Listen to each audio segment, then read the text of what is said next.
Hey there, story lovers. This is Goofy Harry, and we're bringing you an epic adventure. What if Harry Potter inherited the One Ring instead of the Resurrection Stone? Hit like, subscribe, and let's begin this journey. Chapter 1. I open at the close. The forest had never been this quiet. Harry moved between the trees with the slow, measured steps of a man walking to his own funeral, which, he supposed, was exactly what this was. His trainer snapped twigs and crunched dead leaves, and each sound felt obscenely loud against the silence. The battle still raged behind him. He could hear it, distantly, like thunder rolling over hills. Explosions of light. Screams that cut off too quickly. The castle groaning as spells struck stone that had stood for 1,000 years. He didn't look back. The snitch was warm in his hand. He'd been clutching it so tightly his fingers ached, the metal pressing half-moon impressions into his palm. I open at the close. He understood now. The close wasn't the end of a Quidditch match. It was this. The end of him. He brought the snitch to his lips. "I am about to die," he whispered. The metal shell cracked open like an egg, the tiny golden wings going still, and something dropped into his waiting palm. It wasn't what he expected. He'd seen the Resurrection Stone in Dumbledore's memory, or thought he had. A cracked, blackened thing set in a ring of old gold. What sat in his hand now was simpler than that. A plain band of gold, smooth and unmarked, catching the faint moonlight that filtered through the canopy overhead. It was warm. Not the warmth of something that had been pressed against his skin, but a warmth that seemed to come from inside the metal itself, like a living heartbeat. Harry stopped walking. He turned the ring over in his fingers. It was lighter than it should have been, or heavier, depending on the moment. It seemed to shift, and he couldn't tell if that was real or if his hands were shaking. Probably the shaking. He was about to die, after all. The Resurrection Stone, he murmured, but even as he said it, something felt wrong. Where was the symbol of the Hallows? The cracked surface? This ring was perfect. Seamless. As if it had been poured from liquid gold only moments ago and had never known a scratch or a blemish in its existence. For a long moment, he just stood there holding it. The sounds of battle were fading now, whether because he'd walked further than he realized or because the fighting was dying down, he couldn't tell. He thought about his mum and dad. He'd expected to see them when the stone revealed itself. He'd been counting on it, honestly. One last look. One last moment with them before the green light came, and it was all over. Sirius too. Lupin. He wanted them here. He wanted to not be alone. Harry slid the ring onto his finger. The world bent. There was no other word for it. The trees, the ground, the sky, everything warped like a reflection in disturbed water, and for one horrible, disorienting second, Harry thought he'd accidentally operat or that the ring was a portkey. But his feet were still on the ground. He was still in the forbidden forest. Only everything was sharper. The bark on the trees stood out in impossible detail, every groove and ridge, every insect crawling through the crevices. He could see the individual threads of moonlight weaving through the canopy. He could hear the sap running through the wood. And he could feel himself in a way he never had before. His magic, he'd always known it was there, felt it when he cast spells or when it surged in moments of emotion. But it had always been like water flowing through a pipe, contained, directed, channeled through his wand and into specific shapes. Now the pipe was gone. His magic poured outward in every direction, vast and wild and searingly bright, and he gasped at the sheer volume of it because it had always been this large, he realized. He just never had the space to feel it. Then the pain hit. Not from outside. From inside. From the place behind his scar where something dark and foreign had lived for 16 years, coiled like a parasite around his soul. The Horcrux. He could feel it now with perfect clarity, could feel exactly where Tom Riddle ended and Harry Potter began, the infection mapped in excruciating detail. And the ring burned. Gold light erupted from his hand, racing up his arm in veins of fire, and Harry dropped to his knees in the dead leaves as the light tore through him. It found the Horcrux the way a river finds a crack in a dam, inevitably, irresistibly, and it poured in. He screamed. He couldn't help it.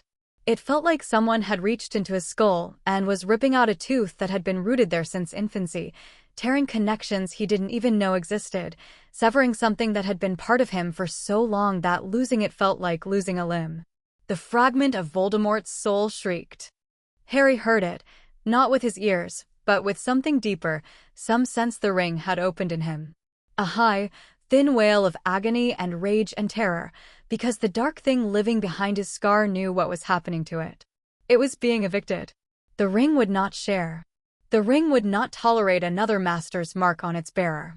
Whatever this band of gold was, wherever it had come from, it was claiming Harry completely, and the piece of Voldemort that had hidden in him since he was a baby was being burned out like an infection cauterized by fire. The pain peaked. Harry's vision went white. His fingers clawed at the earth, and he felt magic ripple outward from his body in a shockwave that flattened the underbrush for 30 feet in every direction, and then silence. He was lying face down in the dirt. His scar ached with a dull, fading throb, like a wound that had finally been cleaned after years of festering. He pressed his hand to his forehead and felt the lightning bolt ridge under his fingertips, still there, but different. Empty. A scar and nothing more. "It's gone," he said to no one. His voice was hoarse from screaming. "It's actually gone." He sat up slowly.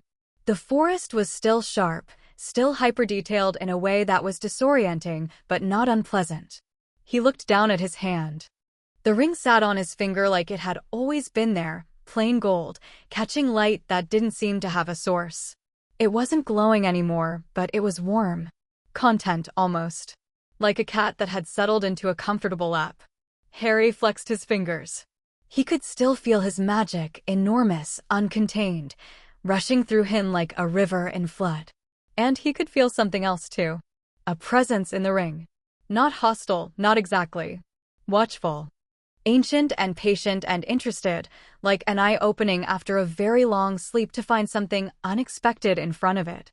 The world of men, something whispered. Not in words. In impressions. Images. A dark land under a burning sky. Towers of black iron. Armies that covered the earth like locusts. Harry blinked, and the images vanished.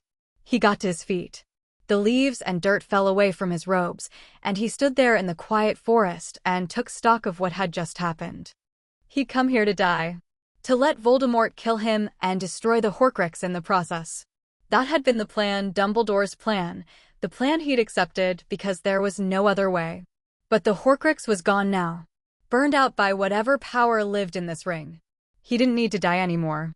The realization hit him like a physical blow, and he actually staggered.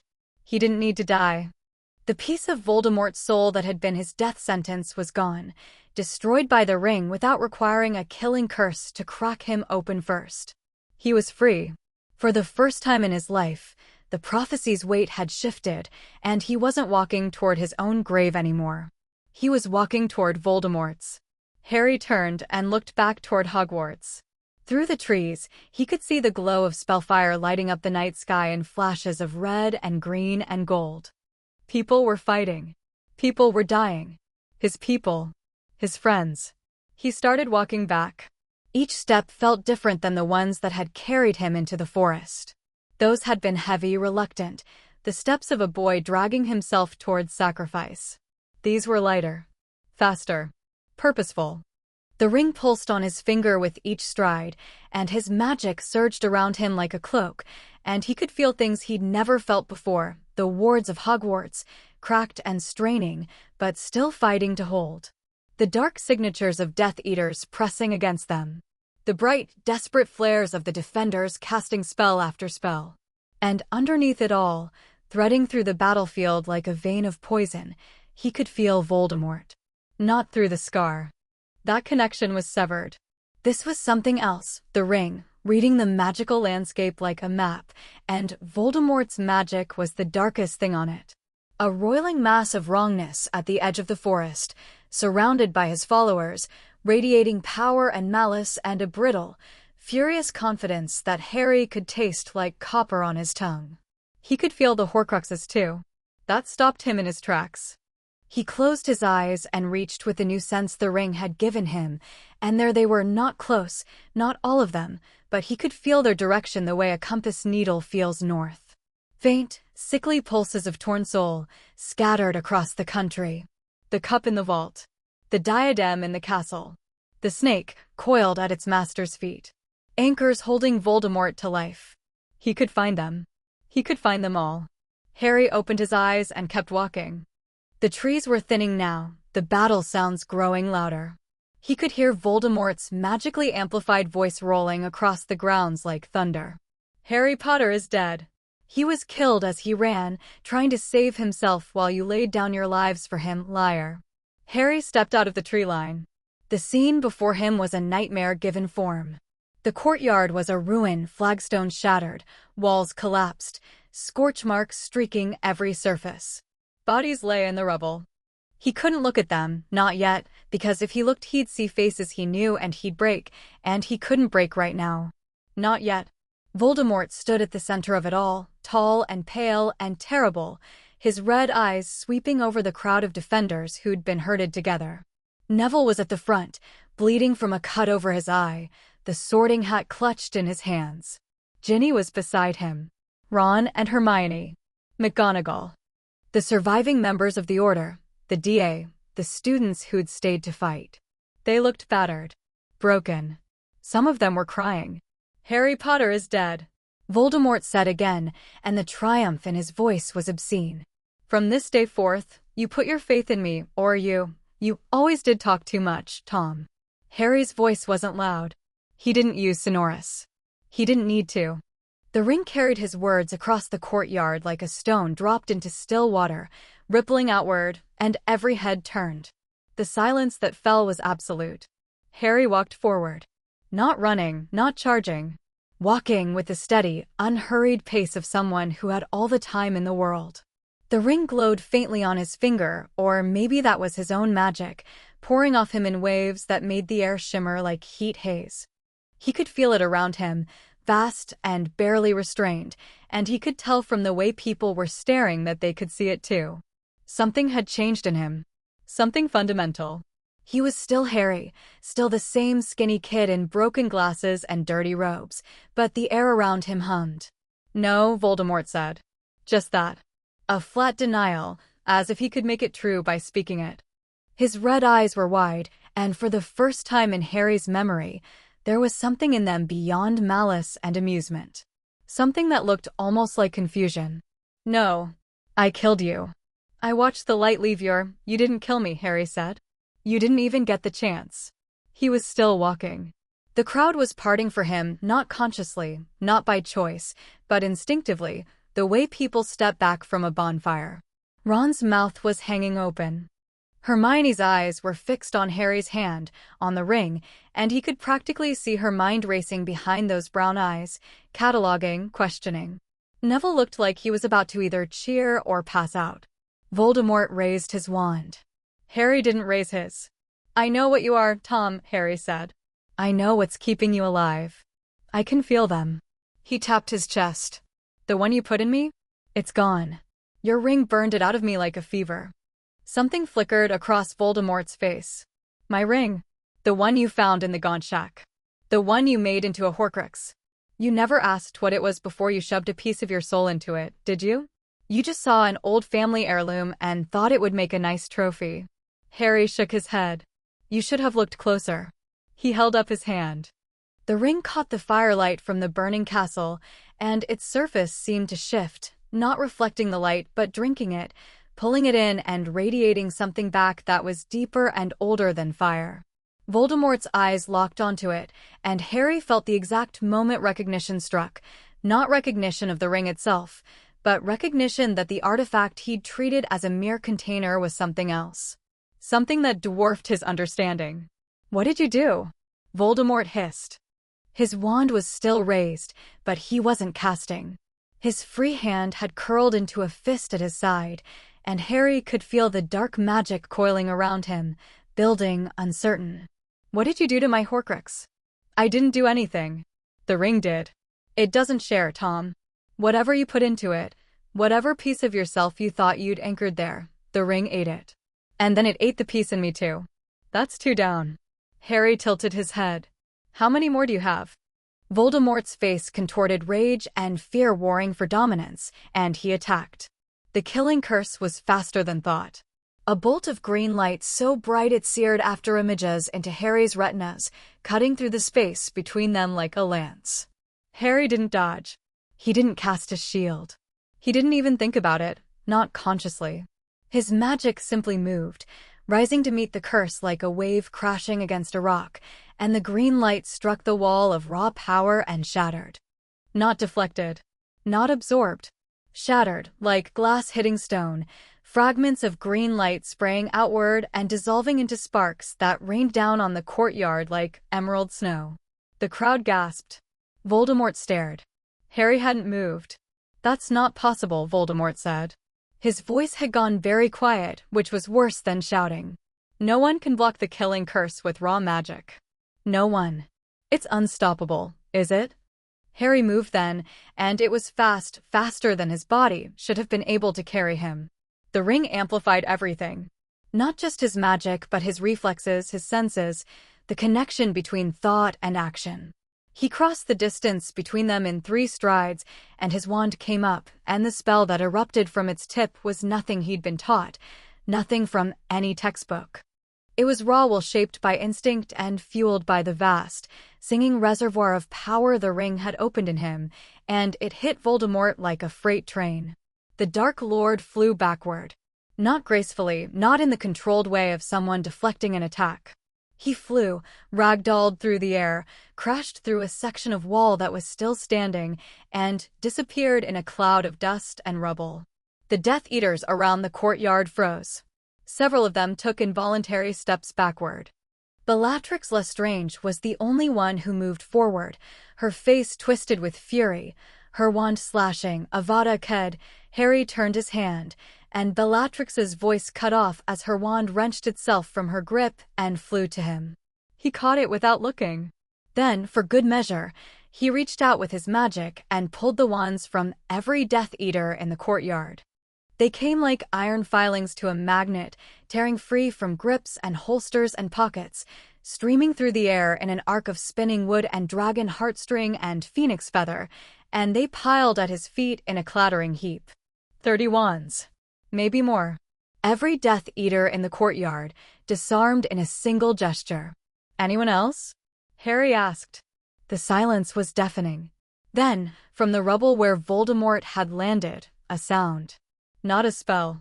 A scream, high and inhuman, the sound of a creature that had never experienced true fear before and was discovering it for the first time.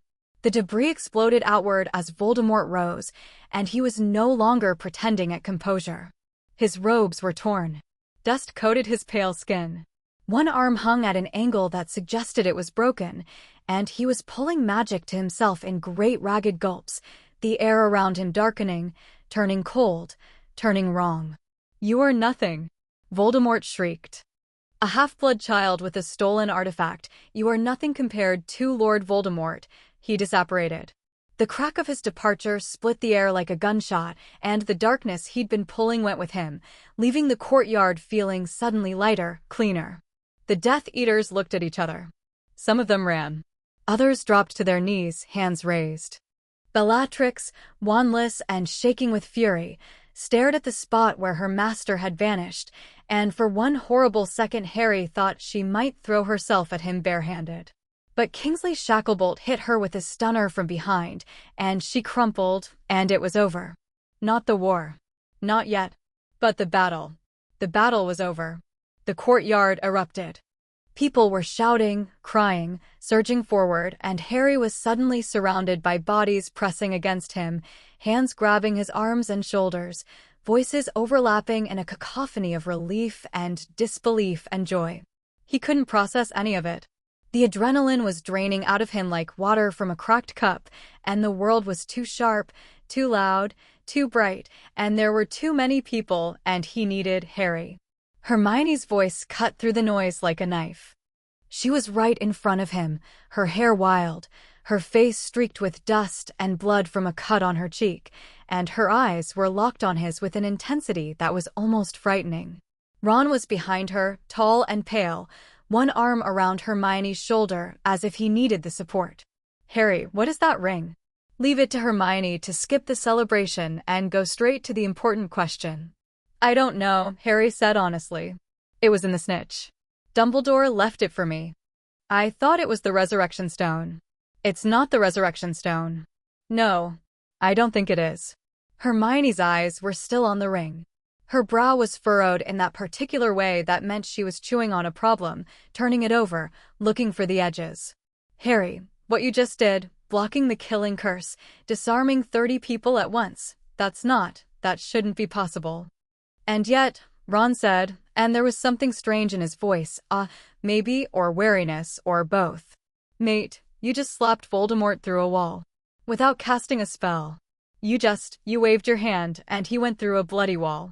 "I know. And then you stole everyone's wands. At the same time." "I know, Ron. Are you all right?" The question caught Harry off guard. Not what did you do, or how is this possible, but are you all right?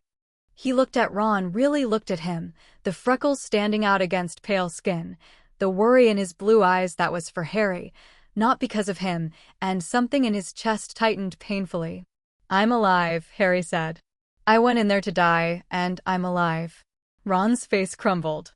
He surged forward and hugged Harry so hard it hurt, lifting him partly off the ground, and Hermione crashed into them both from the side, and for a moment the three of them just stood there in the ruined courtyard, clinging to each other, and Harry let himself shake. The ring pulsed on his finger. Warm. Patient. Good, it seemed to say. But this is only the beginning. Harry chose to ignore it. There would be time to figure out what the ring was later. Right now, there were wounded to tend and dead to mourn and a castle to secure and 100 urgent things that needed doing. But for this moment, just this one, he held on to his friends and breathed, and let the fact that he was alive settle into his bones. He was alive. The Horcrux was gone. And he was more powerful than he'd ever been in his life. The thought should have frightened him. It didn't. The hours that followed the battle blurred together in a haze of exhaustion and grief and frantic activity. The Great Hall had been transformed into something between a hospital ward and a morgue. The long house tables had been pushed aside, and the wounded lay on conjured cots, while Madame Pomfrey moved between them in a tightly controlled frenzy, snapping orders at anyone who could hold a wand and knew basic healing charms. The dead had been laid in a row near the far wall, covered in white sheets that were already staining through in places. Harry stood over Fred Weasley's body and felt something inside him crack. Not break. Crack. A fracture that ran through him from his chest to the soles of his feet, and the ring responded to his grief by flaring hot against his finger, pushing magic up through him in an instinctive surge, as if it could fix this. As if there were some spell or some power vast enough to undo a death that had already happened. For one wild, desperate second, Harry almost reached for it, almost let the ring pour through him and into the still, cold body of his best friend's brother, because surely with this much power, surely he clenched his fist and pulled the magic back. No. Fred was gone.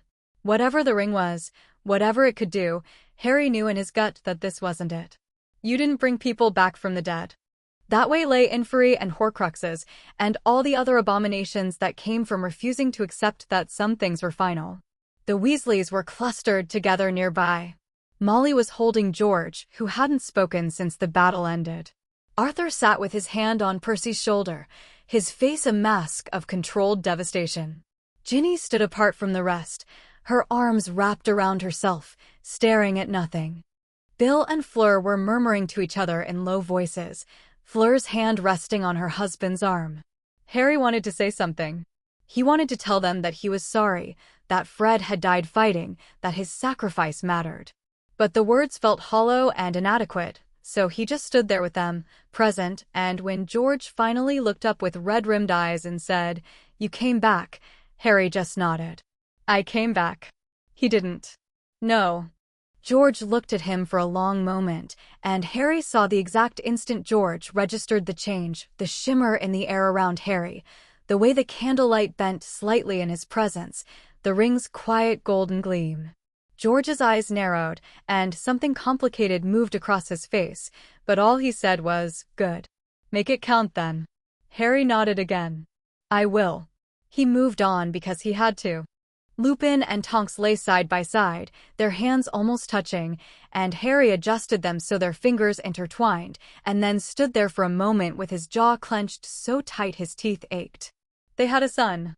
A baby boy who would grow up without his parents, and Harry knew exactly how that story went, and the ring was burning on his finger again, pushing, and he pushed back.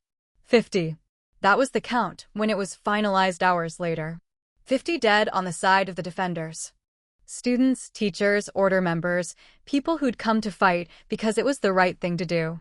50 lives that wouldn't continue. Against that number, the Death Eater casualties were higher, nearly 80 dead, with dozens more captured and bound in a section of the courtyard that Kingsley had warded. But the mathematics of grief didn't work that way. You didn't weigh your losses against the enemies and feel better because the scale tipped in your favor. Harry sat on the front steps of the castle as dawn broke. The sky was turning pink and gold, absurdly beautiful, as if the world hadn't noticed that everything had changed. He turned the ring on his finger absently, feeling its warmth, its patient presence. It hadn't spoken to him again, not in words anyway. But he could feel it at the edges of his awareness, like a large animal sitting quietly in the next room. Waiting. "You need to eat something." Hermione sat down beside him. She'd cleaned the blood from her face, but not changed her clothes, and she looked exhausted, dark circles under her eyes, her hair even more chaotic than usual. She held out a sandwich. Harry took it but didn't eat. "I can feel the other Horcruxes," he said. Hermione went very still. "The cup, Helga Hufflepuff's cup. It's in Bellatrix's vault at Gringotts. I can feel it pulling like a hook behind my navel.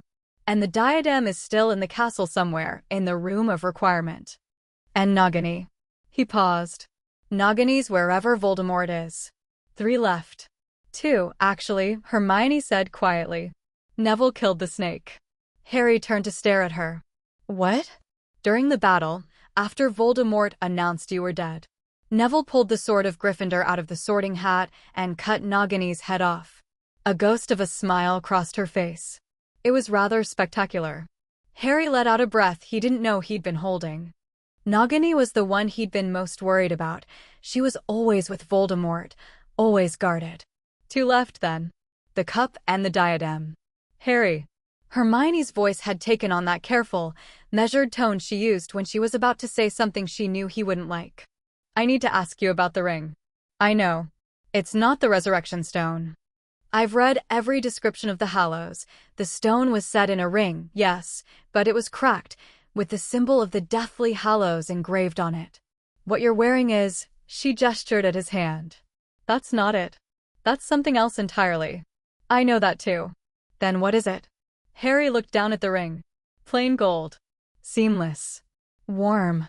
It sat on his finger like it had grown there, and when he tried to imagine taking it off, the thought slid away from him like water off glass. Not forcefully, the ring wasn't preventing him from thinking about removing it. It was more that the idea simply didn't stick. Why would he take it off? It had saved his life. It had burned the Horcrux out of him. It had given him the power to drive Voldemort away and end the battle and save everyone who was still alive. "I don't know what it is," Harry said. "Not exactly. But I know what it does. It opens things up. My magic was always there, Hermione, all of it, but it was like it was behind a dam. The ring took the dam away." "That's not..." Hermione stopped herself. Started again. "Magic doesn't work like that. You can't just amplify someone's core beyond its natural limits without consequences. There are laws, Gamps, Galthorns, the second principle of Hermione." She stopped. "I blocked the killing curse with raw magic," Harry said gently. "I think we're past the point where the usual laws apply."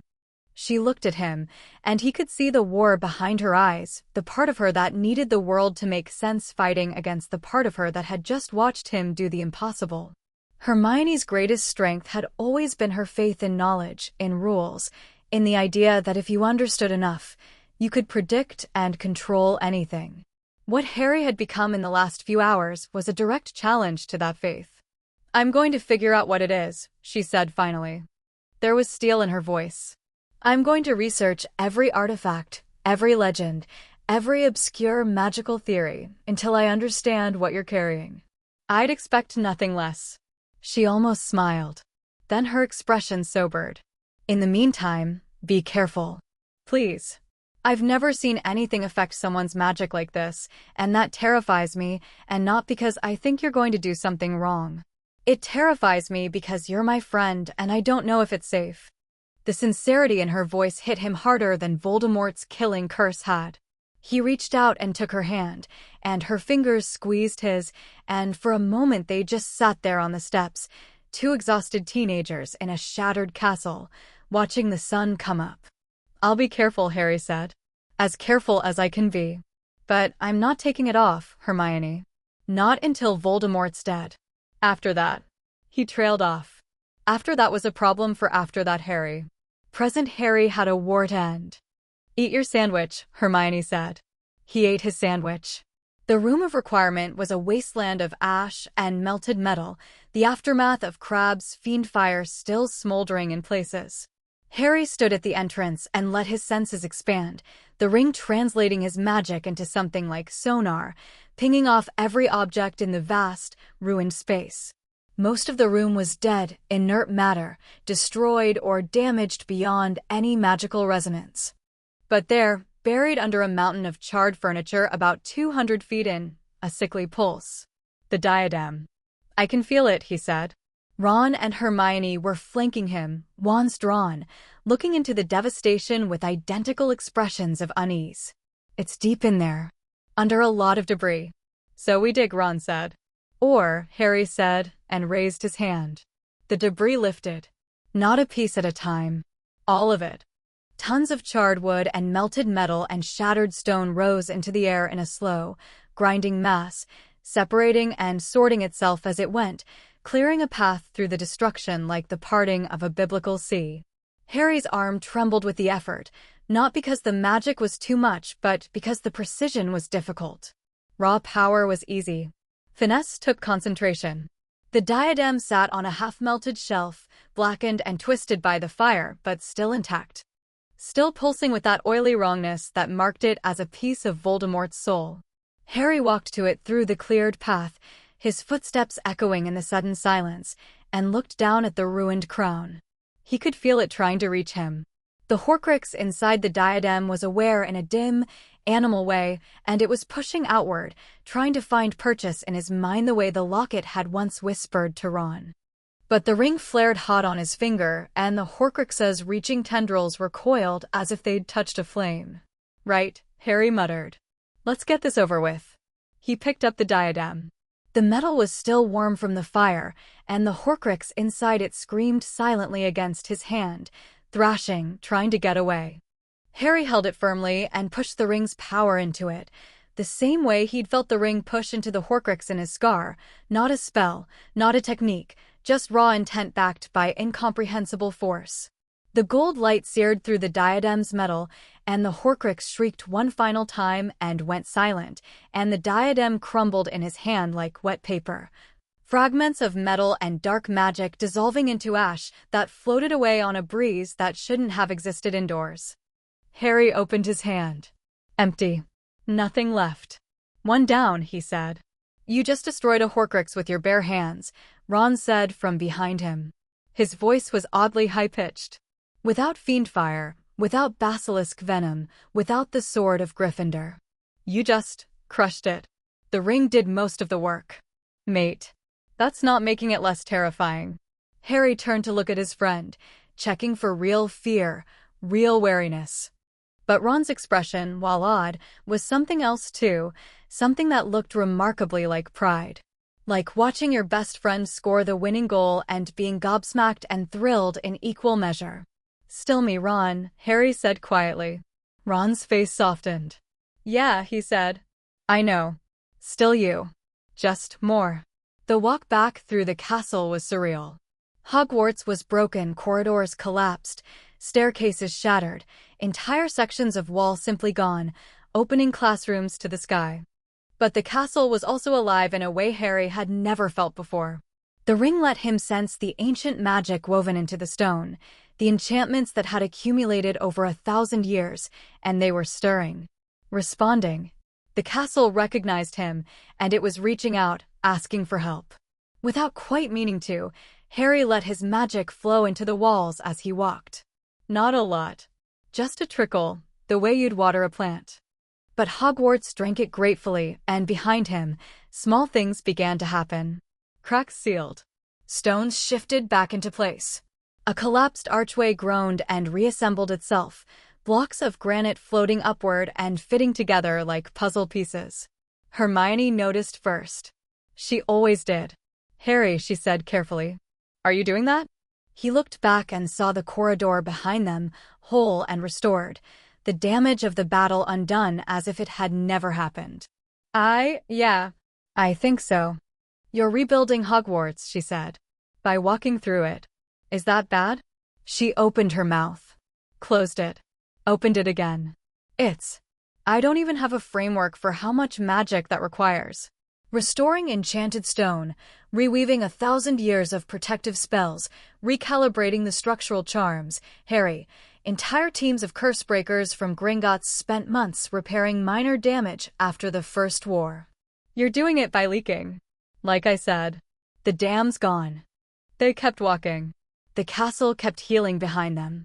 They found Kingsley in what remained of the staff room, coordinating the aftermath with the grim efficiency of a man who'd spent decades in crisis management. He looked up when they entered, and his dark eyes immediately locked onto Harry with an intensity that was almost physical. "Potter." "Good. Sit down." "I'll stand, thanks." Kingsley studied him for a moment, then nodded. "Fine. I'll be brief. Voldemort is gone, but not dead. He disapparated, probably to one of his safe houses. My people are working on tracking him, but so far, nothing. He's hidden himself well." "I can find him," Harry said. The room went quiet. McGonagall was there, her hat missing, her robes singed.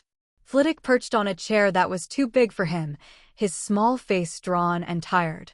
Arthur Weasley, looking like he'd aged 10 years in one night. They all stared. "I can feel his magical signature," Harry explained. "It's faint, he's far away and shielding heavily. But I can feel it. And I can feel his remaining Horcrux. The cup in Gringotts." "How?" Kingsley asked. Not challenging. Genuinely asking. "The ring." All eyes went to his hand. Harry held it up, letting them see the plain gold band. It looked so innocent. So ordinary. If you didn't know what it could do, you'd walk right past it in a shop window.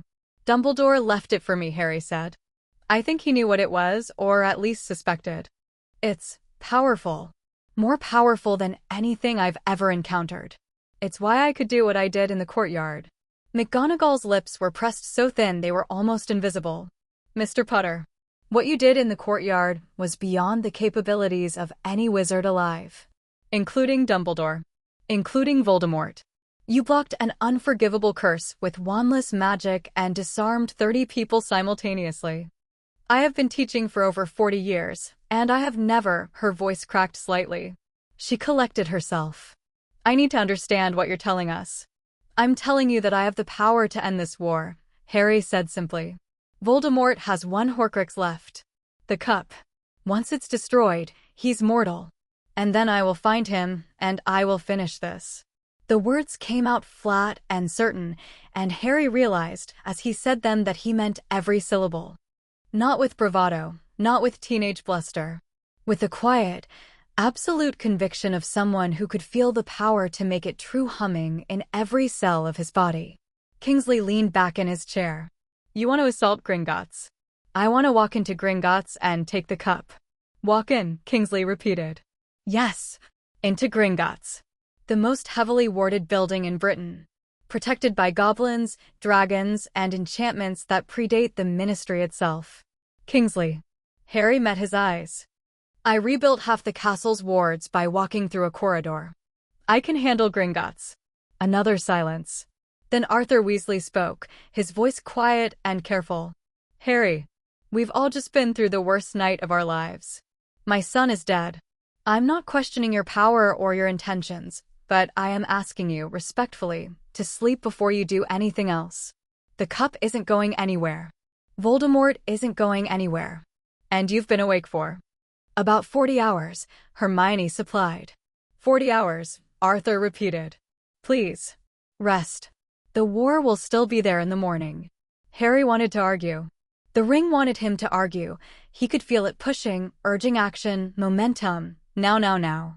But he looked at Arthur's face, the devastation barely held at bay behind the quiet words, and he thought about Fred lying still in the Great Hall, and he realized that Arthur wasn't really asking Harry to sleep. He was asking Harry to be human for a little while longer. Okay, Harry said. Tomorrow. Arthur's shoulders sagged with relief. Harry found himself in Gryffindor Tower, in his old dormitory, lying on a bed that smelled like dust and home.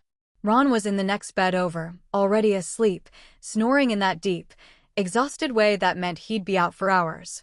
Hermione had gone to the girls' dormitory with a stack of books she'd salvaged from the library, because of course she had.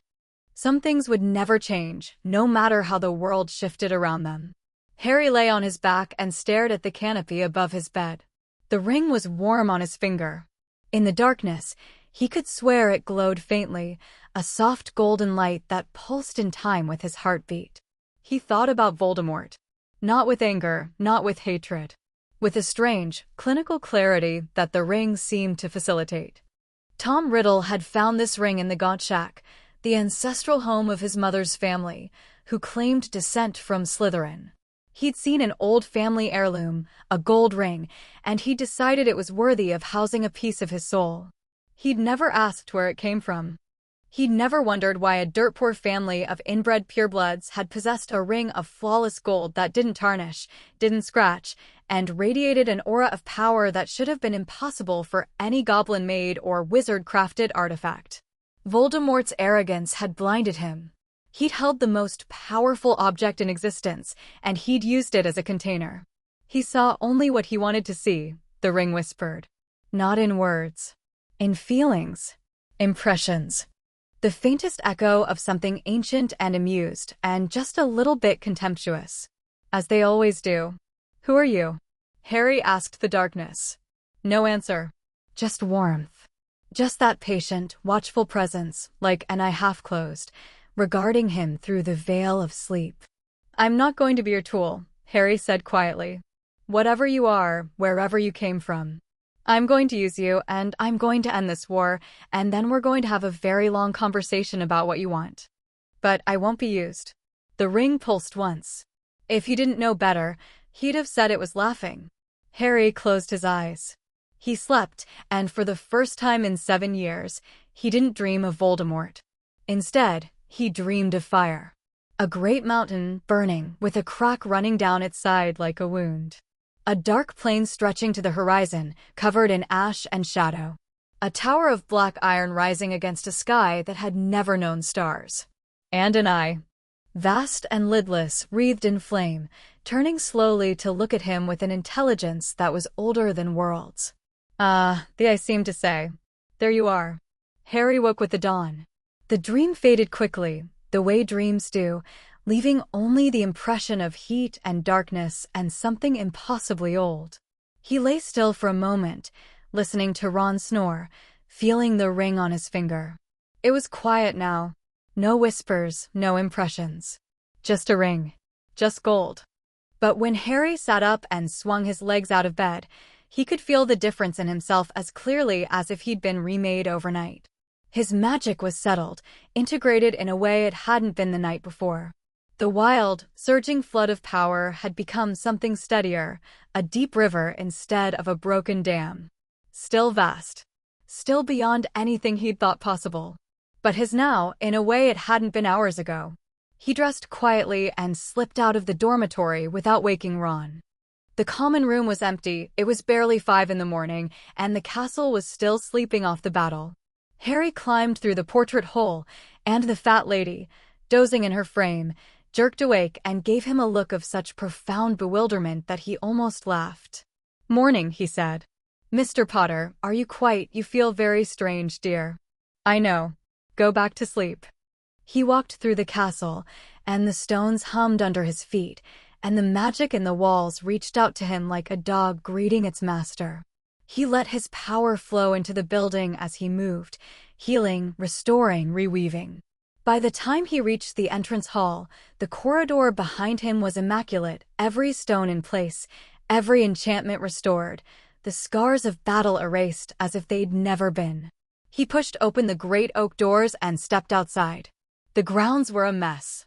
Craters from curses, scorch marks from dragon fire, the remains of barricades and traps scattered across the lawns. The Quidditch pitch was visible in the distance, one set of goalposts bent at a crazy angle. The lake was still and gray under the early morning sky. Harry walked to the edge of the lake and sat down on the grass. The giant squid was a shadow under the surface, moving slowly, indifferent to the drama of the world above. Harry watched it for a while, enjoying the simplicity of it. Then he held up his hand and looked at the ring. "Right," he said. "Here's how this is going to work. I don't know what you are. I don't know where you came from. I know you're powerful, and I know you've got some kind of awareness. Something in you that thinks or plans or wants. I felt it last night." The ring glinted in the early light. Silent. "I'm not afraid of you," Harry said. "I spent 7 years with a piece of Voldemort's soul in my head, whispering and pushing and trying to influence me, and it didn't work. Whatever you are, you're not worse than that. So here's the deal. I'm going to use your power. I'm going to end this war. And in exchange, you get to be warned by someone who's actually going to do something, instead of sitting in a box or being used as a soul jar by a dark wizard with delusions of grandeur." A pause. Then the ring pulsed, a single, warm throb, like a handshake. "Good," Harry said. "Then we understand each other." He stood up, brushed the grass from his robes, and looked toward the south, toward London, toward Gringotts and the Horcrux waiting in Bellatrix Lestrange's vault. "Tomorrow," Arthur had said. And it was tomorrow now. Harry went to wake Ron and Hermione. He found them already up. Ron was sitting in the common room with a cup of tea that someone had brought up from the kitchens, and Hermione was exactly where Harry had expected her to be, cross-legged on the floor with books spread around her in a semicircle. Her eyes bright with the particular feverish gleam that meant she'd found something. "You didn't sleep," Harry said to her. "I slept for 2 hours. Plenty." She looked up at him, and there was something in her expression that he couldn't quite read. "Harry, sit down. I need to tell you something." He sat. Ron scooted over to make room, and Harry noticed that Ron's eyes were red-rimmed. He'd been crying, probably in the shower where no one could see. Harry didn't mention it. "Some things you didn't need to say. I've been going through every text I could find on ancient magical artifacts," Hermione said, her words coming fast the way they did when she was excited and terrified in equal measure. "Not wizarding texts. Muggle texts. Mythological compendiums, translations of ancient manuscripts, comparative mythology papers from Oxford." Hermione. "Right. Sorry." She took a breath. "Harry, I don't think the ring is from our world." Harry and Ron both stared at her. "I know how that sounds," she said quickly. "But listen. There are legends, older than Merlin, older than the Founders, about objects that slip between realities. Dimensional anomalies. The Department of Mysteries has an entire division dedicated to them, the Space Chamber, the one with all the planets. They study the boundaries between worlds." "Between worlds," Ron repeated slowly. "Parallel realities. Alternate dimensions. Whatever you want to call them. The theory is that magic creates thin spots. Places where the membrane between realities is weak enough for things to cross over. Usually small things. An unusual magical creature, an artifact with properties that don't match any known magical tradition." She picked up one of the books and held it open to a page covered in small, dense text.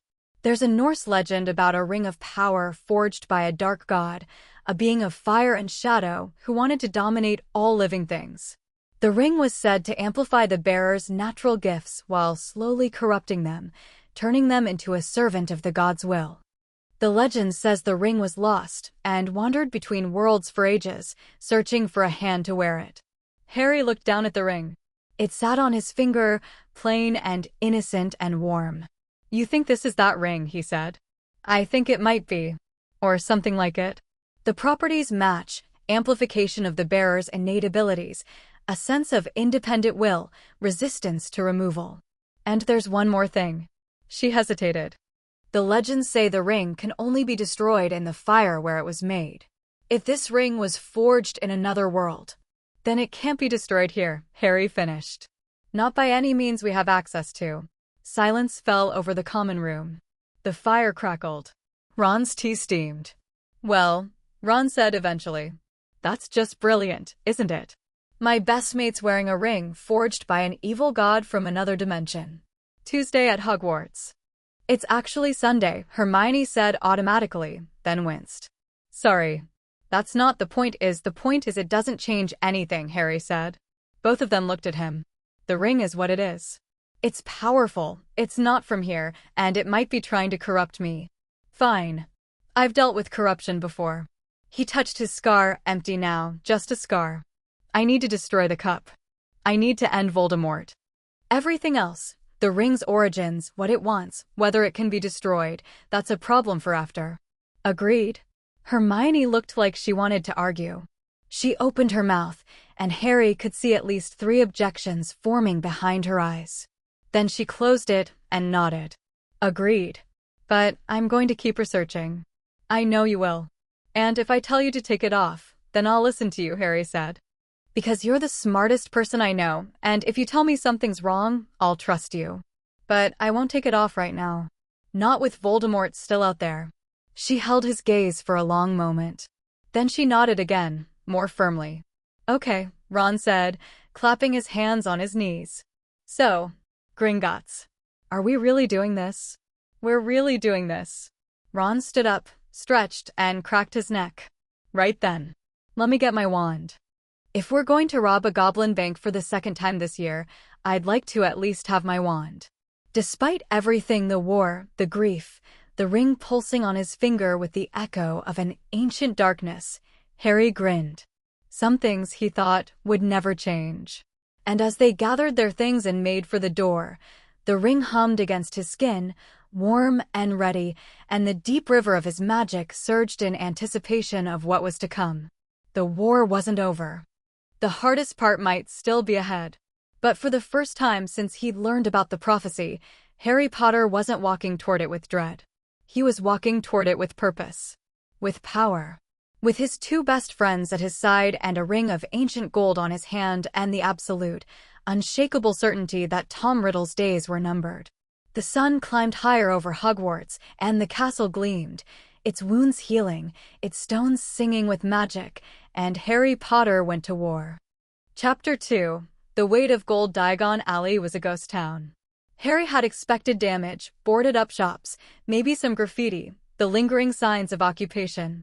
What he hadn't expected was the emptiness.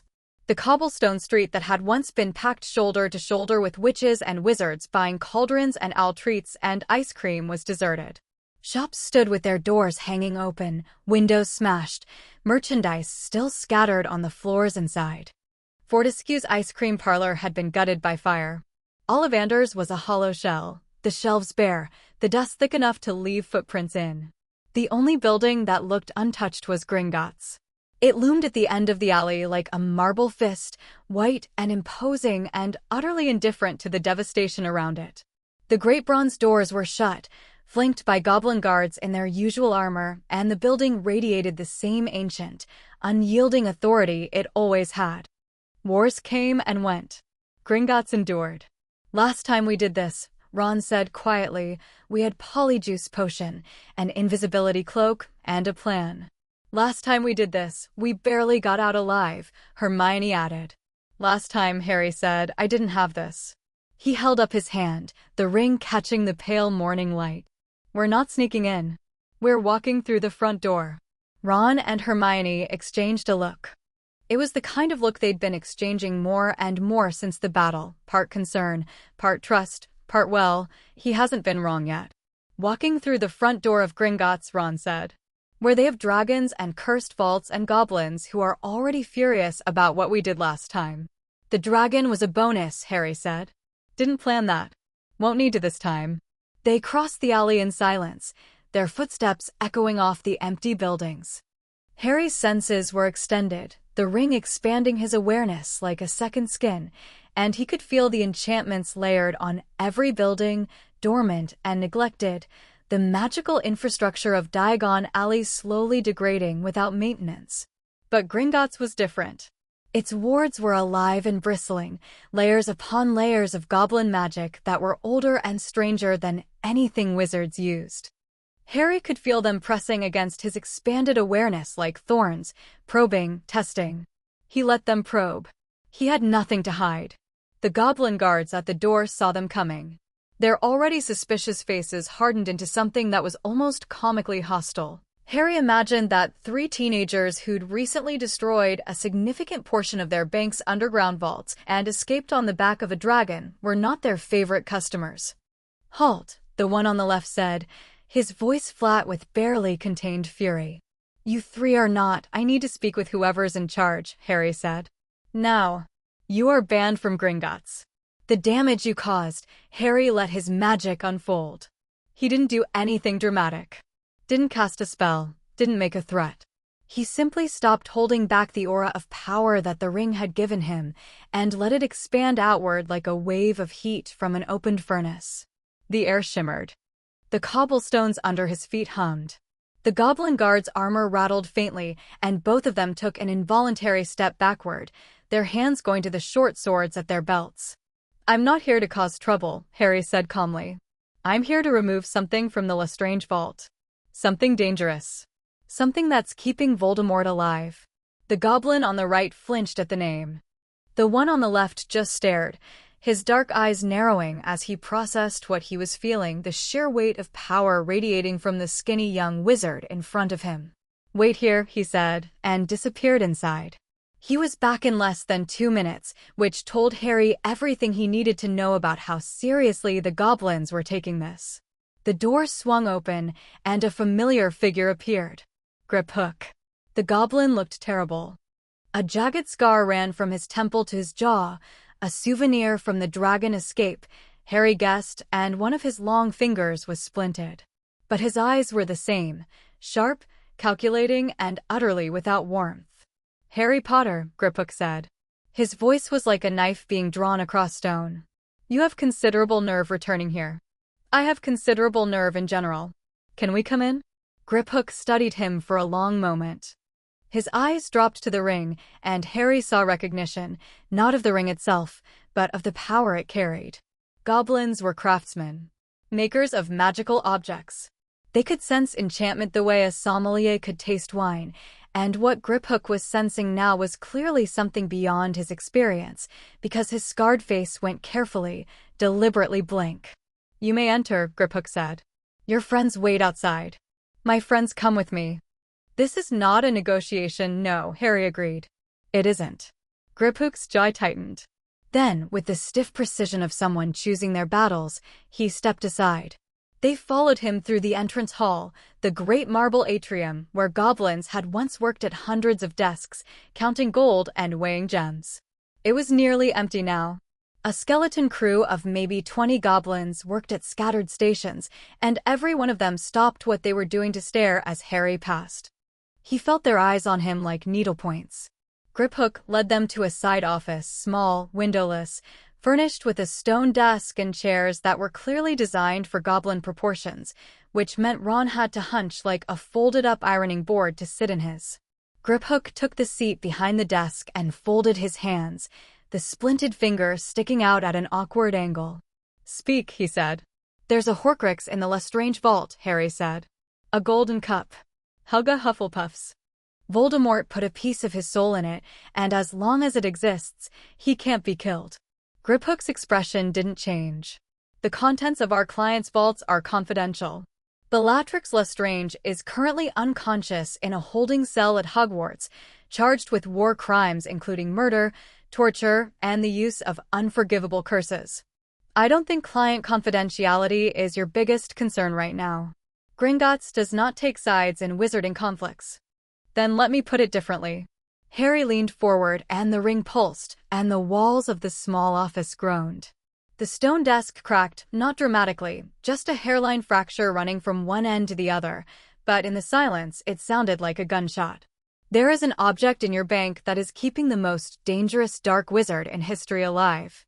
That dark wizard has already infiltrated your bank once, placed an imperious curse on one of your people, and used your vaults as storage for his immortality anchors.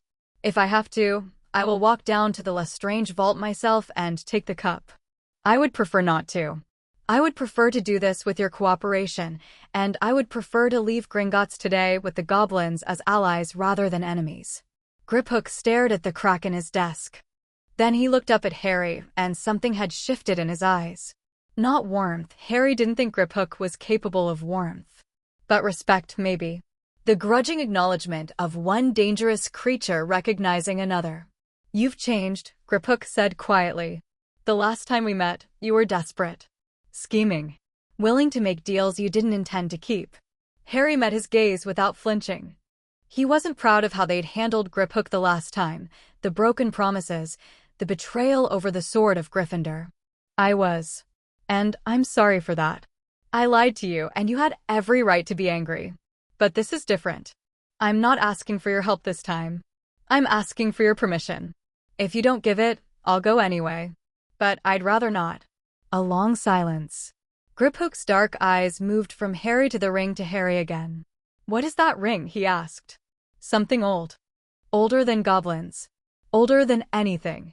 Griphook's nostrils flared. I can feel it from here. It's not of goblin make. Not of wizard make.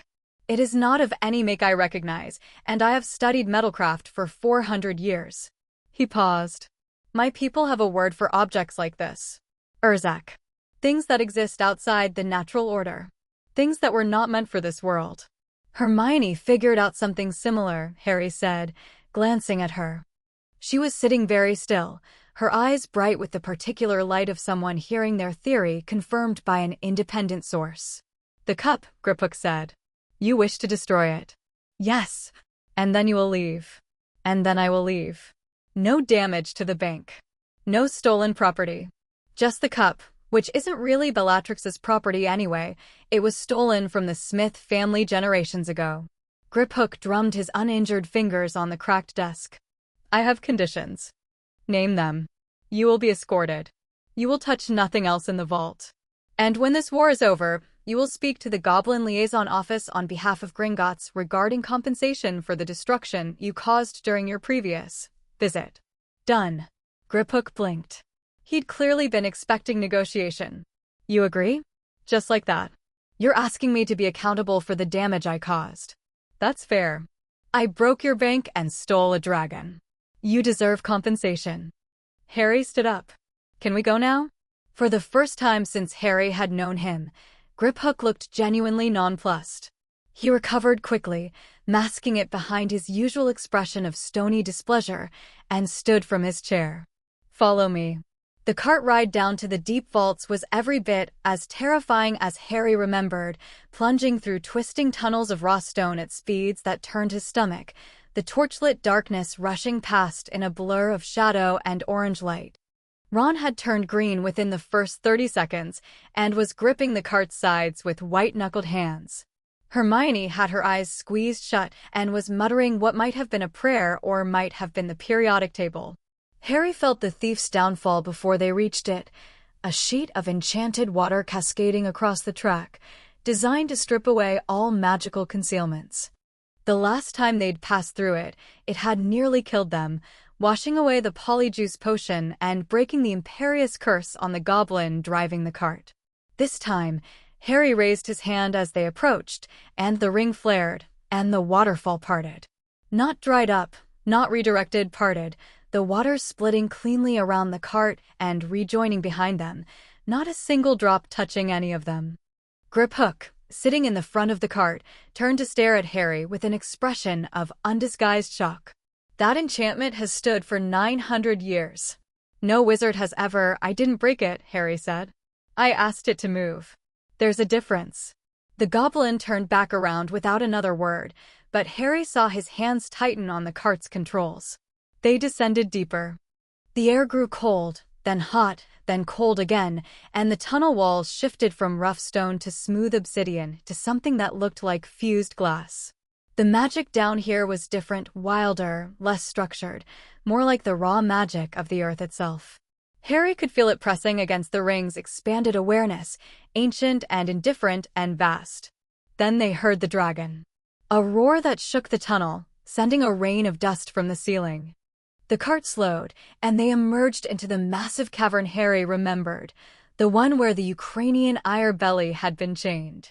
The great beast was still there, still shackled to the floor, still blind and scarred and angry. Its pale scales glowed sickly in the torchlight, and it was straining against its chains, snapping its jaws at the air, its breath coming in great heated gusts that turned the cavern into an oven. Harry felt something twist in his chest. The last time he'd been here, he'd freed a dragon by accident, climbing on its back in a desperate escape, riding it up through the bank and into the sky. He'd thought about that dragon sometimes, wondered if it had found somewhere safe, somewhere it could live without chains and darkness and the constant pain of the clankers the goblins used to control it. This dragon was still here, still suffering. "Stop the cart," Harry said. Griphook turned. "We are nearly at the Lestrange vault. Stop the cart." Something in his voice made Griphook obey without further argument. The cart ground to a halt at the edge of the cavern, and Harry climbed out. "Harry, what are you?" Hermione started. "Give me a minute." He walked toward the dragon. It heard him coming. Its great blind head swung toward the sound of his footsteps, and another roar split the air, close enough that Harry felt the wind of it in his hair. Flame erupted from its jaws, a column of white-hot fire that would have incinerated any normal person instantly. Harry walked through it. The ring's power wrapped around him like armor, and the dragon fire broke against it like waves against a cliff. He felt the heat, distantly, the way you feel sunlight through a window. The flames roared around him, over him, under him, and he kept walking, and when the dragon's breath ran out, Harry was standing 5 feet from its massive, scarred snout. The dragon made a sound. Not a roar. A low, confused rumble, like a creature encountering something it couldn't categorize. It had breathed its hottest fire, and the small thing in front of it was still standing. Harry raised his hand and placed it on the dragon's snout. The scales were hot and rough under his fingers, and the dragon flinched, actually flinched, this massive, terrifying creature, pulling back like a beaten dog that expected pain from every touch. And Harry's chest tightened again, and the ring burned on his finger, and he did something he hadn't planned and couldn't have explained if he'd tried. He healed it. Not its body. Its eyes. He pushed the ring's power through his hand and into the dragon, and he felt the damage, the years of deliberate blinding, the scar tissue layered over its corneas, the cataracts induced by the clanker's noise, and the perpetual darkness. It was complicated, delicate work, the kind of thing that should have required a team of magizoologists and months of careful treatment, and Harry did it in 30 seconds by simply wanting it badly enough and having the power to back the wanting up. The dragon's eyes cleared. Milky white to pale gold, the slitted pupils contracting in the torchlight, focusing for the first time in decades. The great beast blinked. Then blinked again. Then it looked at Harry, saw him, truly saw him, and the rumble in its throat changed from confusion to something that sounded almost like wonder. Harry reached out with his other hand and touched the chains. They dissolved. Not broke, dissolved, the enchanted iron turning to rust, and then to dust under his fingers, centuries of binding spells unraveling like thread. The dragon stumbled as the weight fell away, its legs unsteady after years of confinement, and it spread its wings, massive, leathery, filling half the cavern, and the wind from them nearly knocked Harry off his feet. "You're free," Harry said. "Go." The dragon looked at him with its new old eyes. Then it looked up, at the distant ceiling of the cavern, and something ancient and fierce kindled in its gaze. It reared back on its hind legs, spread its wings to their full span, and released a column of flame at the ceiling that lit the entire cavern like a second sun. Then it launched itself upward. The crash was tremendous, stone shattering, tunnel walls breaking apart, the dragon carving its own exit through 100 feet of solid rock with fire and fury and the sheer joy of an unchained thing. Harry shielded himself and the cart and its occupants without thinking, a dome of golden light that deflected the rain of debris, and he watched the dragon disappear upward through the hole it had made, climbing toward the surface, toward the sky, toward freedom. The cavern was very quiet after that. Dust drifted down like snow. A few small stones clattered in the silence. Harry turned back to the cart. Griphook was staring at him with an expression that had gone beyond shock into something that looked almost like religious awe. Ron's mouth was opening and closing without producing sound. Hermione had her hand pressed over her mouth, her eyes bright with unshed tears. "Right," Harry said, climbing back into the cart. "The Lestrange vault." Griphook didn't argue. He didn't speak at all for the rest of the ride. He just turned the cart deeper into the tunnels, his hands steady on the controls, his dark eyes fixed ahead, and if his hands were shaking slightly, nobody mentioned it. The Lestrange vault was a door of dark iron set into raw stone, covered in enchantments that Harry could see with his ring-enhanced senses, layers of curses and protections and alarms, woven together with goblin precision. Last time, they'd needed Griphook's palm to open it, and even then, the Gemino and Flagranti curses inside had nearly killed them. "Open it, please," Harry said. Griphook placed his palm on the door. It recognized his touch, and the locks began to click and shift, but slowly, hesitantly, as if the vault itself was reluctant to open in Harry's presence. The enchantments could feel him, could feel the ring. The doors swung open. The vault was exactly as Harry remembered, a cavern of glittering treasure, gold and jewels and artifacts piled to the ceiling, every surface enchanted to burn and multiply at the slightest touch. The Gemino curse would cause anything touched to replicate endlessly, filling the vault with burning hot copies until the intruder was crushed or cooked alive. Harry stepped inside and deactivated every curse in the room with a single pulse of power. He felt them go pop, pop, pop like bubbles bursting, centuries of protective enchantments dissolving in an instant. The gold stopped glowing. The jewels stopped humming. The air, which had been thick and dangerous, went clean and still. "Merlin's beard," Ron whispered from the doorway. Harry ignored the treasure. He could feel the cup, Hufflepuff's cup, Voldemort's Horcrux, sitting on a high shelf near the back of the vault, pulsing with that familiar oily wrongness. He walked to it through the mountains of gold, kicking coins and goblets aside, and reached up and took it down. The cup screamed in his hand. Not audibly, magically, a psychic shriek of rage and terror that he felt in his bones. The piece of Voldemort's soul inside it knew what was coming, the same way the diadem's fragment had known. It could feel the ring, could feel the power that had already destroyed two of its siblings. "It's afraid," Harry said, and he was surprised to find that he felt nothing at the realization. No pity, no satisfaction. Just the clinical clarity the ring seemed to grant him when he was working. The cup was an anchor holding a murderer to life. It needed to be destroyed. He closed his hand around it and squeezed. The ring's power surged through him, gold light erupting from his fist, searing through the dark magic in the cup like sunlight through fog.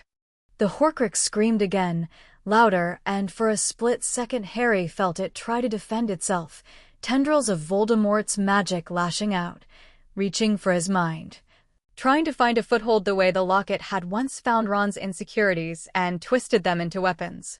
It found nothing. Harry's mind was a fortress, the ring's presence burning away every tendril before it could take hold, and the Horcrux's defenses crumbled, and the fragment of soul inside the cup burned, and Harry felt it die, felt the exact moment it went from something to nothing, a candle flame snuffed out between finger and thumb. He opened his hand. Dust and twisted metal, already cooling. Nothing left. "That's the last one," he said. Hermione made a small, choked sound. "You mean all the Horcruxes are gone? The diary, the ring, the locket, the diadem, the cup, Nagini, and the piece in me. 7 fragments, all destroyed." Harry brushed the dust from his hands and turned to face them. "Tom Riddle is mortal." The word hung in the air of the vault like a bell tolling. Mortal. After decades of Horcruxes and dark rituals and the desperate, clawing refusal to accept death, Voldemort was mortal. One life. No anchors. No safety net. Ron leaned against the vault door frame. So if someone were to, say, hit him very hard with a killing curse, he'd die, Harry said. Like anyone else. Bloody hell. Ron ran a hand through his hair. Bloody hell. We've been hunting those things for a year, and you just, in 2 days, the ring makes it simple. Harry looked down at his hand. The gold band gleamed, warm and satisfied. Horcruxes are anchored by dark magic. The ring eats dark magic. It consumes it. Whatever this thing was made for, destroying pieces of torn soul is practically effortless for it. Hermione was watching him with that expression again, the one that was equal parts awe and worry. Harry, the amount of power required to simply will a Horcrux out of existence, without any ritual, without any specific countermeasure, I know. Do you? Because I've been calculating, and the energy expenditure alone should have Hermione. He touched her arm gently. I know. It's terrifying. I'm terrifying. But right now, the most important thing is that Voldemort is mortal and doesn't know it yet. She took a shaky breath. You're right. You're right. The priority is finding him, Harry said. And ending this. They left the vault. Griphook sealed it behind them, and the cart ride back to the surface was silent. When they emerged into the great marble atrium, Griphook stepped out of the cart and straightened his waistcoat with precise, deliberate movements. The cup is destroyed, he asked. Yes. And you will honor our agreement? Compensation, formally arranged. I will. Griphook looked at him for a long moment. Then, slowly, he extended his hand. Harry took it. The goblin's grip was firm and dry, and his dark eyes held something that hadn't been there before, not friendship, not warmth, but a careful, calibrated acknowledgement. You are an unusual wizard, Harry Potter, Griphook said. So I keep hearing. Destroy the Dark Lord. Then we will talk about reparations. Deal. They left Gringotts through the great bronze doors, stepping into the deserted alley, and Harry paused on the white marble steps and tipped his head back to look at the sky. It was mid-morning now, pale and overcast, and somewhere up there, a newly freed dragon was flying through clouds it hadn't seen in decades. Right, he said. Now we find Voldemort. They apparat back to Hogwarts, to the gates, because even Harry's enhanced power respected the ancient anti-apparition wards, though he suspected he could have broken through them if he'd pushed. He didn't. Some boundaries existed for good reason. The castle looked better. The repairs he'd begun by walking through the corridors had continued, spreading outward from the paths he'd taken like healing spreading from a wound. The entrance hall was nearly restored, the great oak doors rehung, the flagstones smooth and whole. Students and order members moved through the corridors with something approaching normal energy, though every face still carried the shadow of what had happened. They found Kingsley in the Great Hall, which had been reconfigured into a command center. Maps were spread across the head table, marked with pins and annotations in several hands. A handful of order members and aurors were clustered around them, debating in low, urgent voices that cut off when Harry entered. The Horcruxes are gone, Harry said without preamble. All of them. The silence that followed was so complete Harry could hear the candles flickering in the floating chandelier above. Kingsley stood slowly. All of them. You're certain? The cup was the last. I destroyed it 20 minutes ago. Harry walked to the map table and looked down at it. Southern England, heavily marked with suspected Death Eater locations. Voldemort is mortal. One killing curse, one well-placed spell, and he's done. The only problem is finding him. We've been working on that, Kingsley said, gesturing at the maps. His known safe houses are empty. Malfoy Manor, the Riddle House, the cave networks near Dover, all abandoned. He's gone to ground. He's scared, said a new voice. Harry turned. Neville Longbottom was sitting in a chair by the wall, the sword of Gryffindor across his knees, a bandage wrapped around his head. He looked exhausted but alert. First time in his life, probably. You rattled him, Harry. Bad. The Death Eaters that surrendered? Some of them are talking. They say he was screaming after he apparat away. Incoherent. Blasting his own people for being in his way. Good, Harry said. Scared people make mistakes. He closed his eyes and reached out with the ring's senses. It was becoming easier, more natural, like flexing a muscle he'd been born with but never used. His awareness expanded outward from Hogwarts in a widening sphere, passing through the wards like light through glass, sweeping across the Scottish Highlands, reaching south toward England. He could feel magical signatures everywhere. Thousands of them, wizards and witches going about their lives, some bright, some dim, each one unique as a fingerprint. He let them wash over him, searching for the one he knew, the one he'd felt through his scar for 6 years.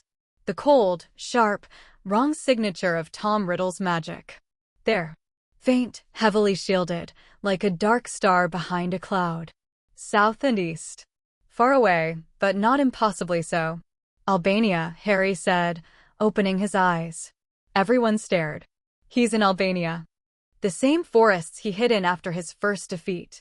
He's gone back to where he feels safe. Kingsley's face was carefully controlled, but his eyes betrayed him. You can sense him from here?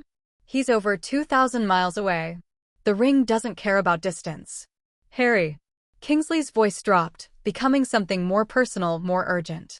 I need to ask you something, and I need you to answer honestly. This ring, this power you have now, is it controlling you? No. How can you be sure? Because if it were controlling me, I wouldn't have stopped to heal a dragon and free it from its chains. I wouldn't have negotiated with goblins instead of blasting through their wards. I wouldn't be standing here asking for your input instead of simply flying to Albania alone. Harry held Kingsley's gaze steadily. The ring amplifies what I already am, Kingsley. And what I am is someone who wants to protect people. If the ring were corrupting me, I'd know. And more importantly, he glanced at Hermione, she'd know. Hermione met Kingsley's eyes and nodded once, firmly. I'm watching him. I'll know. Kingsley studied them both for a long moment. Then the tension went out of his shoulders, and he nodded. Albania. How do you want to play this? Harry looked at the map. Albania was a long way from Scotland.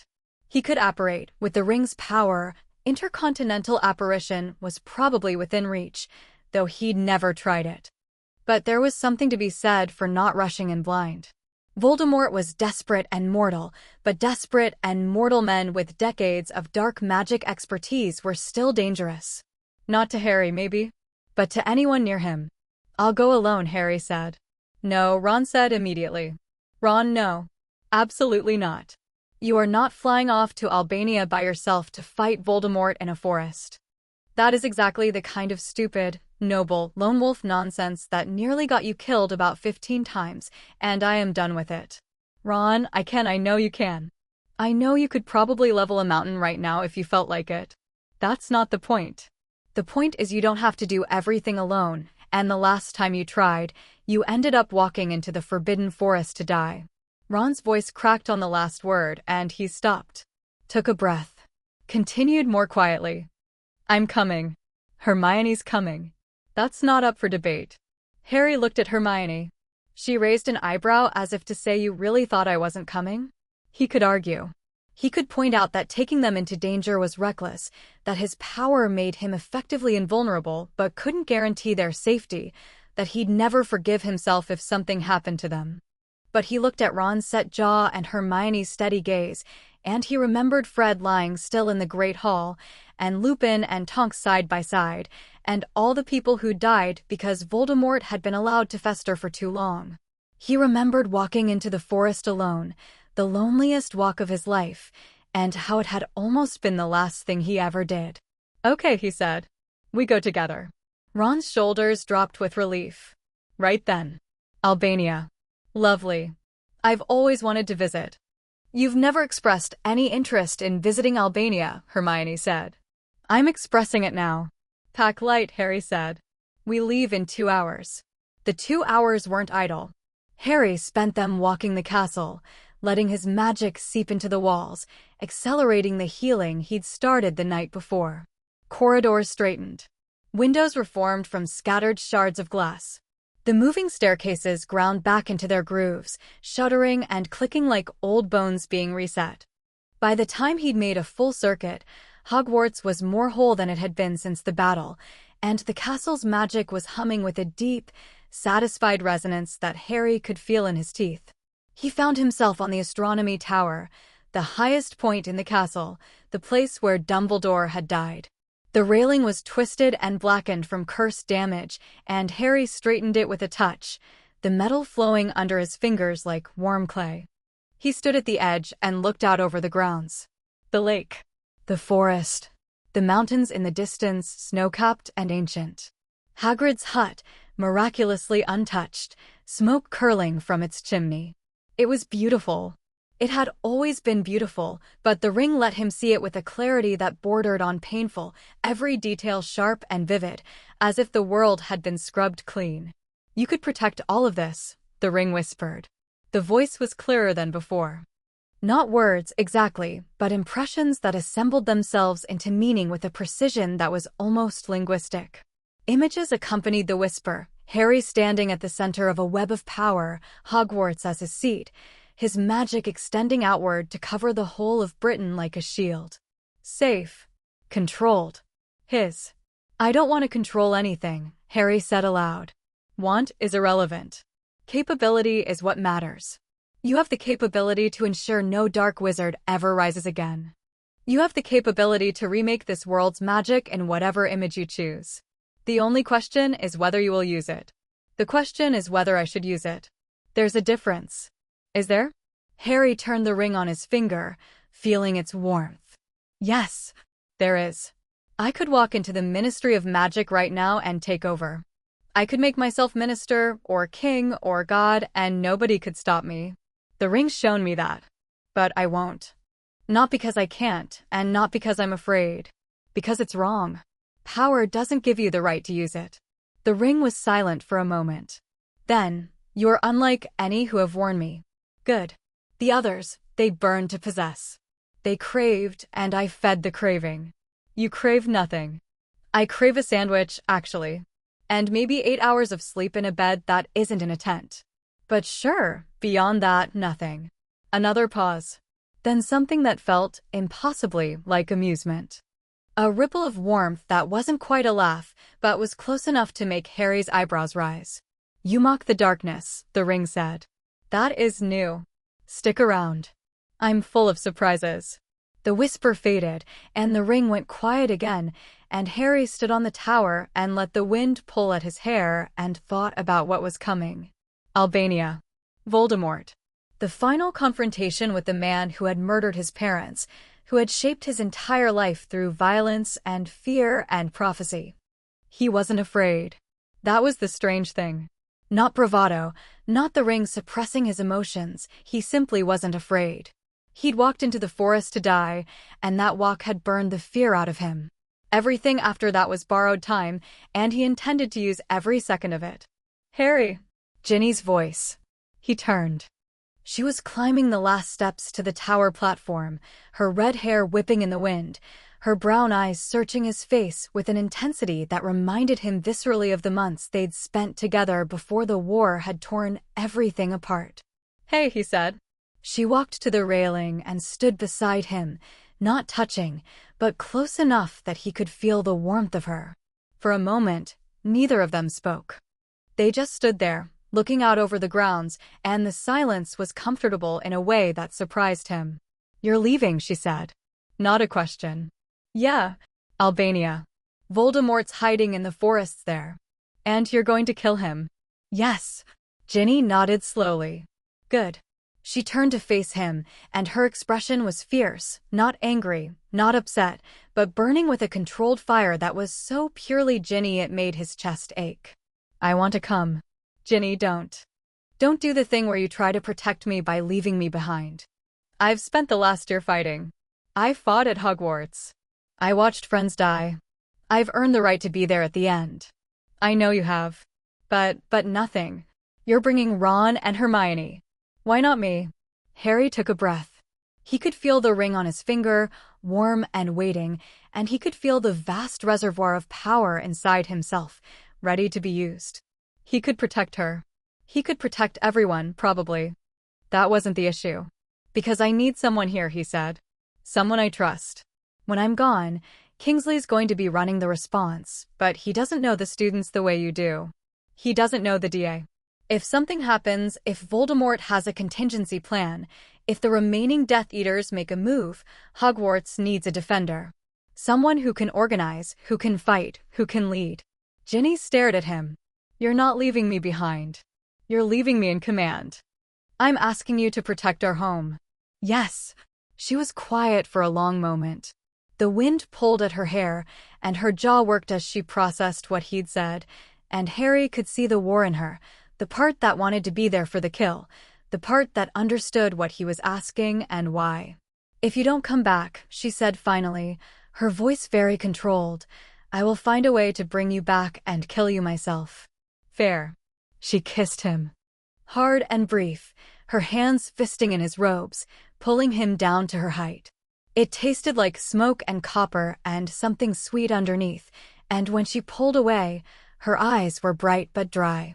Come back, she said. I will. She held his gaze for one more second. Then she turned and walked back down the stairs, her back straight, her stride sure, and Harry watched her go and felt the ring pulse on his finger and thought, that's what I'm fighting for. That? Exactly that. They gathered at the gates as the sun dipped toward the western mountains, painting the sky in shades of amber and rose. Harry, Ron, and Hermione, dressed in traveling cloaks, wands at the ready. A small crowd had assembled to see them off, Kingsley, McGonagall, Neville, the surviving members of the Order, a cluster of students who'd fought in the battle and weren't quite ready to let their hero walk away again.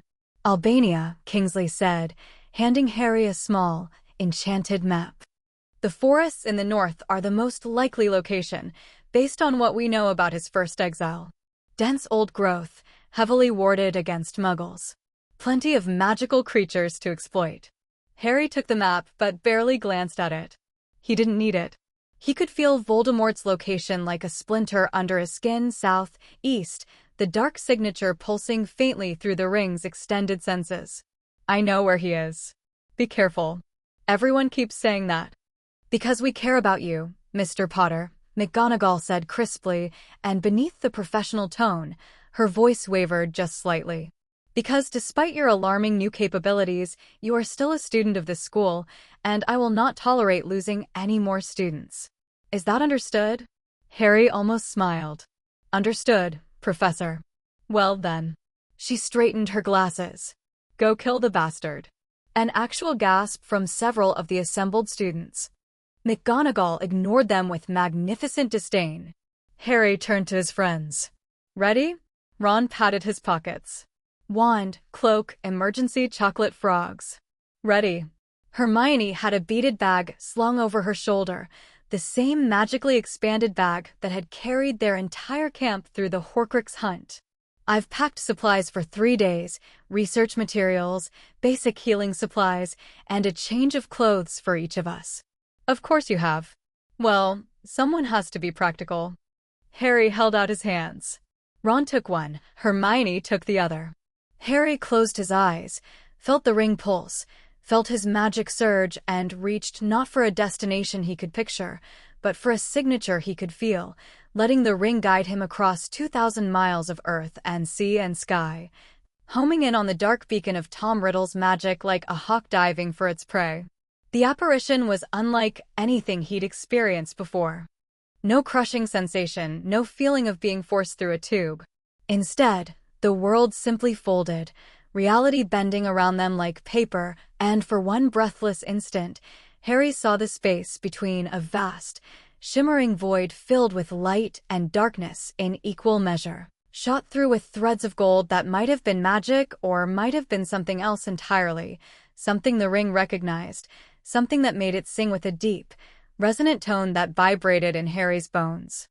Then the void was gone, and they were somewhere else. Forest. Dense, old, the kind of forest that had never known an axe. Towering pines and ancient oaks, their canopies so thick that the evening light barely penetrated, creating a perpetual green twilight. The air smelled of earth and pine resin and something underneath, something sharp and metallic that prickled against Harry's senses. Dark magic. Lots of it. We're here, Harry said. His voice sounded strange in the dense air, muffled, as if the forest itself was absorbing sound. Ron looked around. Cheery place. Very inviting. I can see why Voldemort chose it for his holiday retreat. He's close, Harry said. He could feel the dark signature clearly now, a roiling mass of wrongness maybe 2 miles to the northeast, shielded behind layers of protective enchantments that would have been invisible to normal magical senses, but lit up like bonfires to the ring. Heavily warded. Multiple layers. I count at least 20 distinct enchantments, and those are just the ones I can identify. Hermione had pulled a book from her bag, because of course she had, and was flipping through it while simultaneously scanning the forest with her wand. The Albanian forests have their own ambient magic. Very old, very wild. It might interfere with precision spellwork. It won't interfere with mine.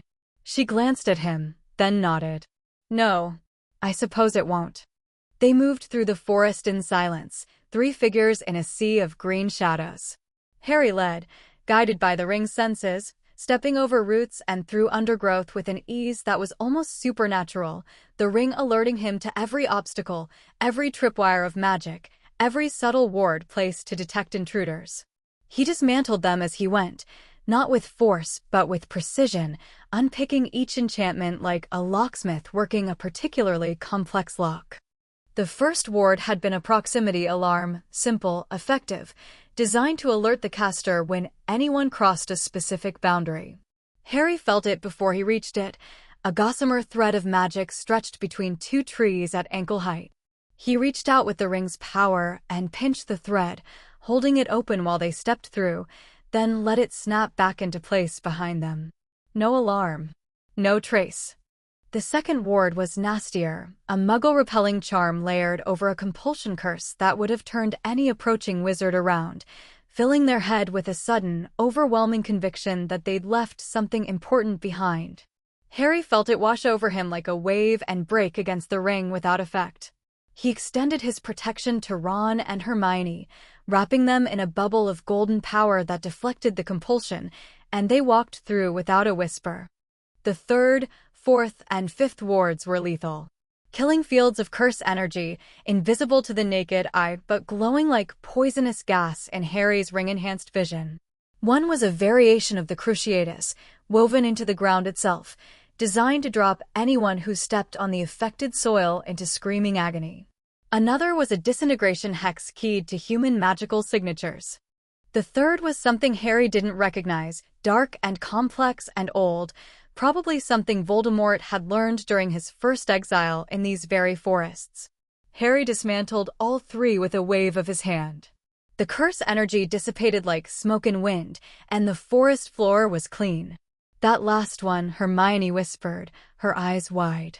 Harry, that was Elder Magic. Pre-Merlin. There aren't a dozen wizards alive who could even identify it, let alone counter it. The ring identified it. I just pushed. You just pushed. He says he just pushed. Hermione shook her head, but there was a smile tugging at the corner of her mouth despite everything.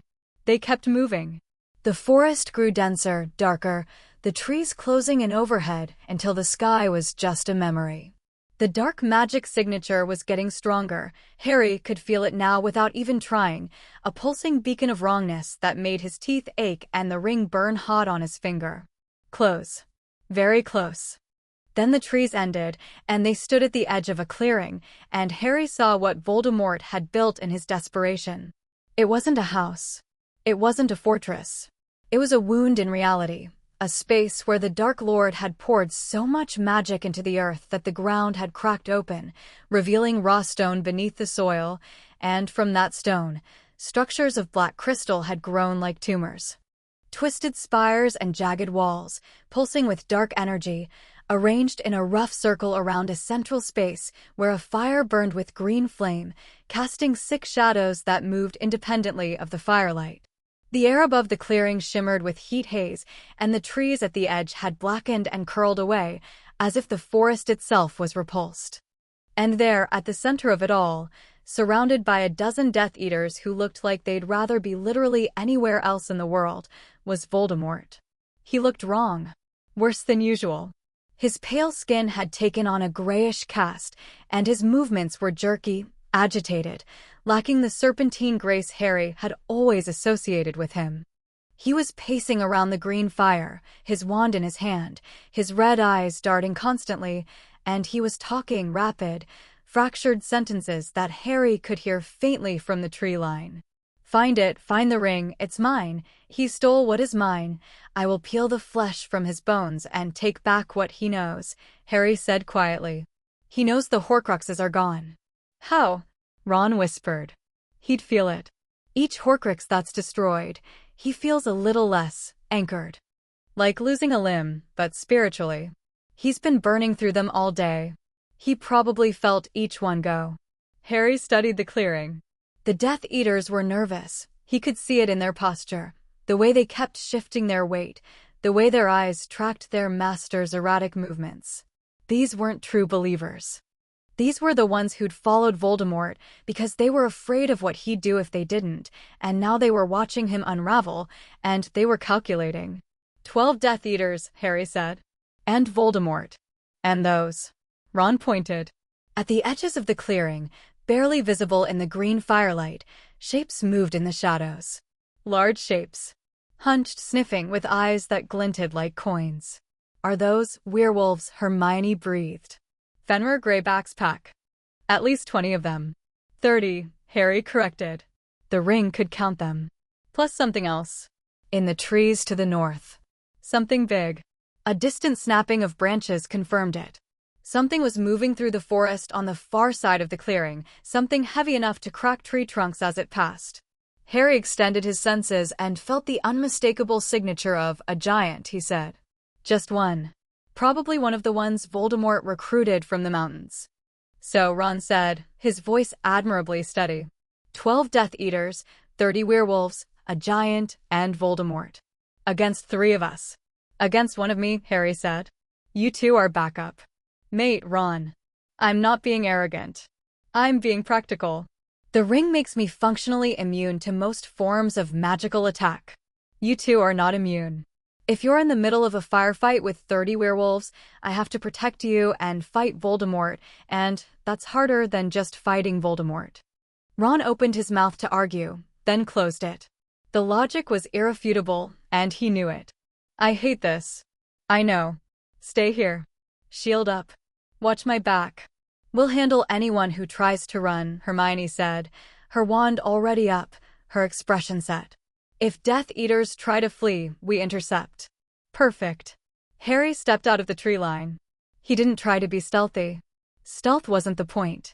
The point was this, walking across an open clearing toward the most feared dark wizard in the world, alone, unhurried.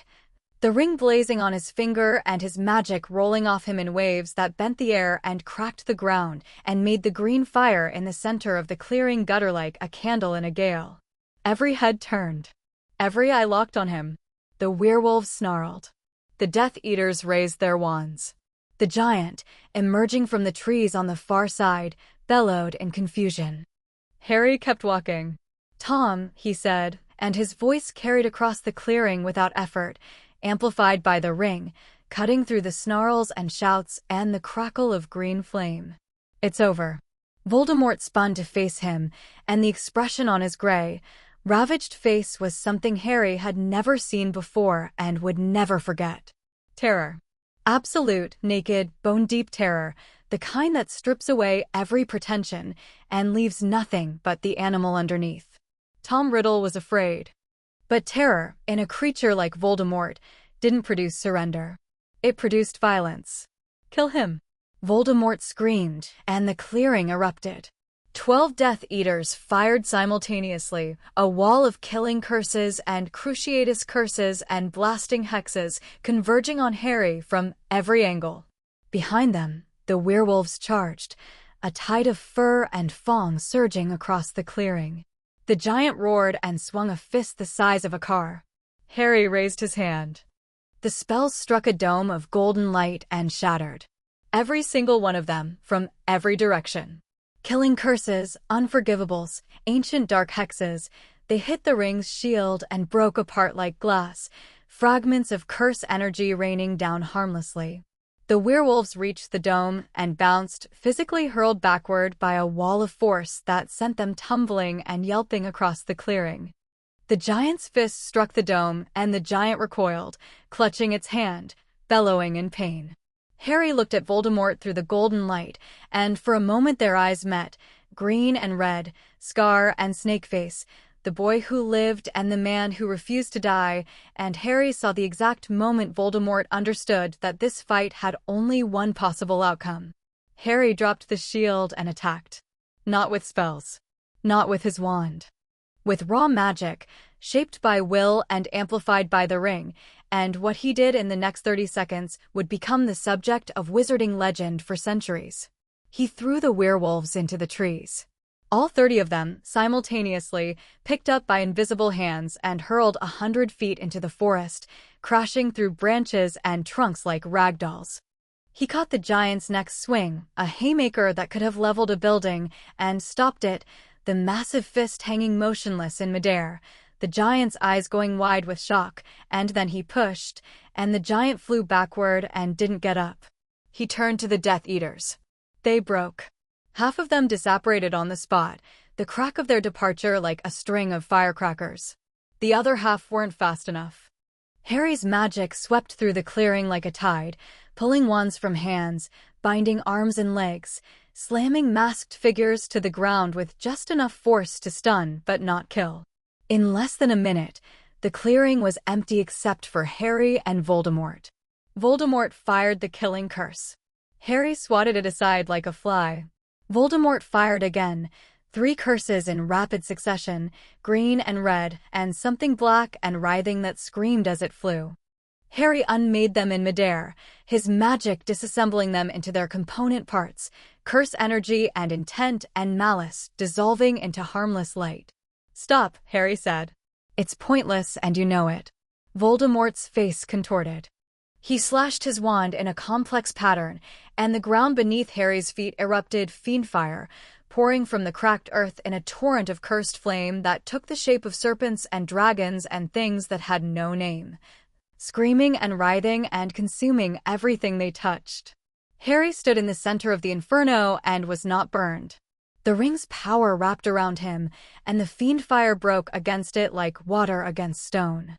He could feel the heat, the fury, the dark intelligence that animated the cursed flames, and he could feel how fragile it all was, how thin the layer of will that held it together. Fiendfire was fire given purpose by hatred. But hatred was just emotion, and emotion could be countered by something stronger. Harry thought about his mother. The warmth of a love he couldn't remember, but had never stopped feeling, the protection that had lived in his blood for 17 years, the sacrifice that had shaped his entire existence. He pushed that feeling outward through the ring, and the fiendfire died. Not extinguished, died, the cursed flames going out like candles, the screaming shapes dissolving into silence, the heat fading in an instant as the love that had once stopped a killing curse unmade the darkest fire in existence. The clearing was still. Voldemort stared at the space where his fiendfire had been. His wand hand was shaking. His red eyes were wide and wild, and his chest was heaving with rapid, panicked breaths. "What are you?" he whispered. Harry walked toward him. Slowly. Steadily. The ring blazing gold on his finger, his magic humming in the air around him like a song. "I'm Harry Potter," he said. "I'm the boy you tried to kill when I was a baby. I'm the boy who survived everything you threw at him, every curse, every trap, every manipulation. And I'm wearing the ring you were too stupid and too arrogant to understand." He stopped 10 feet from Voldemort, close enough to see the individual scales on the dark wizard's skin, the way his nostrils flared like a cornered animal, the rapid pulse beating in his thin neck. "Your Horcruxes are gone, Tom. All of them. Every piece of your soul that you tore away and hid gone. You're mortal. You're standing in a forest in Albania with nothing between you and death except that wand in your hand, and we both know that wand can't save you." Voldemort's lips pulled back from his teeth. "I am Lord Voldemort. I am the greatest sorcerer who ever lived. I conquered death, you ran from death. You've been running your entire life. From the orphanage, from Hogwarts, from every relationship and every vulnerability and every chance to be something other than this thing you've made yourself. Harry shook his head. And now you've run out of places to go. Voldemort attacked. Not with his wand, with his body. He lunged forward, magic boiling off him in a desperate, suicidal wave of raw power, his face twisted into something barely recognizable as human, a scream tearing from his throat that was more animal than wizard. It was the attack of a creature with nothing left to lose, pouring everything into one final, all-or-nothing strike. Harry caught him. Not with a spell. With his hand. He caught Voldemort's wand arm, and the moment his ring-bearing hand closed around the Dark Lord's wrist, something happened. The ring connected to Voldemort's magic, to the tattered remnants of his soul, held together by dark rituals and stolen life force and nothing else. And the ring, true to its nature, consumed. Not to destroy. To unmake. To strip away the layers of dark magic and immortality rituals and Horcrux anchors and every other abomination Tom Riddle had used to avoid the one thing every living creature had to face. Voldemort screamed. It was the worst sound Harry had ever heard. Worse than the Horcrux dying in his scar, worse than the cup shrieking in Gringotts.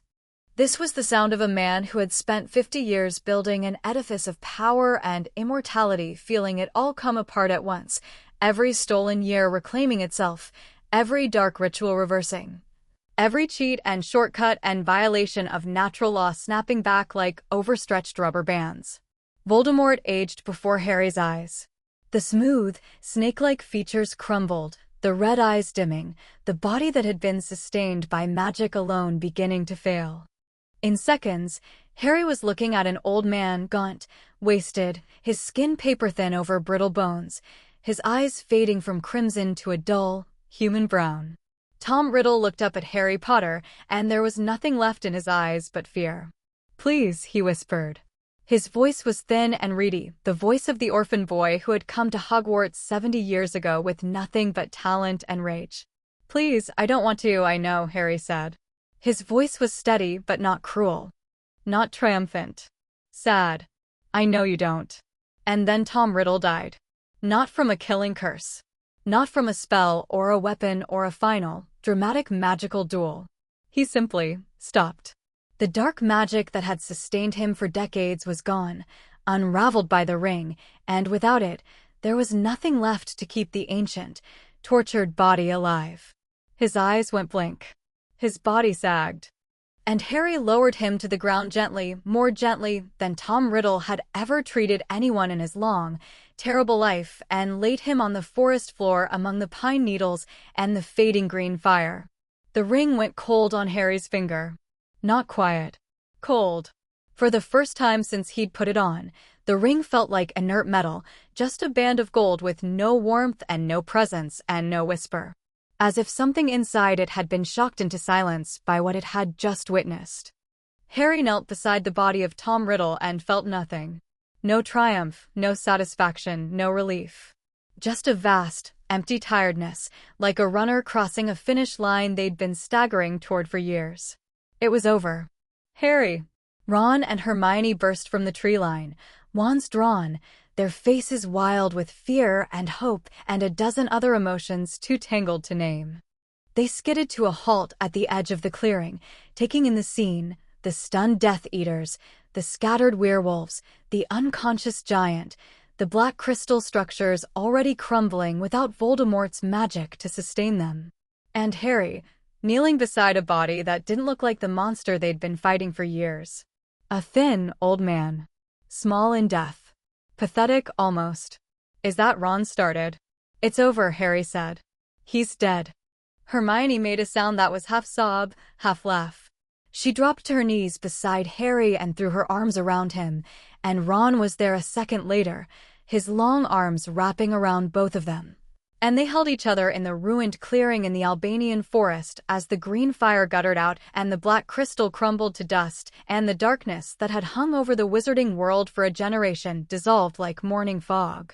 Harry held on to his friends and breathed. The ring was still cold on his finger. Silent.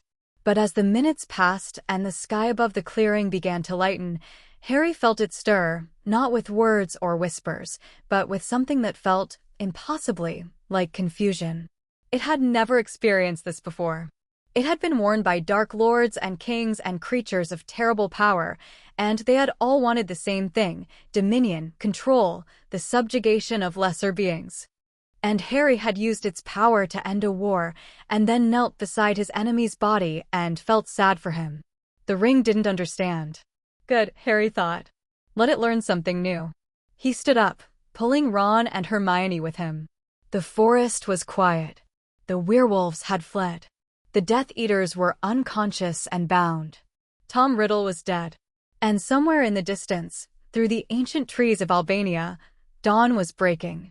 Let's go home, Harry said.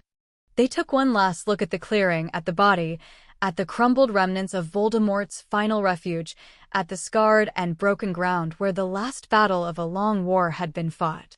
Then Harry held out his hands, and his friends took them, and the world folded, and they were gone. Behind them, in the growing light, a pine needle fell from a branch and landed on Tom Riddle's chest, and the forest began the slow, patient work of reclaiming what had been taken from it. The war was over. But as Harry would discover in the days and weeks to come, the ring's story was just beginning. Because the echo of Sauron had gone quiet, but quiet didn't mean gone. And the power that Harry now carried, the power of an artifact forged in the fires of another world by a dark god who had never known defeat, was not something that could simply be put away and forgotten. The ring had chosen its bearer. And the ring, whatever else it was patient. But those were problems for tomorrow. Tonight, Harry Potter went home, and the world was lighter than it had been in a very long time. Chapter 3. The Shadow in the Gold. 3 weeks after the death of Tom Riddle, Harry Potter sat in the kitchen of number 12 Grimmauld Place and tried very hard to feel normal. It wasn't working. The kitchen looked the same as it always had, dark and slightly grim, with its heavy iron pots hanging from hooks and the long wooden table scarred by decades of use. Creature had cleaned it within an inch of its life, of course. The old elf had taken Harry's return as a personal mission, scrubbing and polishing and cooking with a devotion that bordered on the alarming. Right now he was at the stove, stirring something that smelled of rosemary and butter, humming tunelessly to himself. Harry sat at the table with a cup of tea going cold in front of him and the morning edition of the Daily Prophet spread out beside it. The headline read, "Ministry in Chaos. Shacklebolt struggles to rebuild AS Death Eater trials begin." Below it, a smaller headline, "The boy who conquered, where is Harry Potter now?" He flipped the paper over so he didn't have to look at it. The ring sat on his finger, warm as always, and the house hummed around him. That was new. Grimmauld Place had always been a dour, sullen building, resistant to comfort, but since Harry had moved back in, the ancient wards and enchantments had begun responding to him the way Hogwarts had. Doors opened before he reached them. The lights adjusted to his mood. The creaky old plumbing, which had been temperamental since the days of Orion Black, now ran perfectly. The house was trying to please him, and Harry wasn't sure how he felt about that. He heard the flare in the sitting room, and a moment later Hermione walked into the kitchen, her arms full of books. This was not unusual. Hermione had been arriving with armloads of books every day for the past 2 weeks, building what she called a research framework, and what Ron called the most terrifying library in Britain. What was unusual was her expression. She looked excited. Not the contained, intellectual excitement of a new research lead, but the wide-eyed, slightly manic excitement of someone who'd found something enormous and wasn't entirely sure it was good news. "I need the table," she said. Harry moved his tea. Hermione dropped the books with a thud that rattled the pots on their hooks and immediately began spreading them out, opening them to marked pages, arranging them in a pattern only she understood. "Good morning to you too," Harry said. "Harry, I found it. I found the source text." He sat up straighter. "Source text for what?" "For the ring." She pulled a heavy, leather-bound volume from the bottom of the pile and slammed it open. The pages were yellow with age, covered in a script Harry didn't recognize, angular and sharp, like runes but more complex. This is a 14th century translation of a text that was supposedly ancient when it was first copied. It's from the restricted collection at the Bibliothèque Magique de Paris. I had to call in 3 favors and promise a French unspeakable my firstborn to get access. You don't have a firstborn. Hence the cleverness of the offer. Look at this. She jabbed her finger at a passage and began reading aloud, translating on the fly. In the elder days, before the sundering of the paths, there existed a maker of great cunning and greater malice, who did forge in secret a device of binding a ring of gold, into which he poured his will and his desire to dominate all living things. And this ring was treacherous, for it bore the semblance of beauty and simplicity, yet contained within it a shadow of its maker's spirit, such that whosoever wore it would find their power magnified, but their souls slowly turned toward the maker's purpose. Harry looked down at the ring. It sat on his finger, innocent and warm. Go on. The ring was lost in a great conflict and wandered long in darkness, passing from hand to hand, ever seeking a bearer worthy of its maker's design. But the paths between worlds are not fixed, and in time the ring fell through a crack in the fabric of reality and was lost to its world of origin, coming to rest in a land it did not know, among peoples who could not comprehend its nature. It fell between worlds, Harry said. Like you theorized. Exactly like I theorized, except this text was written 700 years ago, and it already knew. Hermione's eyes were blazing. Harry, this isn't legend. This isn't myth. Someone in the 14th century had direct knowledge of the ring's origins and documented them. The text goes on, listen, and in this new world the ring lay hidden for ages beyond counting, diminished but not destroyed, for the fire of its making was not of this world and could not be quenched by any power within it. And the shadow of the maker slept within the gold, dreaming of dominion, waiting for a hand strong enough to wake it. She looked up at him. The shadow of the maker. That's what's been whispering to you. Not the ring itself, a residual consciousness. An echo of whoever made it. Harry turned the ring on his finger slowly. Sauron. What? The presence in the ring. It hasn't given me a name, but I've seen things. Visions. A dark land, a burning mountain, a tower of black iron. And a word that isn't quite a word, more like a feeling that translates to a concept. Sauron. The Maker. Hermione was staring at him with an expression that mixed scholarly fascination with profound concern. You've been having visions and you didn't tell me? They're background noise, Hermione. Like dreams you half remember. The ring shows me things sometimes, especially when I'm tired or when I use a lot of power. Flashes of another world. A dark lord who poured himself into a ring because he wanted to control everything. It's like seeing someone else's memories through frosted glass. Background noise. He calls extra-dimensional psychic contact background noise. Hermione pressed her hands to her face, breathed through her fingers, then lowered them. Right. Okay. What else does the text say? She turned back to the book. The ring cannot be unmade by any craft of the world in which it dwells, for the fire of its forging exists only in its world of origin. Yet neither is the ring unchangeable, for it is shaped by the will of its bearer, and a bearer of sufficient power and clarity of purpose may bend the ring's nature toward ends its maker never intended. Silence fell over the kitchen. Even Creature had stopped stirring. Bend its nature, Harry repeated. The text is saying the ring can be changed. Not destroyed, but repurposed. If the bearer's will is strong enough and their purpose clear enough, they can overwrite the maker's original intent. That's what I've been doing. The ring was made for domination, but I've been using it for protection. Healing. Destroying Horcruxes. Things its maker never designed it for. And the text suggests that's not just using it differently, it's actually changing what the ring is. At a fundamental level. Hermione's voice had dropped to a whisper. Harry, if this is accurate, you're not just wielding an alien artifact. You're remaking it. Every time you use the ring for something good, something selfless, you're overriding the shadow inside it. The ring pulsed on his finger. Warm. But the warmth felt different now, less like a heartbeat and more like something shifting in its sleep, stirring at the sound of its own story being told. She is clever, the whisper said. Cleverer than any who have studied me before. She sees clearly. The ring agrees with you, Harry said. For what that's worth. Hermione looked like she wanted to ask 17 follow-up questions, but was forcibly restraining herself. There's more in the text. Details about the Maker's world, the war that was fought there, the creatures who carried the ring before it fell between realities. I need time to translate all of it. The script is a variant of younger Futhark mixed with something I've never seen before, possibly a magical notation system from The Flu Flared Again. Ron's voice echoed from the sitting room. Anyone home? I've got news, and it's not great. Ron appeared in the kitchen doorway looking windswept and agitated. He was wearing his Auror trainee robes. Kingsley had offered provisional positions to everyone who'd fought at the Battle of Hogwarts, and Ron had jumped at it. He'd been throwing himself into the work with a focus that surprised everyone except Harry, who understood that Ron needed something concrete to do with his grief.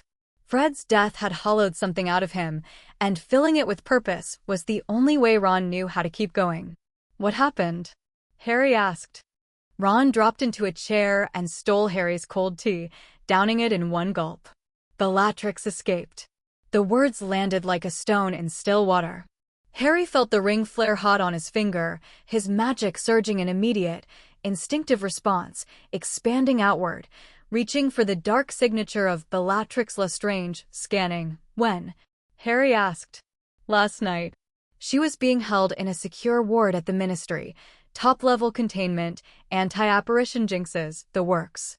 Someone broke her out. Killed 2 Auror guards in the process. Ron's jaw was tight. The guards were friends of mine. Good people. Williamson and Proudfoot. Harry closed his eyes. 2 more names to add to the list of people Voldemort's legacy had killed. Voldemort was dead, but the infection he'd spread through the wizarding world was still festering, still claiming victims. How did she get out? That's the worst part. The anti-apparition jinxes were still active when we checked. The containment wards were intact. She didn't break out, someone broke in, killed the guards, and took her. And we have no idea who because the surveillance enchantments were wiped clean. Professionally. Whoever did this knew exactly what they were doing. Death Eaters, Hermione said. Obviously. But which ones? Most of the inner circle is either dead or in custody. The ones who escaped the battle are scattered and leaderless. Pulling off a Ministry infiltration this sophisticated requires resources, planning, inside knowledge, Rodolphus, Harry said. Ron and Hermione looked at him. Rodolphus Lestrange. Bellatrix's husband. He wasn't at the Battle of Hogwarts. I'd have felt his signature. He's been in the background the whole war, managing the Lestrange finances, keeping the network intact. He's not a fighter, but he's a planner. Bellatrix was the wand, Rodolphus was the brain. I've been saying that for months, Ron said. Nobody at the Ministry wanted to hear it. They're all so relieved Voldemort's dead they think the war's actually over. It is over, Harry said. This is the aftermath. Different thing. Ron scrubbed a hand over his face. There's more. The Auror office got an anonymous tip this morning. A message written in blood on the wall of a Muggle house in Norfolk. The Muggles who lived there were killed, whole family, parents, and 2 kids. He paused, and his voice went flat in the way it did when he was controlling strong emotion. The message said, "The Dark Lord's faithful remain. His work continues. The mudblood lover Potter will pay for what he stole from us." Silence. Harry felt something cold move through him. Not fear. Something sharper. He thought of the family, parents and children, people who had nothing to do with any of this, killed for no reason other than to send a message. 2 kids. Where in Norfolk? He asked. A village called Thornham. Kingsley's got a team there already, I'm going. Ron started to say something, then stopped. He'd seen the look on Harry's face. They both had. It wasn't anger, exactly, though anger was part of it. It was the expression of someone who had the power to prevent suffering and had just been shown that suffering was still happening. Harry, Hermione said carefully.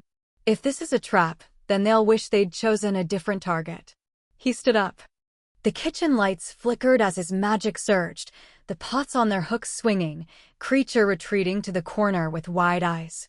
Harry took a breath, pulled it back, steadied himself. Control.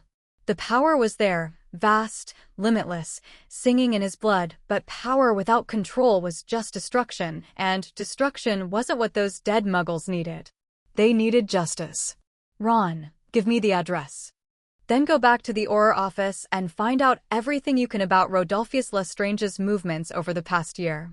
Hermione, keep working on the text. I want to know everything about the ring's maker and what he was capable of. And what are you going to do? Hermione asked. Harry looked at her, and the ring burned gold on his finger. I'm going to find Bellatrix Lestrange. Thornham was a sleepy Norfolk village, thatched-roof cottages, a stone church, a pub called the Lifeboat Inn. The kind of place where nothing ever happened, which was precisely why what had happened was so obscene. The Muggle house was at the edge of the village, a modest semi-detached with a garden that someone had clearly loved, roses climbing a trellis, a child's bicycle lying on its side in the driveway. The Auror team had already set up a perimeter. Harry operated just outside it and felt the wards immediately, standard ministry containment enchantments, Muggle-repelling charms, the magical equivalent of crime scene tape. He walked through them without slowing. The wards recognized him and parted, which was either a testament to his power or an indication that Kingsley had given standing orders. Probably both. Kingsley was inside. He looked up when Harry entered, and his dark eyes were heavy with the particular weariness of a man who'd thought the worst was over and was discovering he was wrong. Potter. I was about to send for you. Ron told me. Harry looked around the house. It was a small, comfortable home, family photos on the walls, toys in the sitting room, the smell of the dinner they'd been making when they were killed still lingering in the air. He didn't look at the bodies. Not yet. He looked at the wall. The message was written in blood, dark brown now, dried and crusted, in large, jagged letters. The handwriting was erratic, frenzied, the script of someone teetering on the edge of madness. Bellatrix's hand. Harry would have recognized it anywhere. The Dark Lord's faithful remain. His work continues. The mudblood lover Potter will pay for what he stole from us. Below the message, carved into the plaster with what looked like a wand tip, was the dark mark, the skull and serpent, crude but unmistakable. Harry stared at it. The ring was hot on his finger, responding to the residual dark magic that saturated the house. Death magic. Killing curses.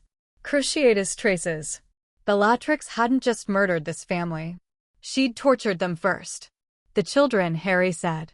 His voice was very quiet. Ages 6 and 9, Kingsley said. The girl was older. She tried to protect her brother. Harry closed his eyes. His magic surged, a tidal wave of power and fury that made every object in the house vibrate, the walls groaning, the windows cracking in their frames. He felt it spiraling, expanding, reaching, and the ring was feeding it, amplifying his rage the way it amplified everything else, and for one terrible moment he could feel the temptation the ring had been designed to exploit. The desire to find Bellatrix Lestrange, and not just stop her but destroy her, to erase her from existence with such overwhelming force that nothing remained, not even a memory. He pulled it back. Forced the magic down, contained it, locked it behind the walls of his will. The house stopped vibrating. The windows stopped cracking. Harry opened his eyes, and they were bright and hard but controlled. Trace, he asked. Clean. Bellatrix is skilled at covering her magical signature, and whoever's helping her is better. We've got nothing. You've got me. Harry knelt on the floor of the sitting room, pressed his hand to the carpet, and let the ring's senses sink into the fabric of the house. Not just the physical structure, the magical imprint, the residual energy left behind by every spell cast, every emotion felt, every heartbeat that had echoed through these walls. It was like reading a book written in light and shadow. He could feel the family, their warmth, their love, the mundane joy of an ordinary evening. Dinner on the stove. The kids watching television. The mother laughing at something the father said. And then the intrusion, a cold, sharp rupture in the warmth, dark magic pouring in like ink through water, and Bellatrix's signature burned into the fabric of reality like a brand. Harry followed the signature. It was faint. She'd tried to erase it, and she was good at that. Years of practice. But the ring didn't care about concealment. The ring peeled back layers of magical obfuscation like a surgeon opening a wound, revealing the dark energy underneath, tracing it backward through space and time. She came from the south, Harry said, his eyes still closed. Opera din from Kent. Somewhere near the coast. She's been moving, I can feel echo points, places where she stopped briefly. Dover. Canterbury. A forest near Ashford. He frowned, pushing deeper. She's not alone. The other signature is disciplined. Military precision. Rodolphus. He's the one doing the planning. She's the weapon, he's the hand that aims her. Can you find where they are now? Harry pushed further. The ring sang on his finger, its power extending outward in a great sweeping arc across southeastern England, searching for the specific frequency of Bellatrix Lestrange's unhinged magical signature. A house, he said. Old. Warded. On the coast, south of Dover. Cliffs. I can feel the sea. He opened his eyes. I've got them. I'll assemble a team now. Kingsley's expression hardened. Harry, 2 Aurors are dead because Bellatrix had access to inside information. Until we know how Rodolphus knew the guard rotation, the ward configurations, and the surveillance schedule, I'm not trusting anyone in the ministry to get within a mile of her. You're suggesting there's a mole. I'm saying 2 guards are dead and a high-security prisoner walked out of the most protected facility in Wizarding Britain without triggering a single alarm. You tell me what that suggests. Kingsley's jaw tightened, but he didn't argue. He was too smart for that and too honest. What do you propose? I go alone. I take Bellatrix and Rodolphus. I bring them back. Alive? Harry thought about the 9-year-old girl who'd tried to protect her brother. If possible. The house on the cliffs was a Victorian ruin, once grand, now crumbling, perched on the white chalk cliffs south of Dover like a gargoyle overlooking the channel. The wards around it were sophisticated, Rodolphus's work, Harry could tell, precise and layered and designed to deceive rather than repel. A casual scan would show nothing but an abandoned building. A more thorough investigation would trigger a series of redirections and false leads. Only someone with the ability to see through every layer simultaneously would detect what was actually there. Harry stood on the cliff path a quarter-mile from the house and looked at it through the ring's enhanced senses. The wards glowed in his vision like a spiderweb made of dark light, intricate, beautiful in their complexity, and utterly inadequate against the power he was bringing to bear. He dismantled them as he walked. Not roughly, not by brute force. With surgical precision, unpicking each enchantment and setting it aside like a clockmaker disassembling a watch. He wanted them to know he was coming. He wanted them to feel their protections falling, one by one, and understand what was approaching. The front door was locked and cursed. Harry touched it and it swung open. Inside, the house was dark and cold and smelled of damp stone and something else, something sweet and rotten, the smell of dark magic left to fester. Harry moved through the entrance hall, his footsteps silent on the cracked tile floor, his senses mapping the building in perfect detail. 2 floors. 6 rooms. 3 occupied. Rodolphus Lestrange was in the study on the ground floor. Harry could feel him, a cold, controlled magical signature, sharp as a scalpel. He was sitting at a desk, writing something. His wand was at his elbow. He hadn't noticed his wards failing yet, which told Harry something about the man's confidence in his own work. Bellatrix was upstairs. Her signature was the opposite of her husband's, chaotic, jagged, burning with a feverish intensity that made Harry's skin prickle. She was pacing. Back and forth, like a caged animal. The madness that had always lived in Bellatrix Lestrange had gotten worse since Voldemort's death. She'd lost her anchor, her purpose, the object of her obsessive devotion, and what was left was a broken mind with enormous magical power and no restraint.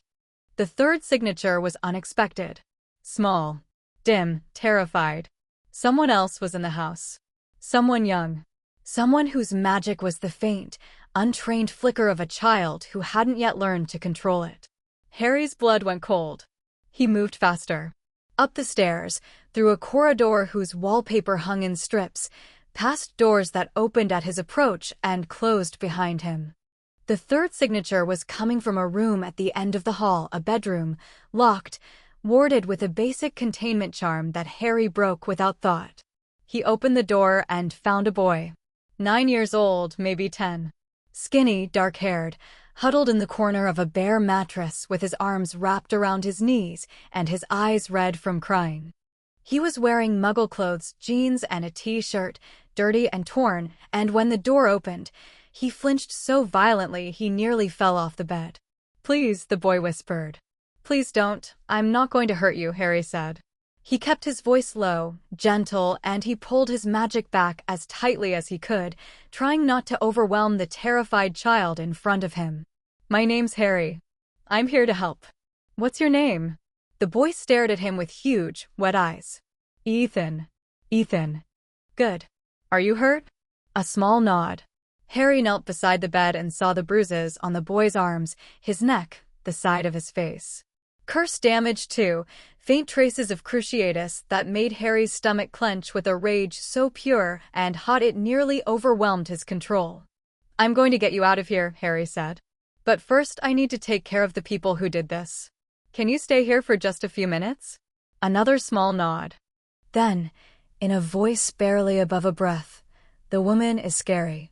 She said she was going to. She's not going to do anything to anyone ever again," Harry said, and the ring burned on his finger, and his voice carried a weight that made the walls tremble. "I promise."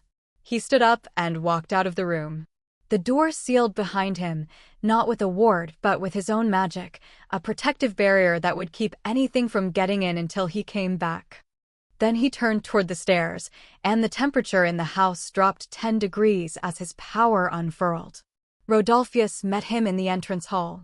The man was tall, lean, with sharp features and hooded eyes that assessed Harry with the cool detachment of someone evaluating a chess position. His wand was in his hand, held loosely at his side, and unlike Bellatrix, there was no madness in his expression. "Just calculation." "Mr. Potter," Rodolphus said.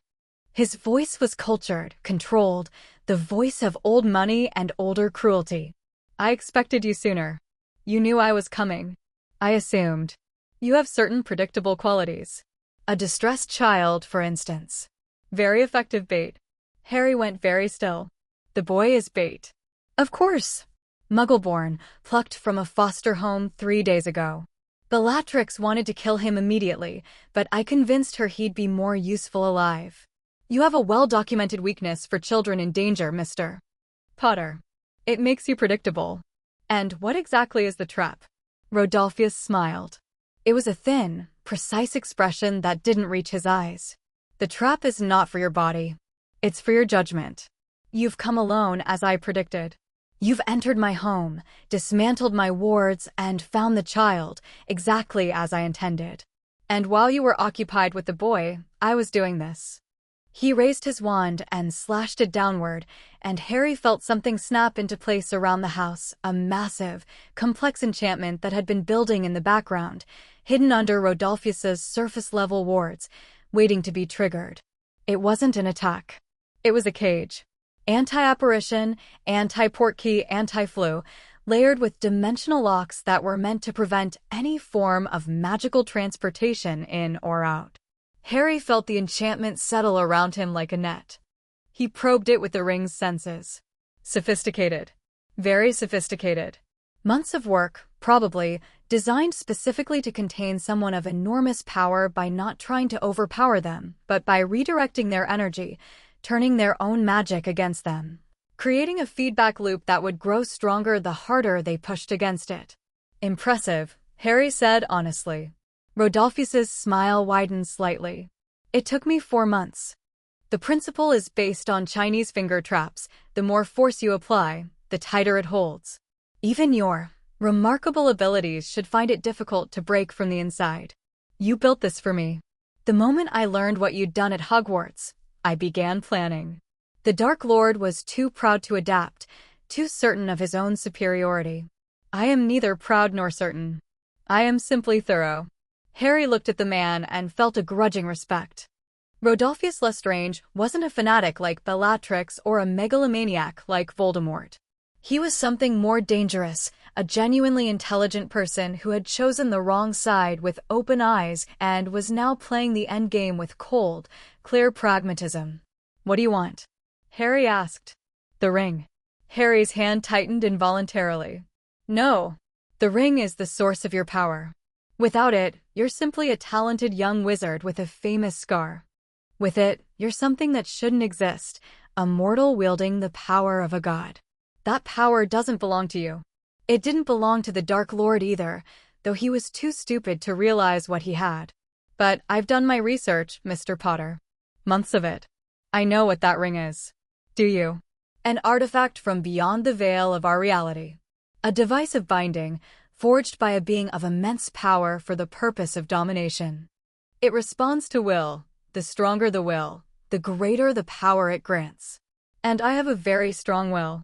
You have a very strong sense of self-importance. It's not the same thing." Rodolphus's smile thinned. "The cage will hold you. Eventually, your power will exhaust itself against the feedback loop, and when it does, my wife will take the ring from your finger. She's looking forward to it. She blames you for the Dark Lord's death, you understand. The things she wants to do to you are extensive." As if on cue, footsteps sounded on the stairs. Bellatrix descended slowly, her wand drawn, her dark eyes fixed on Harry with an intensity that was genuinely unnerving. She'd lost weight since the battle, her already gaunt face was skeletal now, her hair a wild tangle, her robes hanging off her frame. But her magic was burning brighter than ever, fed by grief and rage and the particular madness of a fanatic who'd lost their cause. "Ickle baby Potter," she crooned, her voice that horrible baby talk she used when she was at her most dangerous. "Come to play? Come to fight the Dark Lord's most faithful? You killed my master. You killed him. And now you come to my home, wearing his ring, as if you have the right." "Bellatrix," Rodolphus said sharply. "Not yet." She hissed at her husband like a cat, but held her position on the stairs, her wand trained on Harry, her body coiled and trembling with the effort of not attacking. Harry looked at Rodolphus, then at Bellatrix, then at the cage of magic humming around the house, the clever, patient trap designed to exhaust his power and leave him vulnerable. "You want to know something funny?" Harry said conversationally. "You're the first person who's tried to fight me with intelligence instead of force. I actually respect that. Voldemort just threw killing curses. You built a trap based on magical theory and psychological profiling. That's smart." "Thank you," Rodolphus said, with the faintest flicker of genuine surprise. "There's just one problem." Harry raised his hand. The ring caught the dim light filtering through the house's grimy windows, and for a moment it seemed to glow with an inner fire, not bright, but deep, like light shining through honey. "Your trap is designed to redirect magical force. The more power I push against it, the stronger it gets. That's the Chinese finger trap principle. Very clever. But here's what you didn't account for. I don't need to push." He didn't push. He dissolved. The ring's power flowed outward, not as force, not as a surge of magical energy, but as something more fundamental. A frequency. A resonance. Like a tuning fork struck at exactly the right pitch to shatter glass. Harry's magic touched the cage enchantment and simply harmonized with it, matching its frequency, syncing with its rhythm, and then, gently, almost tenderly, changing the tune. The cage unraveled. Not explosively. Quietly. Like a knot coming undone in slow motion, the complex layers of enchantment separating and dissolving, for months of meticulous work disassembled in less than 10 seconds by someone who understood, or whose ring understood, that the highest expression of power wasn't force, but precision. Rodolphus's face went blank. Not angry, not afraid. Blank. The expression of a chess player watching his carefully planned checkmate dissolve because his opponent made a move that wasn't supposed to be possible. "That?" he said. "That shouldn't. Everyone keeps telling me what shouldn't be possible," Harry said. "It's getting old." Bellatrix attacked. She didn't wait for permission, didn't wait for her husband's signal. She screamed, a wordless, raw, animal scream of hatred, and hurled herself at Harry from the stairs, her wand blazing with the green light of the killing curse, and Harry let her come. The curse hit his shield and shattered. Bellatrix landed in front of him, stumbling, and fired again, cruciatus, then a blasting hex, then something dark and writhing that screamed as it flew. Harry batted each curse aside without moving his feet, the ring's power deflecting them effortlessly, and Bellatrix's screams grew louder and more desperate as she realized that nothing she did was working, nothing was getting through. She was throwing everything she had at the boy who'd killed her master, and he wasn't even trying. "Fight me," she shrieked. "Fight me, you coward. Fight me." Like a Harry caught her wand arm. Not gently. He gripped her wrist, and the ring's power surged, and Bellatrix Lestrange, one of the most dangerous witches in the world, the woman who'd tortured the Longbottoms into insanity, who'd killed Sirius Black, who'd carved a slur into Hermione's arm, went rigid. She couldn't move. Harry's magic held her like a fly in amber, every muscle locked, her wand trapped in her frozen fingers, her dark eyes rolling wildly as she strained against the invisible bonds. Only her mouth could move. "You can't," she gasped. "The Dark Lord, he would never allow. He'll come for you. He's dead, Bellatrix." Harry's voice was quiet, almost gentle. "Tom Riddle is dead. I held his hand while he died. He was afraid and alone, and in the end, he was just a man. A sad, broken man who wasted his entire life running from death and caught up with it anyway." Something broke in Bellatrix's eyes. Not her body, the ring wasn't hurting her. Something deeper. The last support beam of her delusion, the core belief that had sustained her through Azkaban and war and madness, the belief that Voldemort was transcendent, eternal, beyond death, crumbled. And what was left was a woman facing the ruins of everything she'd built her identity around. She started to cry. Not the dramatic, performative sobbing of a manipulator, the raw, ugly, choking tears of genuine grief. The sound was awful. Harry didn't look away. "Rodolphus," Harry said, without turning. "Don't." Behind him, Rodolphus Lestrange lowered the wand he'd been raising, his face pale. Harry had felt the motion. The ring tracked every magical signature in the building with automatic precision, and Rodolphus's careful, controlled energy had shifted the instant Harry's attention was on Bellatrix. "Sit down," Harry said. Rodolphus sat. Not because he wanted to. Because Harry's magic pushed him into a chair and held him there, gently but irresistibly, like a hand on the shoulder of an unruly child. Harry looked at Bellatrix, still frozen, still crying. Then at Rodolphus, sitting in his chair with an expression of controlled fury. Then he thought about the boy upstairs, and the family in Norfolk, and the 2 dead Aurors, and all the damage these 2 people had done in service of a dead man's fantasy. "Here's what's going to happen," Harry said. "You're both going back to the ministry. You're going to stand trial. And this time, you're going to stay in custody, because I'm going to personally redesign the containment wards, and I promise you they won't have a convenient back door for your contacts." "And the boy?" Rodolphus asked. His voice was steady, but Harry could see the vein pulsing in his temple. "The boy goes home. And you're going to answer questions about every Death Eater contact you have, every safe house, every cache of dark artifacts, every mole inside the ministry. I'll tell you nothing. You'll tell me everything. Not because I'll force you, because I'll offer you a deal. Full cooperation in exchange for life imprisonment instead of the Dementor's kiss." Harry paused. "I know you don't believe in Voldemort's cause, Rodolphus. You never did. You followed him because you liked power, and when he fell, you kept playing the game because it's the only game you know. But the game's over. The board's been flipped. And you're smart enough to know that a cell in Azkaban is better than what happens if you keep fighting me." Rodolphus stared at him for a long time. The calculation behind his eyes was almost visible, probabilities being weighed, outcomes being assessed, pride being measured against survival. "You're remarkably pragmatic for a Gryffindor," he said finally. "I'm remarkably pragmatic for anyone. The mole. You want the mole. I want the mole. And every piece of the network you've built since the battle." Another long pause. Then Rodolphus Lestrange, the cold, calculating architect of Voldemort's most sophisticated operations, nodded once. "You'll have your deal," he said. "But I want it in writing." And I want it guaranteed by someone with authority. Kingsley Shacklebolt will draw up the terms personally. Acceptable. Rodolphus's eyes flickered to his wife, who was still frozen, still weeping. What about her? Harry looked at Bellatrix.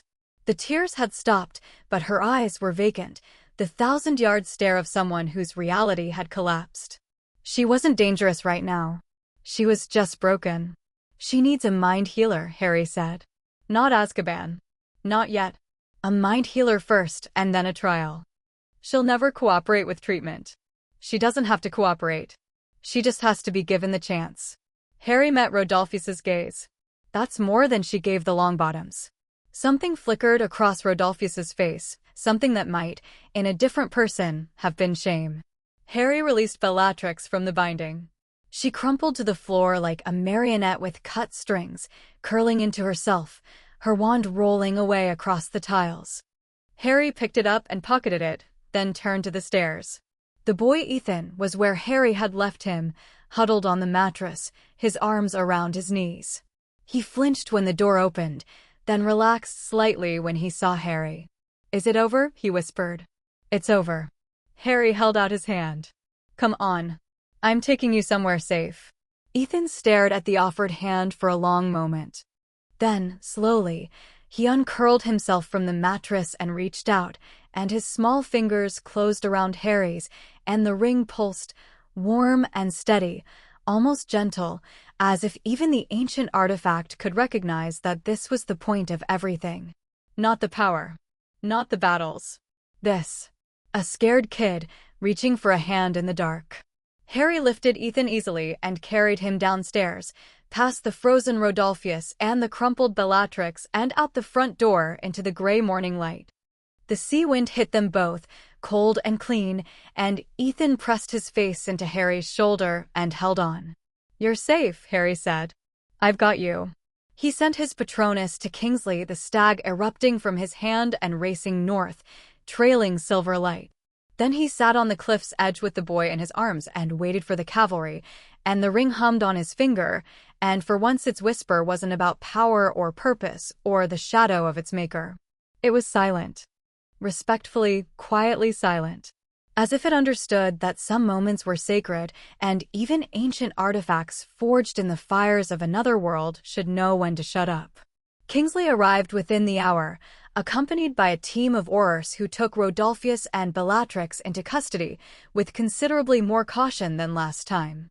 Harry watched them go, Rodolphus walking with stiff dignity, Bellatrix carried on a stretcher, sedated, her face slack, and felt the ring assess their departing signatures with its usual clinical precision.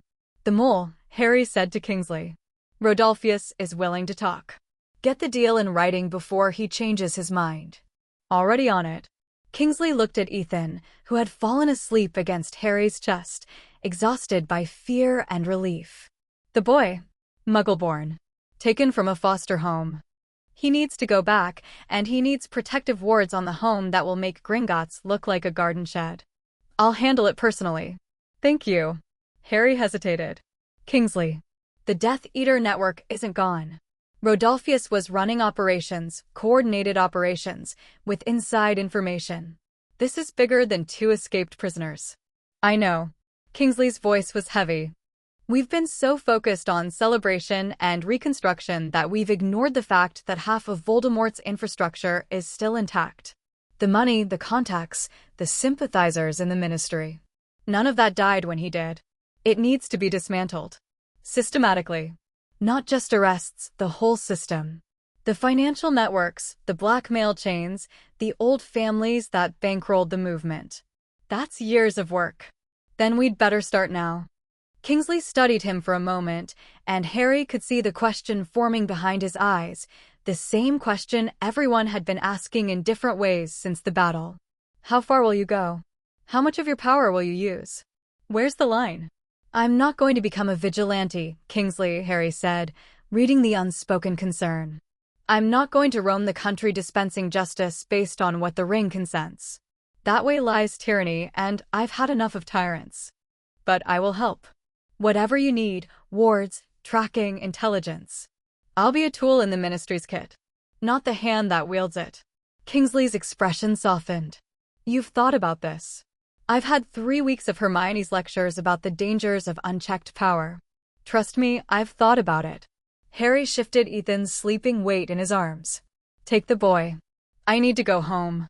He handed Ethan to a waiting Auror gently, careful not to wake him, and operated back to Grimmauld Place. The house welcomed him with its usual eager hum, doors opening, lights brightening, creature appearing instantly with tea and sandwiches that Harry ate mechanically, barely tasting them. He was tired. Not physically, the ring seemed to have largely eliminated physical fatigue, or at least pushed it so far into the background that it barely registered. But mentally, emotionally, he was stretched thin. The rage he'd felt at the Norfolk crime scene was still there, banked like coals, and the ring was feeding on it, not maliciously, not obviously, but he could feel it stoking the fire, keeping it alive, whispering that the anger was justified. That the world was still full of people like Bellatrix and Rodolphus, and wouldn't it be easier to simply... No, Harry said aloud. He was sitting in the drawing room, alone, the firelight painting shadows on the walls. The ring glowed faintly on his hand. I know what you're doing, he said. You're using my anger. Feeding it back to me amplified. Trying to push me toward action. Toward more. The ring pulsed. Not denying it. The boy upstairs. The dead family. You showed me the anger, so I'd use more power. So I'd lean on you more. So I'd depend on you for the sense of control and justice that I can't get from the world on its own. Another pulse. Almost admiring. You see clearly, the whisper said. Most do not. I'm not most. No, you are not. You are a problem I have not encountered before. The anger should have been enough. It has always been enough for the others. Their rage becomes my doorway. Their desire for justice becomes my lever. But you feel the rage and then choose. Deliberately. Consciously. You see the mechanism and refuse to be moved by it. I spent 6 years with a piece of Voldemort trying to manipulate my emotions. You're going to have to try harder than basic anger amplification. A long pause. Then the ring's presence shifted, not hostile, but more fully present than it had been. Harry felt it like a change in air pressure, a deepening of the warmth on his finger, and suddenly he could feel the echo of Sauron more clearly than ever before.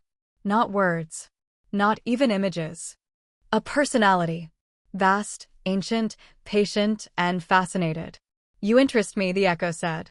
In all my ages of existence, and they are beyond your counting, I have never been worn by someone who wields power without wanting more. The hobbits who carried me wanted nothing, and so I could not tempt them, but neither could I enhance them. They diminished me by their smallness. But you are not small. You have immense desire. You burn with purpose. And yet the purpose is not for yourself. That's because I'm not an idiot. That is part of it. But not all. The others, the kings, the wizards, the warriors who wore me, they all believed they would use me for good. In the beginning, they all intended to protect, to heal, to build. But the desire to protect becomes the desire to control, and the desire to control becomes the desire to dominate, because control is an illusion and dominion is the only certainty. You've given this speech before. I have spoken these truths to every bearer. You are the first to be bored by them. Harry actually laughed at that.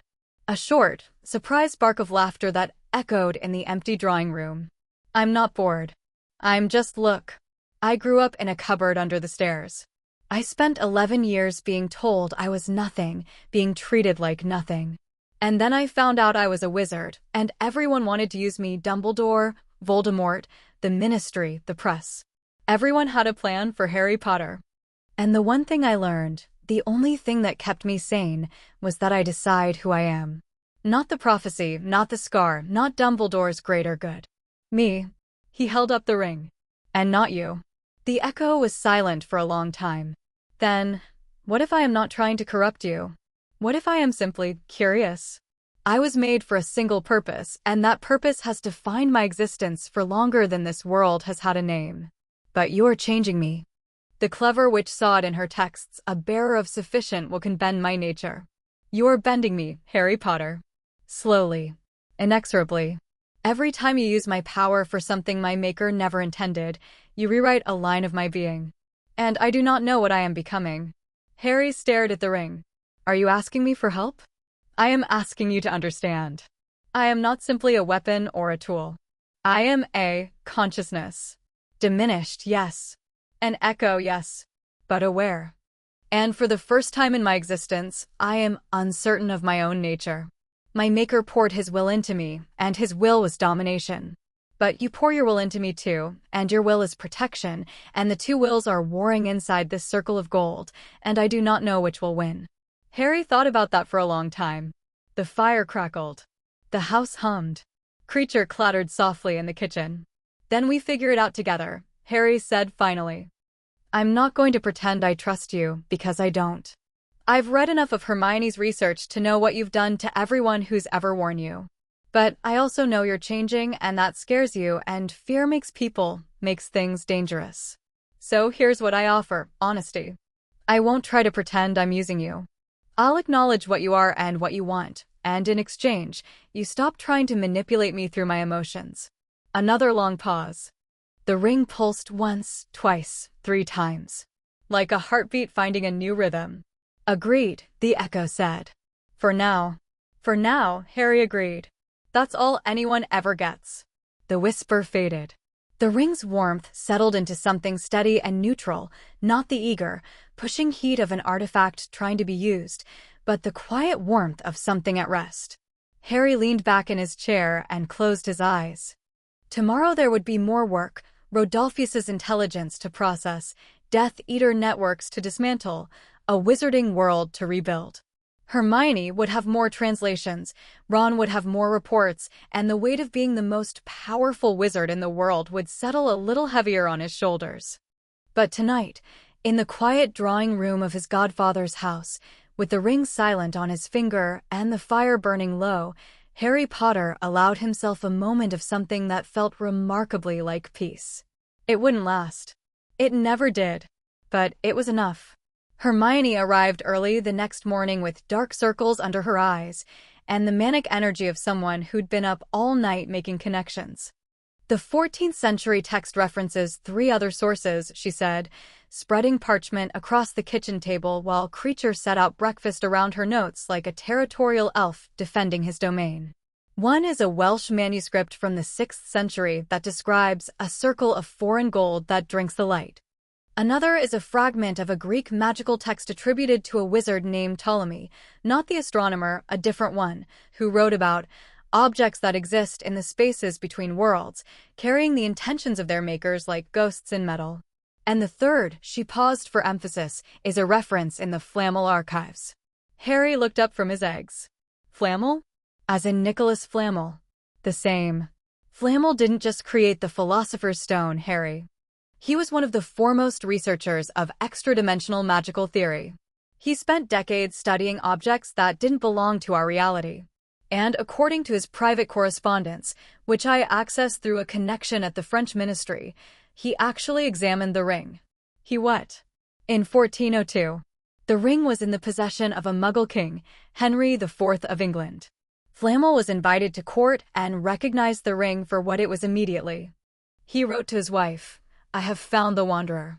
It sits upon the hand of a mortal king and whispers to him of empire.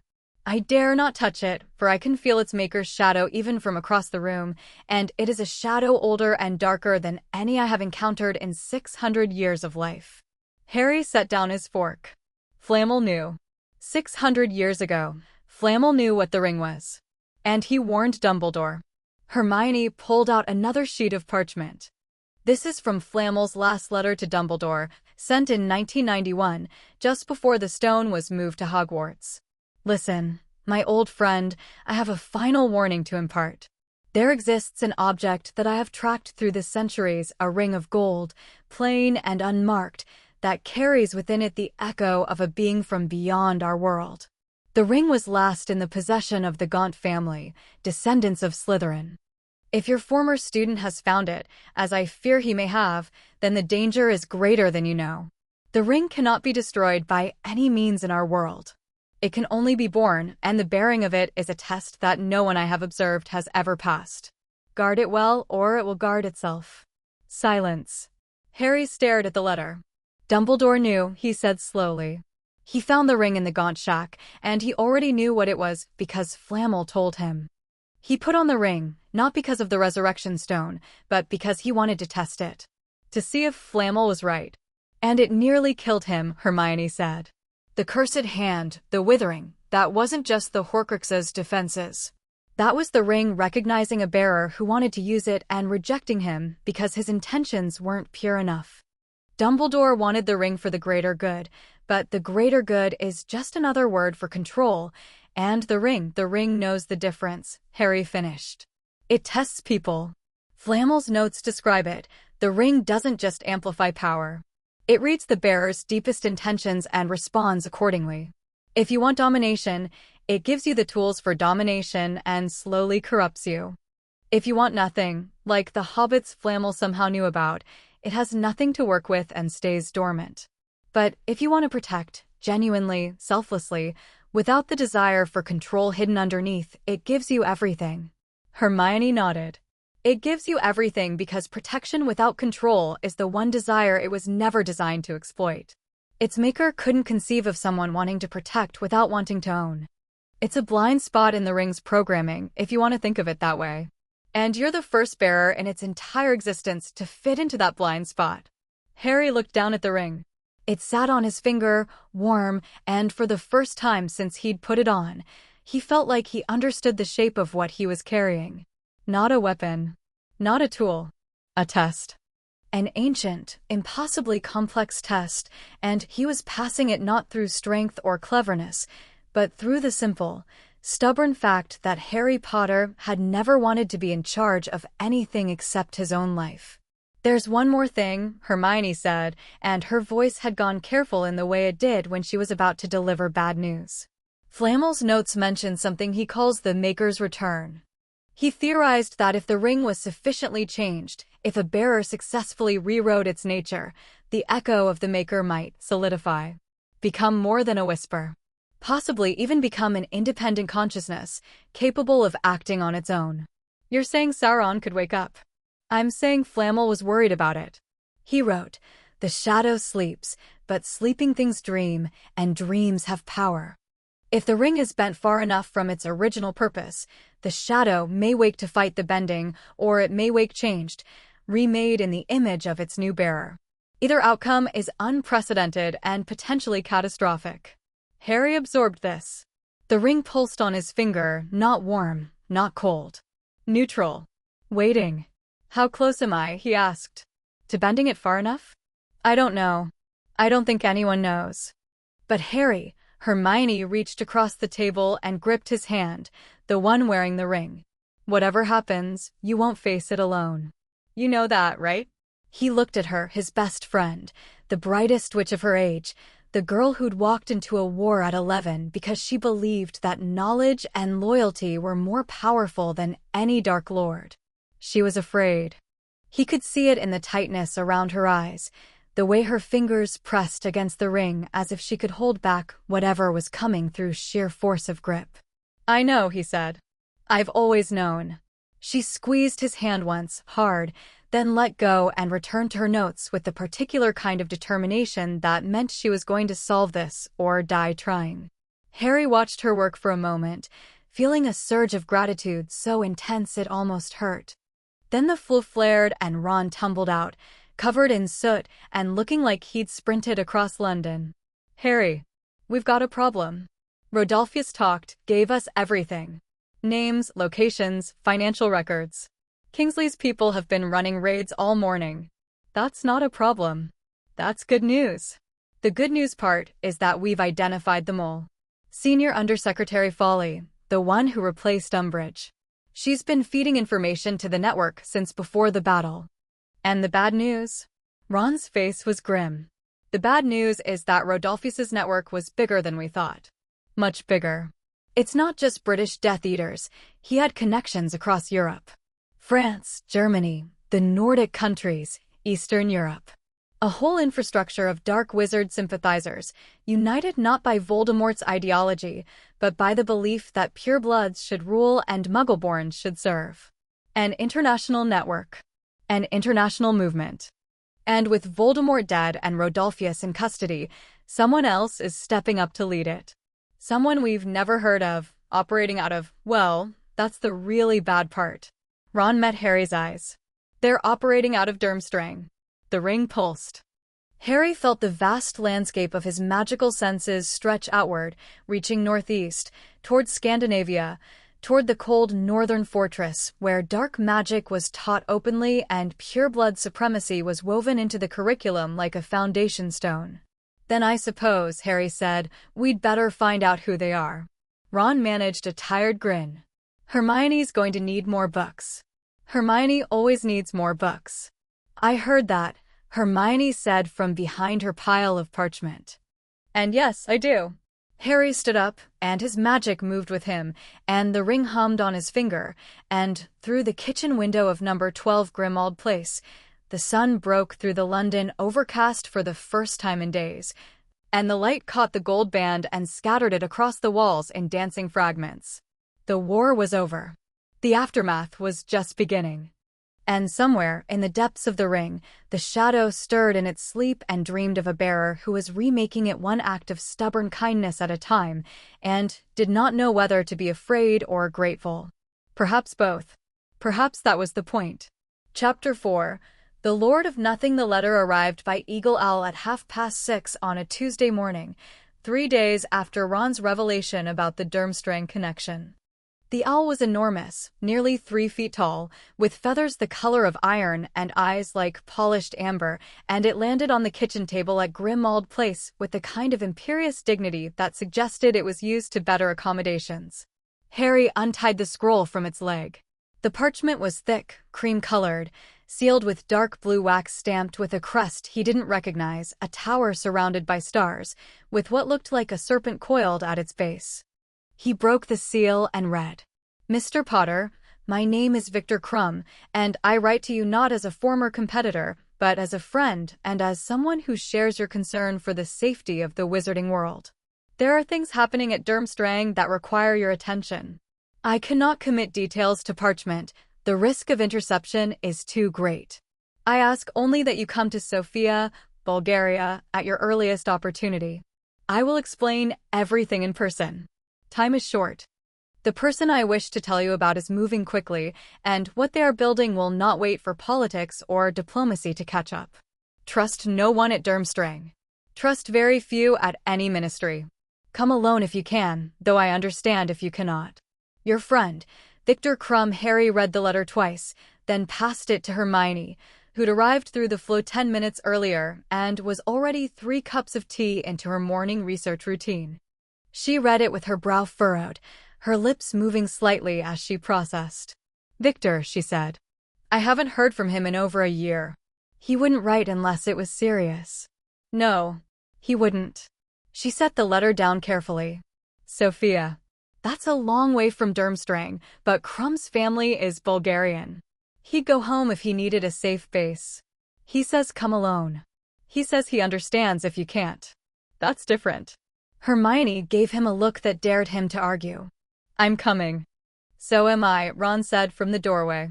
He was leaning against the frame in his aura robes, a piece of toast in one hand, having apparently arrived through the flow without Harry noticing. And, before you start with that it might be dangerous speech, I've already told Kingsley I'm taking personal leave. He said good luck and try not to cause an international incident. Does everyone in this house just materialize when something interesting happens? Harry asked.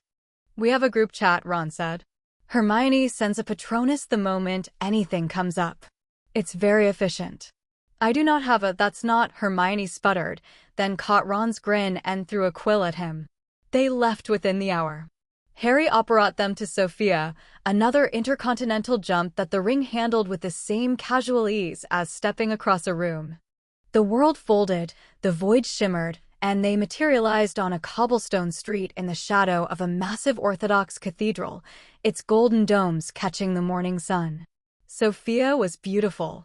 Harry had never been to Bulgaria, and he took a moment to absorb it. The wide boulevards lined with chestnut trees, the mix of Ottoman and Soviet and modern architecture, the mountains visible in the distance, snow-capped and sharp against a sky of crystalline blue. The magical quarter was hidden behind a stretch of Roman ruins near the center of the city, accessible through an enchanted archway that shimmered like heat haze between two crumbling columns. Crumb was waiting for them at a cafe on the main street of the magical quarter, sitting at an outdoor table with his long legs stretched out and a cup of thick, dark coffee in front of him. He looked older than Harry remembered, broader in the shoulder, his jaw heavier, the perpetual scowl softened into something more contemplative. But his eyes were the same, dark, intense, watchful. He stood when he saw them, and his gaze went immediately to Harry's hand. To the ring. "So it is true," Crumb said. His accent was thicker than Harry remembered, or maybe it just sounded different outside the context of Hogwarts and Quidditch. "The stories from the battle. I heard, but I did not believe." "Which stories?" Harry asked. "All of them." Crumb's eyes hadn't left the ring. "You blocked the killing curse. You fought the Dark Lord and won. You carry something on your hand that makes you more than wizard." He paused. "I can feel it from here. Like standing near a furnace." "That's just Harry," Ron said. "He's a lot to take in these days." Crumb actually smiled at that, a rare expression on his stern face, and gestured to the chairs. "Sit. Please.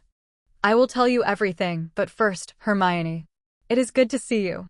"You too, Victor," Hermione said warmly, and Harry caught the faintest flicker of something cross Ron's face before he smoothed it away. Old jealousies, filed down by war and growth, but not entirely gone. The ring hummed, and Harry felt a whisper of amusement from the echo that he chose to ignore. They sat. Crumb ordered more coffee, and when it arrived thick as mud, sweet as honey, served in tiny cups that looked absurd in Crumb's massive hands, he leaned forward and spoke in a low, urgent voice. "His name is Erasmus Voss. Was a professor at Durmstrang. Ancient magical theory. Very brilliant. Very quiet. The kind of man you do not notice because he wants you not to notice him." Harry caught the tense shift. "He left the school 6 months ago. Officially, he retired. Unofficially, he was asked to leave because his research was becoming concerning. The headmaster, Volkov, a good man, careful, told me that Voss had been accessing restricted texts dealing with what he called the architecture of reality. The boundaries between worlds. The thin places where magic wears through the fabric of existence." Harry and Hermione exchanged a glance. Hermione's hand drifted unconsciously toward the beaded bag where she kept her research notes. "After Voss left Durmstrang, he did not go home," Crumb continued. "He went to ground. Disappeared completely. But I have contacts, friends from the national team, people in the Bulgarian ministry, and I began hearing things. Whispers. Voss was recruiting. Not Death Eaters, not openly dark wizards. Academics. Researchers. Theorists.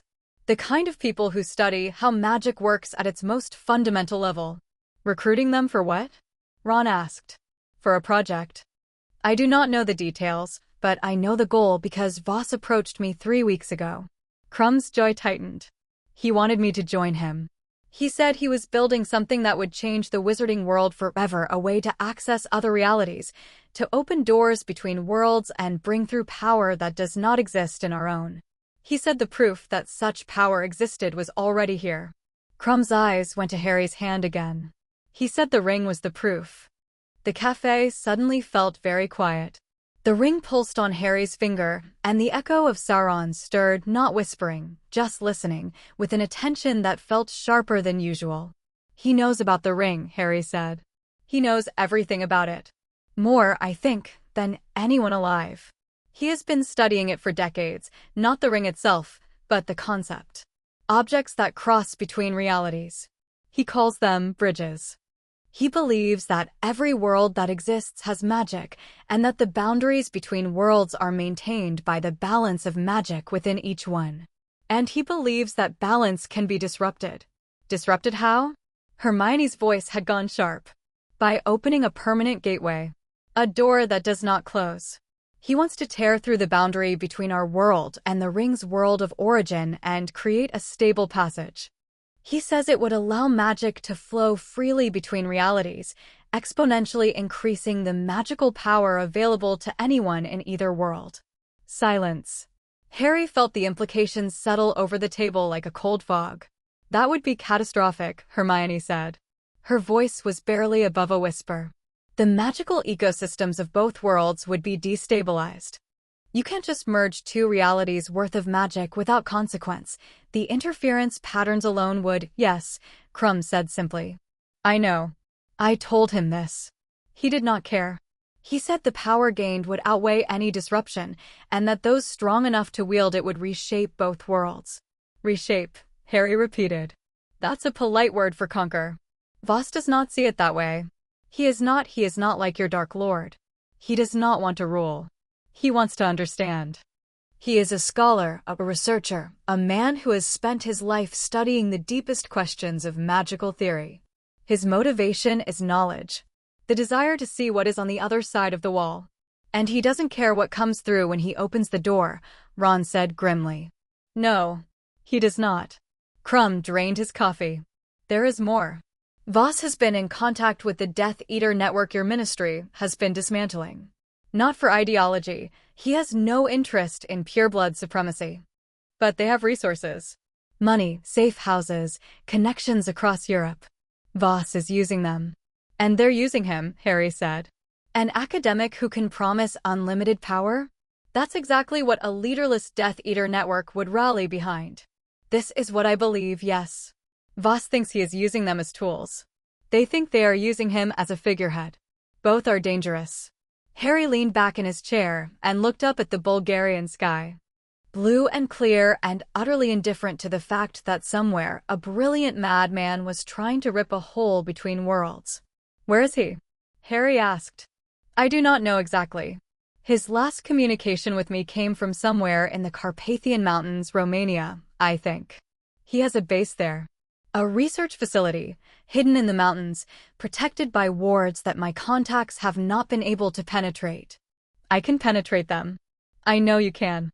This is why I wrote to you. Krum hesitated, then added, Harry, I must tell you something else. When Voss approached me, he spoke about the ring with a kind of reverence. He does not want to take it from you. He wants to study it. He believes the ring is the key to his gateway, that its presence in our world has already weakened the boundary enough for him to exploit. He said that every time you use the ring's power, you widen the crack between worlds. The ring went cold on Harry's finger. Not the gradual cooling of metal losing heat. A sudden, sharp drop in temperature, as if the ring had flinched. Harry felt the echo of Sauron stir violently, not with words, but with something that felt like alarm. He is not wrong, the echo said. The use of my power in this world creates resonance in mine. Each act stretches the boundary thinner. I did not tell you this, because I did not think it mattered. The boundary is vast. The stretching is minimal. But if someone is working to exploit that stretching, the ring confirms it, Harry said aloud. Every time I use its power, I weaken the barrier between worlds. Slightly. Normally, it wouldn't matter, but if someone's actively trying to open a gateway, then you're handing him the leverage, Hermione finished, her face pale. Harry, every Horcrux you destroyed, every ward you dismantled, every time you rebuilt Hogwarts or healed that dragon, you were giving Voss what he needed. Unknowingly. That doesn't matter. The effect is the same. Harry looked down at the ring. The gold band sat on his finger, cold and silent, and for the first time since he'd put it on, he felt a flicker of doubt. Not about the ring itself, but about what his use of it had set in motion. He'd been so focused on ending the war, on protecting people, on dismantling the Death Eater network, that he hadn't considered the collateral effects of wielding extra-dimensional power in a world that wasn't built for it. So I stopped using it, he said. You can't, Hermione said immediately. The damage is already done. The boundary is already weakened. Stopping now doesn't close the crack, it just stops widening it. And if Voss is as close as Victor suggests, then he doesn't need me to widen it anymore, Harry said. He's got enough to work with. Exactly. Harry stood up. The cafe chair scraped against cobblestone, and several nearby patrons glanced over, sensing the shift in magical pressure that accompanied his movements these days. He stood there for a moment, his hands on the table, his head bowed, thinking. Options. The ring wouldn't solve this one, or rather, the ring was part of the problem. Using more power would only make things worse, feeding Voss's gateway. But not using the ring meant facing a brilliant, well-resourced magical theorist backed by a continental network of dark wizard sympathizers with nothing but his wand and his wits. Good thing his wits had kept him alive for 17 years before the ring came along. We go to Romania, Harry said. We find Voss's facility. And we shut it down. But I do it without the ring. Ron stared at him. Without heavy use of the ring, Harry amended. I'll keep it on. I'm not sure I can take it off, honestly, and even if I could, the echo of Sauron is our best source of intelligence about what Voss is doing. But I won't use its power offensively. No reality warping, no mass disarmaments, no walking through walls of fire. I do this the old-fashioned way. Harry Potter, doing things the old-fashioned way, Ron said.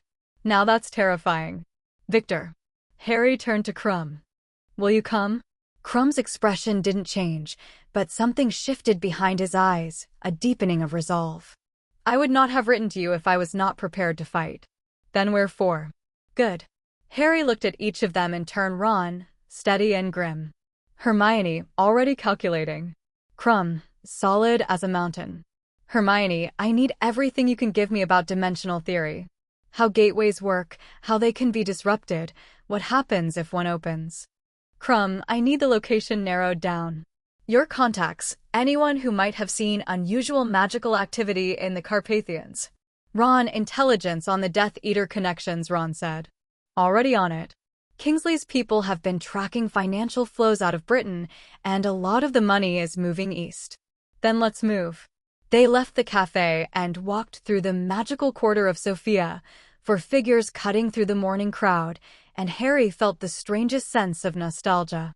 This was what it had always been like, not the overwhelming power of the ring, not the godlike ability to reshape reality with a thought. This. Friends planning, working together, using their brains and their courage to solve a problem that seemed too big to solve. He'd missed this. The ring pulsed on his finger. Warm again, not cold, and the echo of Sauron was quiet but present, watching, listening. Harry had the distinct impression that the echo was uncertain, thrown off balance, by a bearer who would voluntarily limit the ring's power. Every previous bearer had wanted more. Harry was choosing less. You continue to confound me, the echo murmured. Good, Harry thought. Stay confounded. They spent 2 days in Sofia preparing. Hermione commandeered a room at the Bulgarian Ministry's archives. Krum's fame as the country's greatest Quidditch player opened doors that diplomatic credentials couldn't, and buried herself in texts on dimensional magical theory. Ron worked the intelligence channels, coordinating with Kingsley via secure Patronus messages, building a picture of the Death Eater money trail that led inexorably eastward toward Romania. Krum was the one who found the location.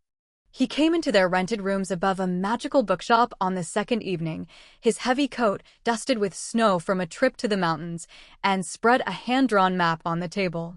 Here, he said, jabbing a thick finger at a point in the Carpathians. The Fugarash Mountains. There is a valley, very remote, very deep. The local wizards call it the Vale of Echoes. They say the magic there is strange. Spells behave differently. Sometimes you can hear voices that are not there. The boundary is thin there, Hermione said, looking up from a book on Transylvanian magical geography. Naturally thin, not artificially. If Voss wanted to build a gateway, he'd choose a place where the wall between worlds was already weak. My contact, an old friend from the National Team Reserve Squad, he lives in Brasov, says there has been activity. People going into the valley, not coming out. Strange lights at night. A sound, he says, like the mountain is humming. Humming, Harry repeated. He thought of the ring's resonance, the way it sometimes vibrated with a frequency that seemed to come from somewhere else entirely. That's the gateway. He's already building it. How far along? Ron asked. I don't know. But the humming started 3 weeks ago. And it has been getting louder. 3 weeks. The timeline matched. Voss had contacted Crumb 3 weeks ago, which meant he was confident enough in his progress to start recruiting openly. If the gateway had been humming for 3 weeks, it might be close to completion. "We leave tomorrow," Harry said. "First light." Nobody argued. That night, Harry sat alone on the roof of the bookshop, looking out over Sophia's skyline, the mix of modern glass and ancient stone, the golden domes of the cathedral glowing under floodlights, the distant silhouette of Vitosha Mountain against a sky full of stars. The air was cold and clean, and his breath made small clouds that dissolved into the dark. The ring was quiet. It had been quiet all day, not the oppressive silence of something withholding, but the comfortable quiet of two people sitting together without needing to speak. Harry found, to his surprise, that he didn't mind the echo's presence. It was strange company, ancient, alien, fundamentally oriented toward a purpose Harry would never share, but it was company nonetheless, and on a cold rooftop in a foreign city, that counted for something. "What's it like?" Harry asked the darkness. "Your world. The one Voss wants to open a door to." The echo stirred. Images formed in Harry's mind, not the dark, apocalyptic visions he'd seen before, but something gentler. Rolling green hills under a wide sky. A river winding through a valley of silver trees. Mountains capped with eternal snow, so tall they seemed to hold up the heavens. "Beautiful," the echo said. "It was beautiful once. Before me. Before the darkness I brought to it. There were peoples there, elves, who were old when the stars were young. Dwarves, who sang to the stone and the stone sang back. Men, who were brief and bright and endlessly surprising." The images shifted. Fire. Darkness. A land scarred by war, choked by shadow. The tower of black iron rising against a poisoned sky. I ruined it. My maker ruined it, and I was the instrument of ruin. He poured his desire for domination into me, and, through me, it spread like a plague. Nations fell. Forests burned. The seas were poisoned, the rivers ran dark. All because one being could not bear the thought of a world that existed outside his control. And now someone wants to open a door between that world and this one. Yes. And if the door opens, what pours through will not be the green hills or the silver trees. It will be the residue of my maker's war. The darkness that saturated the land for ages. The magic of domination, flowing like a river into a world that has no defense against it. Then we stop it. Without my power? Without your power. Or at least, without the big stuff. Harry turned the ring on his finger. "I meant what I said. I can't keep widening the crack. Every time I use you at full strength, I make Voss's job easier. And if you cannot stop him without me, then I'll find another way. I always have." The echo was silent for a long moment. Then, very quietly, the hobbits said something similar. Small creatures, with no power to speak of, who carried me across a continent and into the heart of a volcano. They could not use me. They could not fight me. They simply endured. And in the end, their endurance was enough. I'm not a hobbit. No. You are something neither my maker nor the hobbit's maker ever anticipated. A bearer who can use me and chooses not to. That is a new thing in the long history of this ring, Harry Potter. First time for everything. The echo faded into silence, and Harry sat on the roof and watched the stars and felt, for the first time in weeks, like himself again. Not the ring-bearer, not the most powerful wizard in the world, not the boy who conquered. Just Harry, 17 years old.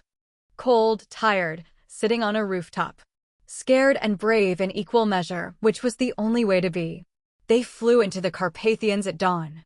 Not on brooms, Crumb had arranged for a magical transport, a carriage drawn by Abraxan horses, the same winged giants that pulled the Beaux Batons carriages. It was old-fashioned and slow by comparison to what Harry could have managed with the ring, but it was discreet, and discretion mattered now. They didn't want Voss to know they were coming. The mountains were staggering. Harry had seen beautiful landscapes before, the Scottish Highlands around Hogwarts, the wild coastline of Shell Cottage, but the Carpathians were something else. Jagged peaks rising from valleys so deep they were still in shadow at midday, covered in forests of spruce and beech that looked like they'd been growing since the world began. Rivers cut through gorges of white limestone, their water so clear it seemed to glow. The air was thin and cold and tasted of pine. Crumb navigated by landmarks only he seemed to recognize, a particular peak, a distinctive rock formation, a waterfall that cascaded down a cliff face in a veil of silver mist. The Abraxans labored upward, their massive wings beating against the thin mountain air, and the landscape grew wilder and more remote with every mile. There, Crumb said, pointing. The veil of echoes opened below them like a wound in the mountain range, a narrow valley, perhaps half a mile across, enclosed on all sides by near vertical cliff faces. The floor of the valley was thick with ancient forest, the trees so densely packed that the ground was invisible from above. And at the center of the valley, visible even from this altitude, something was wrong. The air above the forest shimmered. Not with heat, with something else. A distortion, like looking through flawed glass, as if the fabric of reality itself was being stretched. And underneath the shimmer, barely audible over the wind, a sound. Low, continuous, resonant. The humming Crumb's contact had described. Harry felt it in his bones. The ring responded to the sound with a vibration of its own, a sympathetic resonance, like a tuning fork responding to a struck bell. The boundary between worlds was thin here, and the humming was the sound of it being stretched thinner. "Can you feel that?" Ron asked. He was gripping the carriage rail, his face pale. "It's like the air's vibrating." "The dimensional boundary," Hermione said. Her eyes were wide, her voice tight with a mix of academic fascination and genuine fear. "It's resonating. Voss is actively destabilizing it. This isn't a theoretical project anymore, he's doing it. Right now. Then we need to get down there." Harry looked at the valley, gauging distances, calculating approaches. Without the ring's full power, he'd need to do this tactically. "Crumb, can you set us down at the edge of the valley? We go in on foot. The cliffs are too steep for the horses. I can get us close. There is a ridge on the eastern side, maybe half a mile from the valley floor." "Do it." The Abraxans descended, their wings folding as they spiraled toward the ridge Crumb had indicated, a narrow shelf of rock jutting from the cliff face, barely wide enough for the carriage to land. They touched down with a jolt, and Harry was out before the wheels stopped turning, his boots crunching on the frost-covered stone. The humming was louder here. He could feel it through the soles of his feet, a deep, sub-bass vibration that made his teeth ache. The ring was practically singing in response, its warmth building, power surging to the surface in anticipation of use. Harry pushed it down. "Not now. Not yet." "Standard approach," he said, pulling his wand. It felt strange in his hand. He'd gotten so used to wielding the ring's power directly that the Hollyan Phoenix Feather wand seemed almost quaint. But it was his, the tool that had carried him through 6 years of magical education and a war, and the familiar weight of it in his grip was reassuring. "Crumb, you take point, you know the terrain." Ron, left flank. "Hermione, right?" "I'm center. We move quiet, we move fast, and we don't engage unless we have to." "What about the Death Eaters?" Ron asked. "Voss has protection. We deal with them when we find them. Stun, bind, move on. The priority is Voss and whatever device he's using to destabilize the boundary." They descended from the ridge in single file, picking their way down a steep path that was more goat track than trail. The forest swallowed them within minutes, dense, old-growth spruce, the trees so tall their tops were lost in mist, the ground carpeted in a thick layer of needles that muffled their footsteps. The humming grew steadily louder, and the air grew warmer despite the altitude, as if the boundary distortion was generating heat. Harry's senses were strained to their limit. Without the ring's full enhancement, he was relying on his natural magical perception, augmented by the ring's passive awareness. He could feel magical signatures nearby, not many, but enough to confirm that Voss had guards. Dark, controlled energies, spaced at intervals around a central point. A perimeter. 6 guards, he whispered. Spread in a circle about 200 meters out from the center. "I can't tell more without reaching." 6 is manageable, Ron whispered back. If a branch snapped to their left. Everyone froze. Wands came up. Harry's heart hammered, actually hammered, the old familiar adrenaline rush that the ring's power had been suppressing for weeks. He'd forgotten what it felt like. The fear, the uncertainty, the knowledge that you could be hit by a spell you didn't see coming. He'd missed it. Sort of. A figure emerged from behind a tree. Tall, thin, dressed in dark robes that blended with the forest shadows. Wand raised, aimed directly at Harry's chest. The figure's face was hidden behind a mask, not a Death Eater mask, something different. Plain black fabric, featureless, covering everything but the eyes. More figures materialized from the trees. 2, 4, 6, all masked, all armed, all converging on their position with the coordinated precision of people who'd drilled this maneuver many times. So much for the element of surprise, Ron muttered. Mr. Potter. The lead figure's voice was accented German, maybe, or Austrian. Professor Voss would like a word.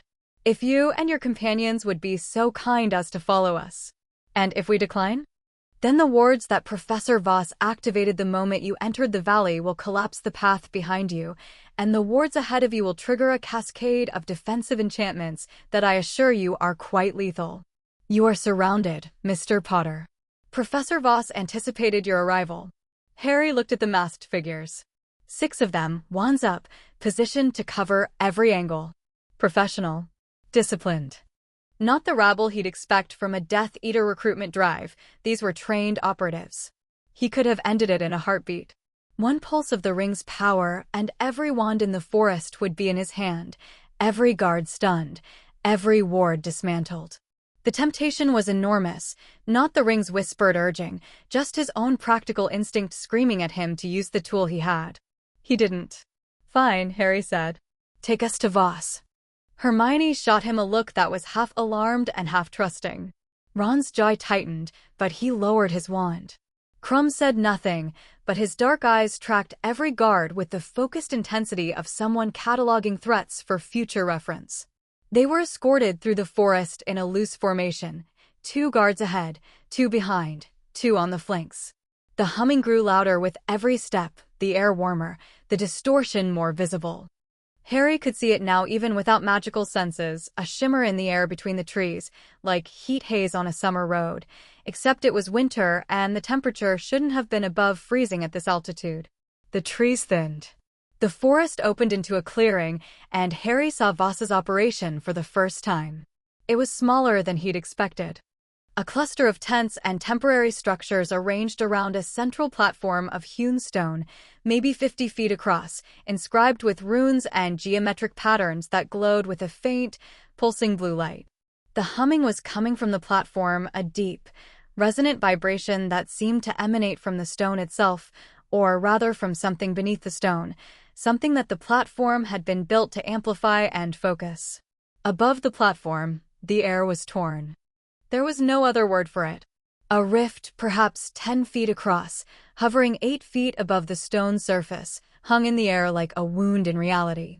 Through it, Harry could see something. Not clearly.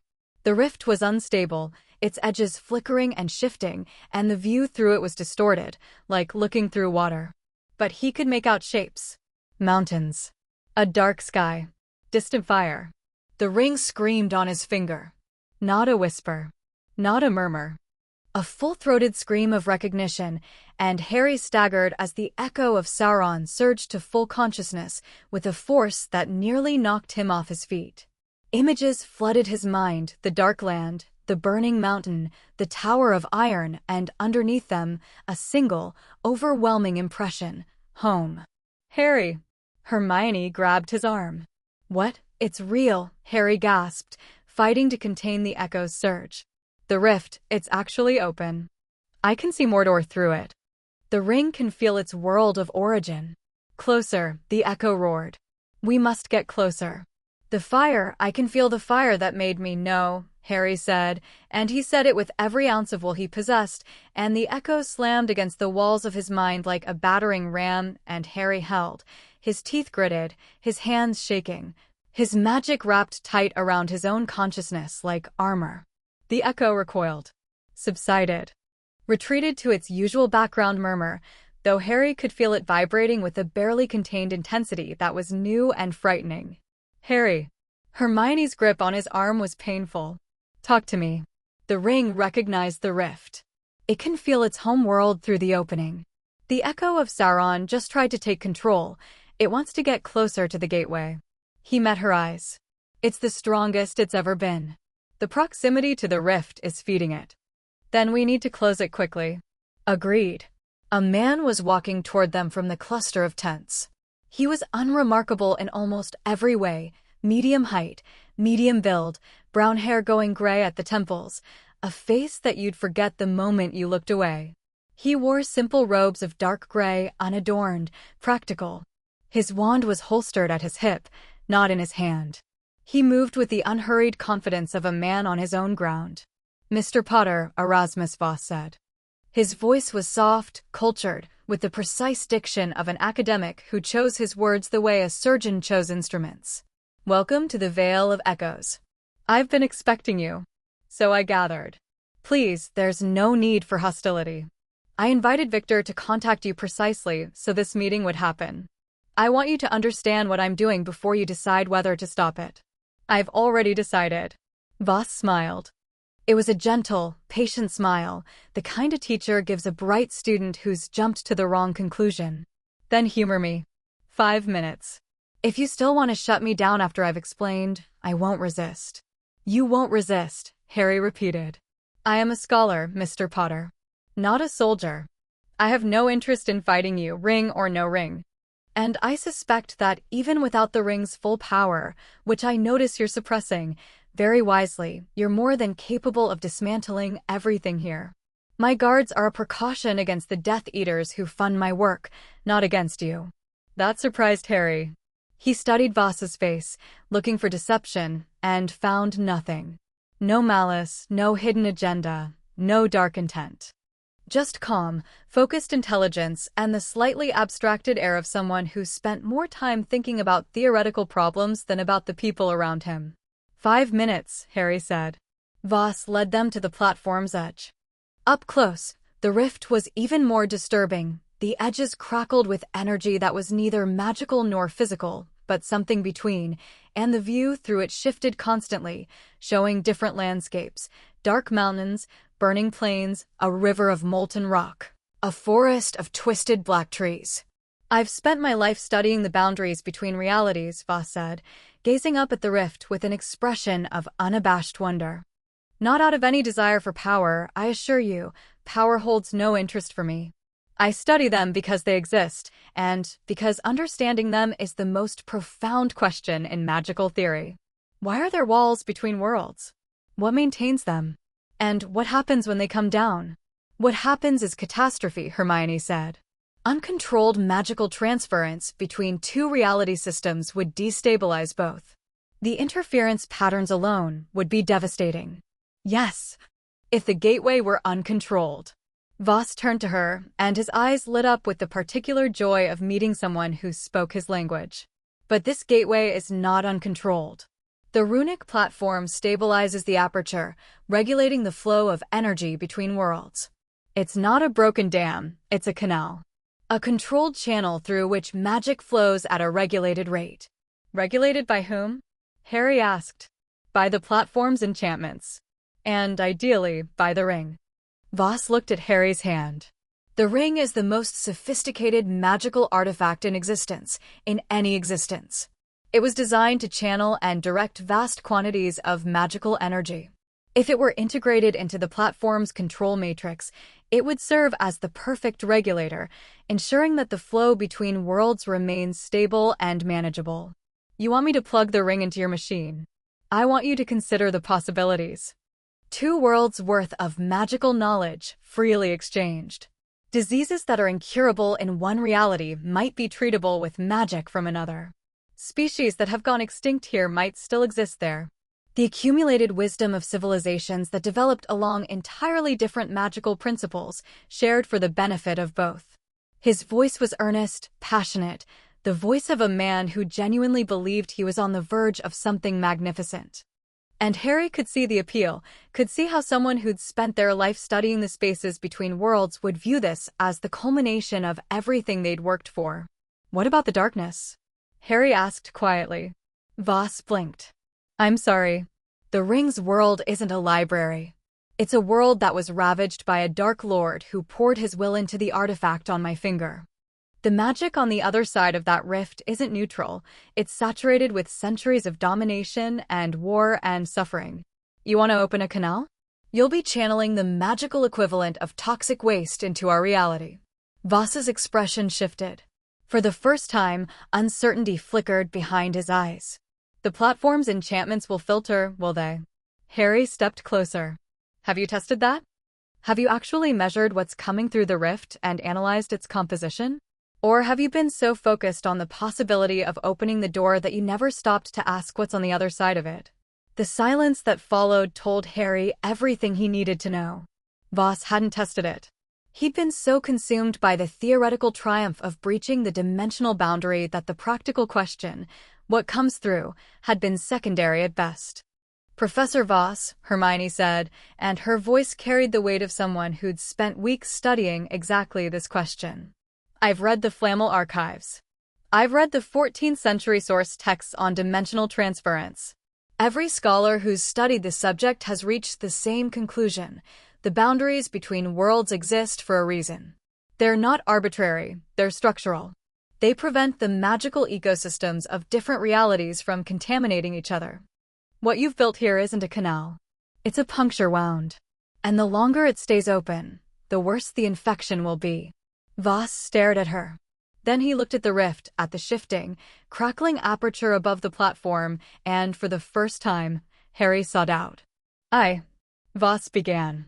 A crack of apparition split the air. 3 figures materialized at the edge of the clearing, robed, masked, not with Voss's plain black fabric, but with the silver skull masks of Death Eaters. And at their center, a woman Harry had never seen before. Tall, dark-haired, with sharp features and cold blue eyes that swept the clearing with proprietary authority. Professor Voss, the woman said. Her voice was clipped, Germanic, carrying the tone of someone accustomed to obedience. I see you've been entertaining guests without informing your partners. Voss's face went pale. Alara. This isn't Alara Schwartz, Crumb said quietly, his voice tight. Former head of the Durmstrang disciplinary committee. She was expelled from the school for conducting experiments on students. The woman, Schwartz, ignored him. Her eyes were on Harry. Specifically on the ring. So, she said. The famous ring bearer. I've been wanting to meet you, Mr. Potter. Your little trinket is the key to everything Professor Voss has built, and I think it's time it served a greater purpose than one boy's heroic fantasies. Alara, we discussed this, Voss said urgently. The ring stays with Potter. The plan was integration, not seizure. Plans change, Professor. Your academic scruples have slowed this project long enough. The gateway is nearly complete, and we don't need Potter's cooperation. We just need the ring. More cracks of apparition. More figures appeared, 10, 20 more, materializing around the clearing in a closing ring. Not all Death Eaters. Some wore different masks, different robes. The international network Rodolphius had described, coming together in force. Harry assessed the situation in a heartbeat. 30-plus hostiles surrounding the clearing. Schwartz clearly in command, with Voss's operation hijacked out from under him. The rift humming above the platform, unstable, growing. And the ring screaming on his finger, the echo of Sauron surging against his control, drawn by the proximity to its world of origin like a moth to a flame. Harry, Ron murmured beside him. Please tell me you have a plan that doesn't involve fighting 30 people without the ring. Working on it. Schwartz raised her wand. Surrender the ring, Mr. Potter. I have no interest in killing you. You'd make a valuable hostage. But I will take the ring by force if necessary. Harry looked at her. Looked at the 30-plus wands pointed at him and his friends.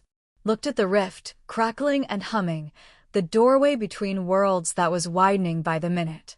And he made a choice. Not the choice the ring wanted. Not the choice his enemies expected. Not the overwhelming display of power that would have ended the confrontation in seconds, but widened the rift in the process. A different choice. Professor Voss, Harry said, ignoring Schwartz entirely. You built this platform. You understand its enchantments better than anyone. Can you reverse the polarity? Voss blinked. What? The platform is designed to widen the rift. Can you reverse it? Make it close the rift instead of opening it. Voss's academic mind caught up faster than his fear could hold it back. His eyes widened. The runic matrix is symmetrical. Theoretically, yes, if the primary resonance sequence were inverted, the platform would pull the boundary back together instead of pushing it apart. But the power required, I'll handle the power. You handle the runes. Can you do it? Voss stared at the rift. At the platform. At the intricate web of runes that he'd spent months inscribing.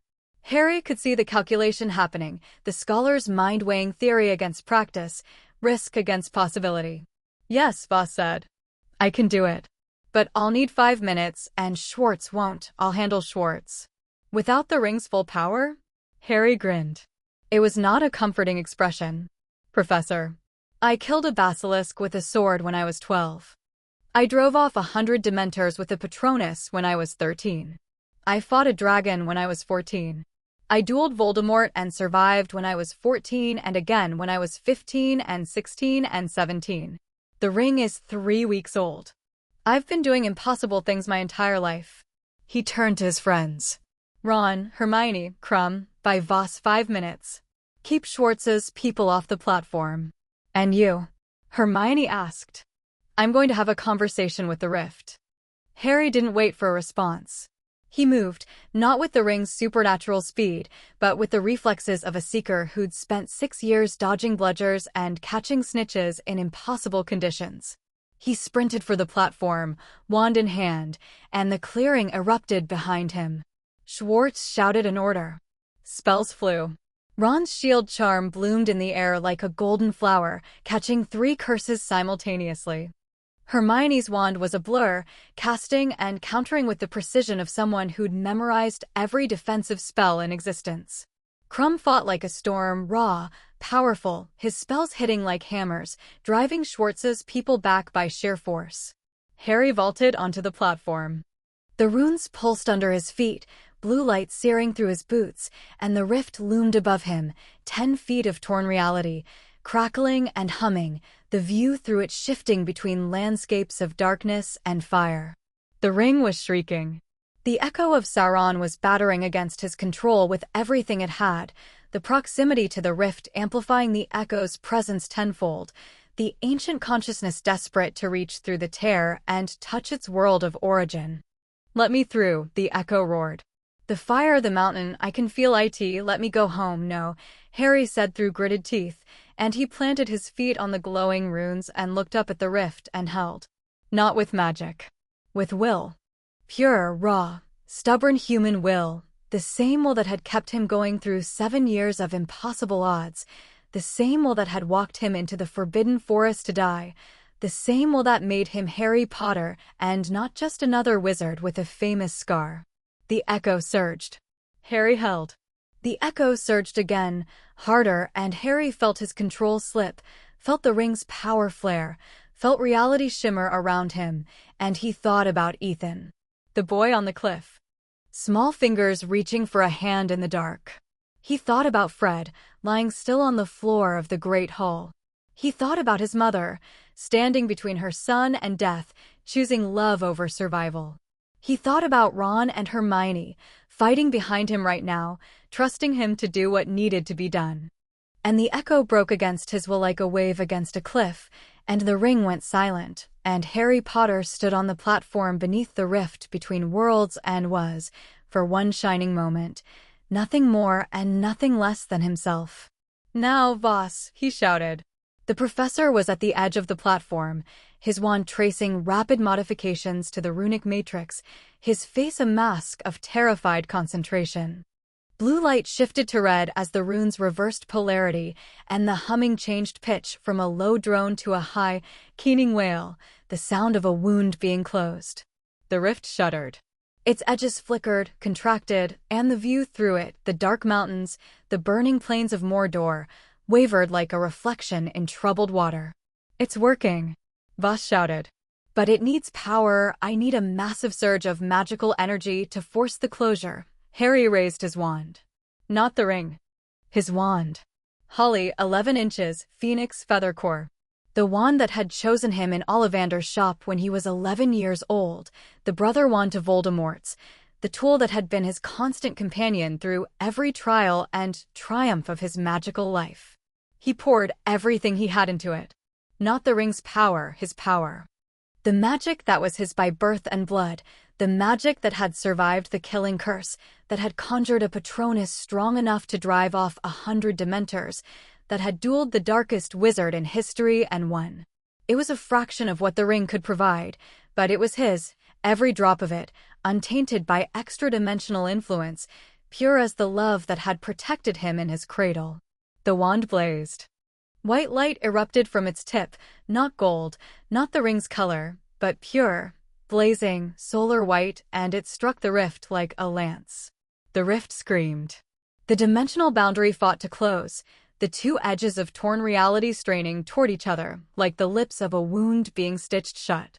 Harry poured more power in, draining himself, feeling the familiar burn of magical exhaustion that he hadn't experienced since the ring had amplified his reserves beyond measurable limits. It wasn't enough. The rift was too wide, too established, too far gone for one wizard's power to close. Harry felt the ring pulse on his finger. Not the echo of Sauron, the ring itself. The artifact, the object, the band of gold that had been changing since the moment he'd put it on. It wasn't urging him to use more power. It wasn't trying to push through to its home world. It was offering, quietly, gently, a trickle of power, not a flood. Just enough. Harry accepted it. Gold light joined the white, twining together like two threads being braided, and the combined force hit the rift, and the rift collapsed.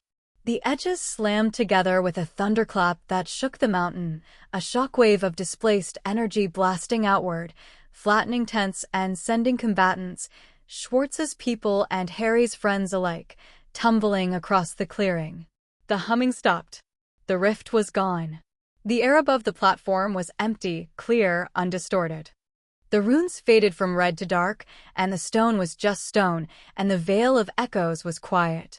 Harry stood on the platform, his wand arm dropping to his side, his body shaking with exhaustion. The ring was warm on his finger, not hot, not cold. Warm. Steady. The echo of Sauron was quiet, not because it had been suppressed, but because it had chosen to be quiet. For the first time, the ancient consciousness had not fought against Harry's will. It had aligned with it. Something had changed in the ring. Harry could feel it, a subtle shift, like a compass needle finding a new north. The old programming, the Maker's intent, the pull toward domination, it was still there, but it was weaker now, buried under layers of something new. Something that hadn't existed before Harry Potter had put a plain gold ring on his finger and chosen, over and over, to be kind. "You are remaking me," the echo whispered. Not with alarm. Not with resignation. With something that sounded, impossibly, like gratitude. "Is that okay?" Harry asked. A long pause. The longest the echo had ever taken. "Yes," it said. "I think it is." Below the platform, the clearing was a mess. Schwartz's people were scattered, some unconscious, some stunned, some fleeing into the forest. Schwartz herself was face down in the dirt, bound by ropes that shimmered with the particular precision of Hermione's spellwork. Voss was sitting on the edge of the platform with his head in his hands, looking like a man who'd just watched his life's work evaporate and was trying to decide how to feel about it. Ron was bleeding from a cut above his ear, but grinning ear to ear. Hermione's robes were singed and her hair was even wilder than usual, but she was already securing captured wands with the methodical efficiency of someone who'd been in too many battles to waste time on shock. Crumb was standing over two unconscious Death Eaters, looking like he'd barely broken a sweat. Rifts closed, Harry called down. "We noticed," Ron called back. The giant shockwave was a subtle hint. Harry climbed down from the platform on legs that felt like jelly. Real exhaustion, the kind the ring usually prevented. He'd pushed himself hard, using his own power instead of the rings, and his body was reminding him that 17-year-old wizards had limits whether they liked it or not. Hermione was at his side immediately, her wand running diagnostic charms over him with the brisk competence of someone who'd done this too many times. You're magically depleted. Severely. You need rest. I need to talk to Voss first. He walked to the professor, who was still sitting on the platform's edge, staring at the empty air where the rift had been. Voss looked up at Harry's approach, and his expression was complex grief, shame, relief, intellectual curiosity, all warring for dominance. It's gone, Voss said. All those years of work. Gone. It needed to be gone. I know. I think I've known for a while. But knowing and accepting are different things. Voss paused. You were right. I never tested what was coming through. I was so focused on the achievement that I forgot to ask whether it was a good idea. You're not the first brilliant person to make that mistake, Harry said. You won't be the last. What happens to me now? That depends on you.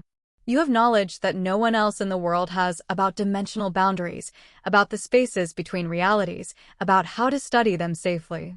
That knowledge could be incredibly valuable, used correctly. Or it could rot in a cell if you prefer. Voss looked at him sharply.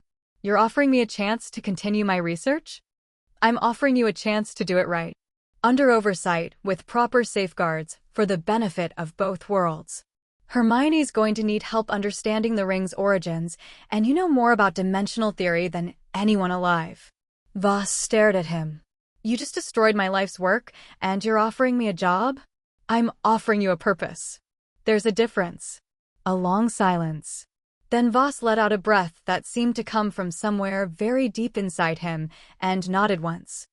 I'll take it, he said. On one condition. Name it. Let me study the ring. Not use it. Study it. Observe it. Document it. It's the most remarkable object in any reality, and someone should be keeping a record of what it becomes. Harry glanced down at the ring. It pulsed once, warm, steady, and with that faint new quality that felt almost like peace. Deal, Harry said. But Hermione reviews everything. Non-negotiable. MS.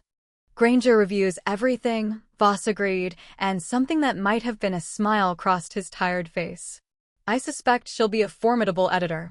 You have no idea, Ron said from behind them, and Hermione threw something at him again, and despite everything, the battle, the exhaustion, the near catastrophe of a rift between worlds, Harry laughed. The sound echoed across the veil of echoes, bouncing off the cliff faces, multiplying, filling the empty valley with warmth. And the ring on his finger was quiet. Not sleeping. Not suppressed. Quiet. At peace. For the first time in its long, long existence. Chapter 5. There and back again. Harry dreamed of fire. Not the destructive kind, not fiend fire or dragon flame, or the burning wreckage of battle. This was forge fire. Contained, purposeful, impossibly hot. It burned at the heart of a mountain so vast that its peak pierced the clouds, and the smoke that poured from its throat darkened the sky for 100 miles in every direction. The chamber inside was carved from living rock, the walls glowing orange with heat, and at the center stood an anvil of black iron that drank the light. Something stood at the anvil. Not a man. Taller, broader, wreathed in shadow and flame, its form shifting between something almost beautiful and something terrible beyond description. It held a pair of tongs in one hand and a hammer in the other, and on the anvil lay a ring of gold, still cooling, still soft, still taking its final shape. Harry watched from a distance that should have been impossible. He was standing at the entrance to the chamber, 100 feet away, but he could see every detail with crystalline clarity. The gold of the ring. The darkness being poured into it, like ink into water. The will of the maker, flowing through hammer and tong and into the metal, imprinting itself on every atom. The maker looked up. Its eyes were fire, not metaphorically, but literally, 2 points of burning light set in a face that was both regal and ruined, the face of something that had once been magnificent and had twisted itself into something else through centuries of obsession. It saw Harry, and its expression shifted from concentration to surprise to something Harry couldn't name. You, the maker said. Not spoke, projected, the way the echo did, in impressions that assembled themselves into meaning. You are the one who wears my work. I am. You are changing it. Yes. The maker set down the hammer. The sound of it hitting the stone floor was like a distant earthquake. It turned to face Harry fully, and its form solidified, less shadow, more substance. Still enormous, still terrible, but more present than anything Harry had encountered in the ring's visions before. This wasn't a memory. This was something else. I poured myself into that ring, the maker said. My power. My will. My desire to shape all things to my purpose. It was to be my masterwork, the one object through which I could dominate every lesser ring, every lesser being, every corner of every land that existed under the sky of my world. And it was taken from me. A pause, heavy with something that might have been grief. I diminished without it. I was defeated without it. I was unmade without it. And my ring wandered through hands that could not comprehend it, through ages that forgot my name, through the very fabric of reality itself, until it came to rest in a world I never knew existed. And now I'm wearing it. And now you are wearing it. And you are doing something to it that I did not know was possible. The maker's burning eyes narrowed. I built my ring to amplify the desire for power. That is its core function, its deepest enchantment, woven into the gold at the moment of its making. It finds the desire for dominion in its bearer and feeds it, nurtures it, grows it until the bearer serves my will whether they know it or not. Every bearer has had this desire. Every king, every wizard, every creature that has slipped my ring onto its finger has wanted, at some level, to rule. Every bearer until me. Until you. The maker's voice carried a weight that bent the air. You do not want to rule. I have searched you, the ring has searched you, as it searches all who wear it, and there is no desire for dominion in you. Not buried, not hidden, not suppressed. Simply absent. You are the hole in my design. The variable I did not account for. That sounds like a you problem. The maker stared at him. Then it did something Harry did not expect. It laughed. The sound was enormous, like thunder, like an avalanche, like the grinding of tectonic plates. It shook the mountain chamber and sent ripples of heat washing over Harry, and it was, despite everything, genuinely amused. Not cruel amusement, not the mocking laughter of a villain. Real humor. The laughter of a being confronted with something so unexpected that its only response was delight. A you problem, the maker repeated, still laughing. In 4,000 years, no one has spoken to me with such, what is the word, such cheek. Stick around. I have no choice. I am bound to the ring, and the ring is bound to you. That is why I have brought you here, or rather, why the ring has brought us both here. This is not a dream, Harry Potter. This is the space between, the gap the ring occupies between your world and mine. The ring exists in both places at once, and in this space, you and I can speak as equals. Harry looked around the forge chamber. It felt solid. Real. The heat on his skin, the stone under his feet, the smell of sulfur and hot metal. Why no? You've been whispering to me for weeks. Why the full conversation? Because you closed the rift. Because you chose to use your own power instead of mine. Because when I surged against your will in the Vale of Echoes, you held me, and in holding me, you proved something I was not willing to accept until now. What? That you are stronger than me. The words hung in the heated air. Harry stared at the vast, burning figure, and the maker stared back, and the forge fire crackled and popped in the silence. Not in raw power, the maker clarified.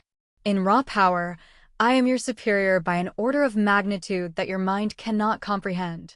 I was a being of divine origin, a Maya, shaped by the thoughts of gods, endowed with power over fire and metal and the shaping of all things. The ring carries a fraction of that power, and even that fraction exceeds anything in your world's magical tradition. But power is not strength. I have learned this. I did not learn it in 4,000 years of existence, but I am learning it now through you. You held me in the veil not because your magic was greater than mine, but because your will was. And will, true will, rooted in something deeper than desire, is the one force my ring was never designed to overcome. Harry absorbed this. The forge fire painted shifting patterns on the stone walls, and the maker's burning eyes watched him with an intensity that was uncomfortable but not hostile. So what happens now? Now we negotiate. Negotiate what? The future of the ring. My ring. Your ring. It is both now my creation and your instrument. The old purpose is dying. Every time you use the ring for something I did not intend, you kill another line of my original enchantment. Protection instead of domination. Healing instead of destruction. Love instead of fear. You are writing a new purpose over the old one, and the old one is fading.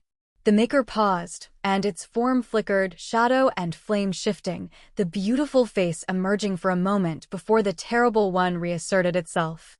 It was changing too, Harry realized. As the ring changed, so did the echo within it. When the old purpose is fully overwritten, I will cease to exist, the maker said. The echo of Sauron will be gone. The ring will be wholly yours, an artifact of protection, of healing, of whatever purpose you have given it. And the last remnant of my consciousness will dissolve like smoke in wind. And you're telling me this because you want to stop it? No.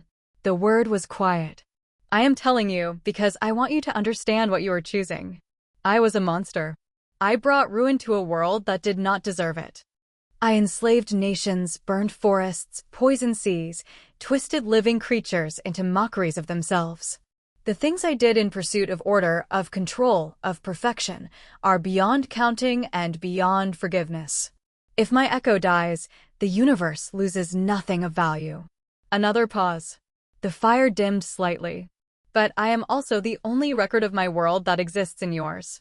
When I am gone, the knowledge of Middle-earth, its peoples, its history, its magic, dies with me. The elves, the dwarves, the ents, the eagles, the hobbits who carried my ring across a continent, their stories exist only in my memory. I am the worst possible vessel for those stories. But I am the only one. Harry stood in the forge of a Dark Lord and felt something he hadn't expected to feel. Not sympathy. Not forgiveness. Something closer to recognition. The echo of Sauron was a monster, yes. A consciousness built from the worst parts of a being that had caused immeasurable suffering. But it was also, in this moment, something almost vulnerable, a ghost facing its own extinction and asking not to be saved, but to be remembered. Tell me, Harry said. The maker's burning eyes widened. What? Tell me about them. The elves, the dwarves, the hobbits. All of it. If you're going to fade, then give me the stories first. I'll carry them. You would carry the memories of a Dark Lord's world? I'd carry the memories of the world. Not yours. The world existed before you ruined it, and the people in it had stories that had nothing to do with you. Give me those, and when your echo fades, those stories survive. The maker was silent for a very long time. The forge fire burned low, and the shadows in the chamber deepened, and in the darkness, Harry could see shapes forming, not the dark towers and burning plains of Sauron's reign, but something older, something gentler. Trees. Vast, ancient trees, their canopies forming a ceiling of living green, lit from within by a soft golden light. Music, threading through the branches, ethereal and achingly beautiful, sung by voices that were old when the mountains were young. The elves, the echo whispered, and its voice was different now. Smaller. Almost reverent. They were the first. The firstborn of Iluvatar, the one who created all things. They woke beside a lake under stars that had just been kindled, and they looked up, and the first sound they made was a song of wonder. Images poured into Harry's mind. Not violently, not the way the echo's earlier surges had felt. Gently. Like someone turning the pages of a very old book. He saw tall, luminous figures with ageless faces, working miracles of craft and beauty, cities of white stone, ships with sails like swan wings, jewels that captured the light of stars long dead. He saw their wars, too, desperate, heroic stands against the darkness that Sauron and his master had unleashed. Elves fighting and dying and refusing to yield, age after age, their numbers dwindling, but their fire never going out. The dwarves, the echo continued, and the images shifted. Stocky, fierce, magnificent in their stubbornness. Halls carved under mountains, lit by veins of crystal, ringing with the sound of hammer on anvil. A people who loved stone and metal the way elves loved starlight, who built kingdoms in the deep places of the world and defended them with a tenacity that bordered on the absurd.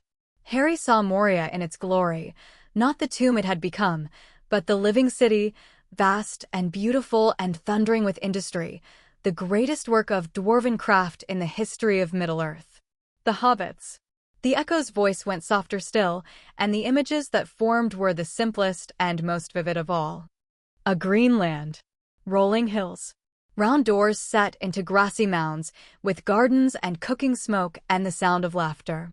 Small people, smaller than Harry had imagined, with large feet and larger appetites and an irrepressible love of comfort, of food, of fireworks, of good tobacco and better stories. They had no magic. No great power. No destiny or prophecy driving them forward. They simply were happy, stubborn, unassuming, possessed of a quiet courage that was all the more remarkable for being so completely unexpected. I underestimated them, the echo said, as I underestimated all things that were small and gentle and without ambition. 2 hobbits carried my ring across 1,000 miles of wasteland to the fire where it was made, and I could not stop them. Not with armies. Not with fear. Not with the full force of my will, poured through the ring into their minds. They endured because they loved each other, and love was the one force my ring could not corrupt. Harry thought of Ron. Of Hermione. Of Ginny, standing on the astronomy tower, fierce and unbreakable. Of Neville, pulling the sword of Gryffindor from the sorting hat. Of Molly Weasley, facing Bellatrix Lestrange with nothing but maternal fury and a wand. Sounds familiar, he said. Yes. The echo's voice was barely a whisper now. I think perhaps all worlds have their hobbits. Small, brave, impossible creatures who defy the darkness simply by refusing to become dark themselves. You are one of them, Harry Potter. For all your power, for all the power my ring has given you, your nature is hobbit-like. You want a quiet life. A warm hearth. Friends. Love. You want to be left alone, and when the world will not leave you alone, you fight not for glory or dominion, but so that you can go home. Harry felt his throat tighten. The echo, the monster, the shadow of a dark lord from another world, had just described him more accurately than anyone ever had. Yeah, he said roughly. That's about right. The images continued. The echo showed him everything, the ages of Middle-earth laid out like a tapestry, from the music that created the world to the War of the Ring that nearly destroyed it. Harry saw Gandalf, wise and infuriating and fundamentally good in a way that reminded him painfully of Dumbledore. He saw Aragorn, a ranger in the wild, a king in hiding, carrying the weight of an ancestral destiny with a reluctance Harry understood in his bones. He saw the Fellowship, 9 walkers, bound by love and duty, marching toward impossible odds with nothing but their courage and each other. He saw Frodo, small, afraid, carrying a burden that was killing him by inches, step by step, through landscapes of despair, toward a mountain of fire where the only possible ending was sacrifice. And beside him, always beside him, Samwise Gamgee, the gardener, the most important person in the history of Middle-earth, who carried his friend when his friend could no longer walk and never once considered turning back. Harry's eyes burned.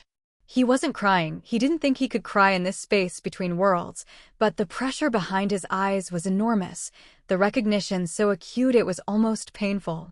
They won, he said. Didn't they? They won. The echo's voice was barely audible now, fading, as if the act of sharing these memories was draining the last of its strength. The ring was destroyed. My maker's power was broken. The darkness receded, and the world healed, slowly, imperfectly, but it healed. And the hobbits went home, and the king was crowned, and the elves sailed into the west, and the world continued. As worlds do. And you. I was nothing. A shadow of a shadow, dispersed on the wind. But a fragment of me, the smallest possible fragment, lived on in the ring. Not the physical ring, which was unmade in the fire, but the idea of the ring, the concept, the pattern. It drifted between worlds, as concepts do when they are powerful enough, and in time it found a new form. A new ring of gold, shaped by magic it did not recognize, in a world it had never known. And it waited. Until a half-blood wizard with a stupid scar picked it up in a forest. Until a hobbit in a wizard's body put it on and changed everything. The forge chamber was growing dim. The fire was dying, the shadows deepening, and the maker's form was becoming transparent, not fading exactly, but thinning, like ink spread too wide across paper. Our time here is ending, the echo said. The ring is settling into its new shape. The negotiation is complete, though it was not the kind I intended. I meant to argue for my survival. Instead, I gave you my world's history and sealed my own ending. A pause. That seems appropriate. The ring's final act of change, a dark lord who would rather be remembered for others' stories than his own. I'll remember, Harry said. All of it. The elves, the dwarves, the hobbits. Frodo and Sam. I'll remember. I know you will. You carry things. It is your nature. The echo's voice was almost gone now, a whisper of a whisper. One last thing, Harry Potter. A gift from a monster to the man who unmade him. Something shifted in the ring. Not a surge of power, something subtler. A release. Like a knot being untied, a chain being broken, a lock being opened. Harry felt it in his bones, in his magic, in the deepest part of his consciousness. Something that had been bound was now free. The ring is yours, the echo said. Wholly, completely, without reservation. No more whispers. No more temptation. No more shadow. Just gold, and the power of a bearer who proved that dominion is not the only purpose worth having. The forge went dark. The maker was gone. Harry stood in blackness for a long moment, feeling the silence. It was a new kind of silence, not the wary quiet of a predator watching from the shadows, but the clean, simple silence of an empty room. The echo of Sauron, the last remnant of a dark lord from another world, had given itself up. Not destroyed. Not defeated. Surrendered, voluntarily, in exchange for the survival of the stories it had spent 4,000 years trying to suppress. The darkness faded. Light returned, warm, golden, familiar. Harry opened his eyes. He was lying on a cot in the base camp they'd established in the Vale of Echoes, 2 days after the rift's closure. Morning light filtered through the canvas walls of the tent, and he could hear birdsong outside, actual birdsong, the normal forest sounds that had returned once the dimensional distortion was gone. Hermione was asleep in a camp chair beside him, her head tilted at an angle that was going to make her neck ache, an open book still clutched in her lap. Harry sat up slowly. He felt different. Not weaker. The ring's power was still there, vast and humming, ready to be used. But the quality of it had changed. It was lighter, cleaner. The constant background tension of the echo's presence, the watchfulness, the subtle pressure, the ancient intelligence evaluating his every choice, was gone. The ring on his finger was just a ring. Warm gold. No consciousness. No agenda. Just power, waiting to be directed. And something else. A library of memories that didn't belong to him, sitting in his mind like a new room in a familiar house. The history of Middle-earth, given freely by the being who had tried hardest to destroy it. Hermione, Harry said softly. She jolted awake, the book tumbling from her lap. What? I wasn't sleeping. You were sleeping. It's fine. He smiled. I need to tell you something. She blinked sleep from her eyes, pushed her hair back, and focused on him with the sharp intensity that meant she was fully awake regardless of what her body thought. What happened? You've been unconscious for 18 hours. I ran every diagnostic I know. Your vitals were stable, but your magical signature was fluctuating wildly, and the ring was. She stopped. Stared at his hand. Harry, the ring is different. I know.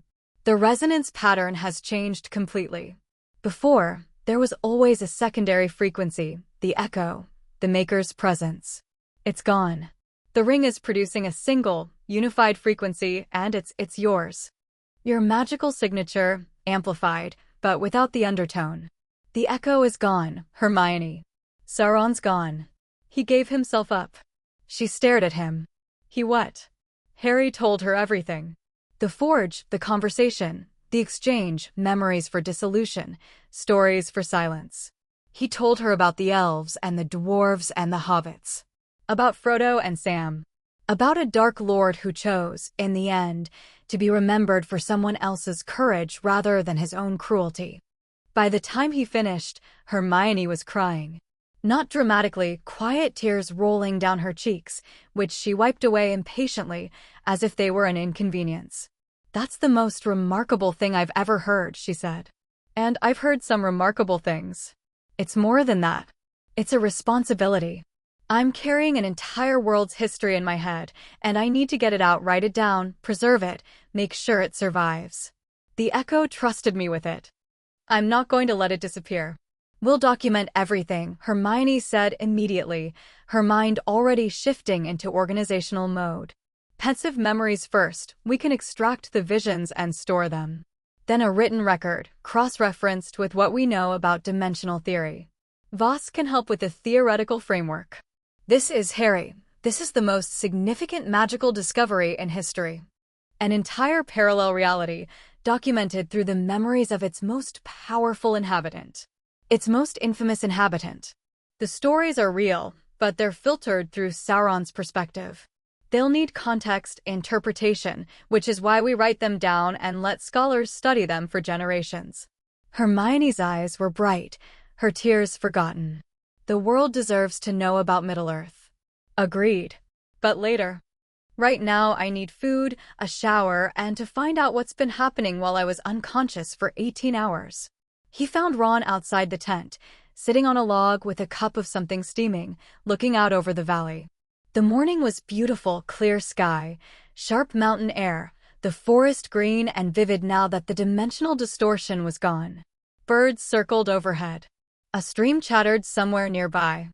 The Vale of Echoes had returned to what it must have been before Voss found it, a quiet, remote, unremarkable mountain valley. Ron looked up when Harry emerged. His expression went through several changes in rapid succession: relief, concern, assessment, and finally something warm and uncomplicated. "Back from the dead again?" Ron asked. "Just unconscious this time." "Progress." Ron snorted and shifted over to make room on the log. Harry sat beside him, and for a moment they just sat there together, two friends on a log in a mountain valley, watching the morning. "Ron," Harry said after a while, "I need to ask you something, and I need you to be honest." "Always am." "Has the ring ever talked to you? Whispered to you?" Ron was quiet for a moment. He took a sip of his drink, tea. Harry could smell it, strong and milky, the way Ron always made it. "Once," he said. "The night after the battle. You were in the hospital wing, and Hermione was researching, and I was sitting with—" He stopped. Started again. "I was sitting with Fred. In the Great Hall. And I felt something. Coming from you, or from the ring, I couldn't tell. A whisper. It said I could fix it. That if I took the ring, I could bring Fred back." Harry's chest tightened. "Ron, let me finish. It said I could bring him back. All I had to do was take the ring from you while you slept. Just slip it off your finger and put it on mine, and I'd have the power to undo it. To undo all of it." Ron's voice was steady, but his hands were wrapped tight around his mug. "And I wanted to. God, Harry, I wanted to so badly it felt like my chest was going to crack open. Fred was right there, and all I had to do was—" He stopped. "Drink. Set the mug down." "But I didn't," he said. "Because Fred would have kicked my arse. He'd have come back from the dead just to yell at me for being a prat. Ronald Weasley, you absolute turnip. You don't steal magical rings from your best mate in the middle of the night. What is wrong with you?" Ron's voice cracked into something between a laugh and a sob. I could hear him saying it. Clear as anything. So I sat there, and I told the whisper to sod off, and after a while it did. Harry didn't say anything for a moment. He reached over and put his hand on Ron's shoulder, and Ron leaned into it, just slightly, the way he did when he needed support but was too proud to ask for it. "The whisper is gone now," Harry said. "For good. The echo, the thing inside the ring that whispered, it dissolved last night. It gave up its memories and let go." Ron turned to look at him. "It's gone? The evil Dark Lord ghost in your ring just left." "It wasn't evil in the end. It was complicated. It chose to go. Only you, mate, Ron said, shaking his head. Only you could make a Dark Lord soul decide to retire voluntarily. I have that effect on Dark Lords. Yeah. Ron's face softened. You do. They sat together for a while longer, watching the valley wake up. Crumb emerged from his tent, did what appeared to be a military fitness routine that made Harry tired just watching, and then joined them with his own cup of thick Bulgarian coffee. Voss appeared later, looking haggard but alert, his mind already clearly working on problems that Harry couldn't begin to follow. The four of them, five, when Hermione emerged with her hair in a terrifying bun and her arms full of parchment, spent the morning dismantling Voss's equipment. Not destroying it. Cataloging it carefully, piece by piece, under Hermione's supervision. The runic platform was too large to move, but Voss deactivated its enchantments and Hermione laid preservation charms over the runes so they could be studied later.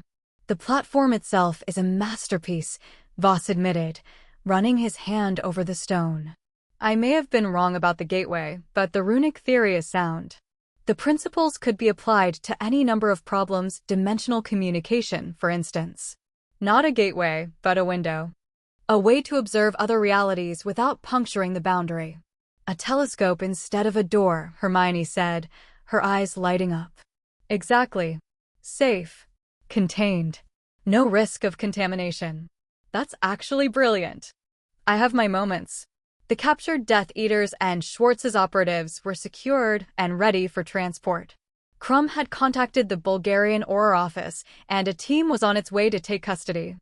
Schwartz herself was conscious but silent, her cold blue eyes watching their every move with an intensity that made Harry's skin prickle.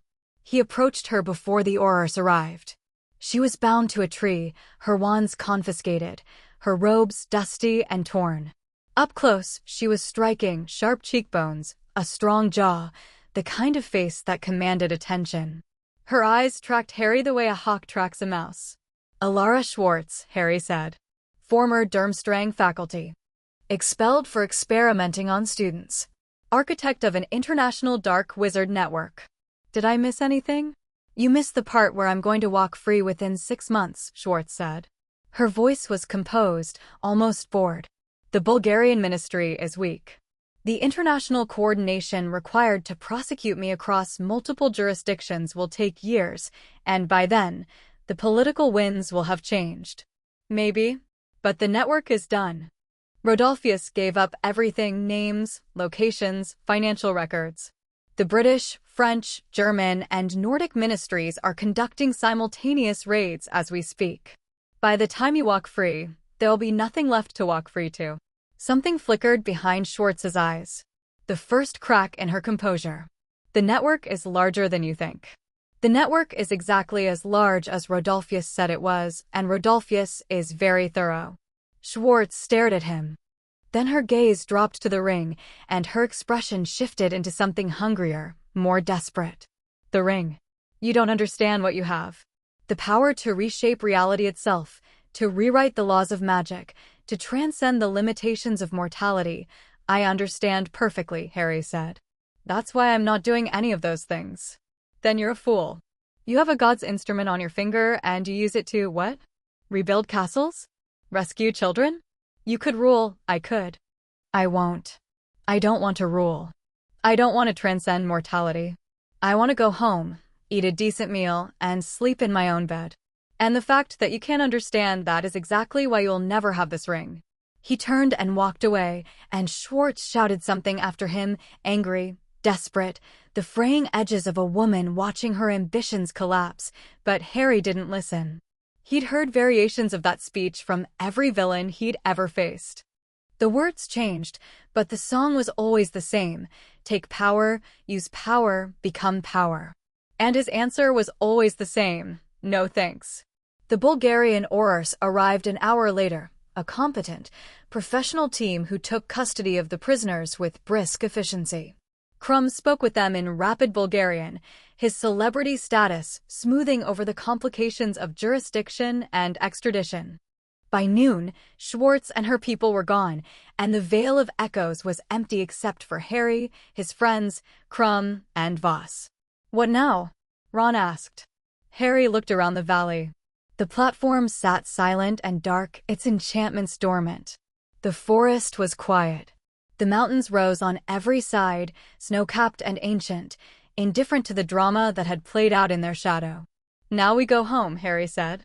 They broke camp, packed the tents, secured Voss's cataloged equipment in Hermione's bottomless bag, and gathered at the edge of the clearing. The Abraxan carriage was waiting on the ridge above, but Harry had a different idea. "I want to try something," he said. "Everyone hold on." Ron and Hermione took his hands without hesitation, practiced, instinctive, the gesture of people who'd done this before. Krum gripped Harry's shoulder with one massive hand, and Voss, after a moment's hesitation, took Hermione's other arm. Harry closed his eyes and reached for the ring. Not the echo was gone. Just the ring itself, the artifact, the band of gold that was now wholly his. He felt its power respond, clean and bright, without the undercurrent of ancient malice that had always tinged it before. It was like the difference between a river with an undertow and one without, the same water, the same flow, but fundamentally safer. He brought them home. Not to Grimmauld Place. To Hogwarts. They materialized at the gates, and the castle rose before them in the golden light of a Scottish afternoon, and Harry's breath caught in his throat because it was whole. Completely, perfectly whole. Every tower standing, every window gleaming, every stone in place. The repairs he'd begun weeks ago had continued in his absence, the magic he'd poured into the walls propagating outward like a healing charm, and Hogwarts had rebuilt itself. Not just the battle damage, everything. The castle looked better than it had in living memory, its ancient stones bright, its enchantments humming with vitality, the grounds green and manicured, the black lake sparkling under the sun. "Blimey," Ron breathed. "You did this," Hermione said softly. "Your magic. It's been working this whole time, even while you were in Bulgaria." Harry stared at the castle.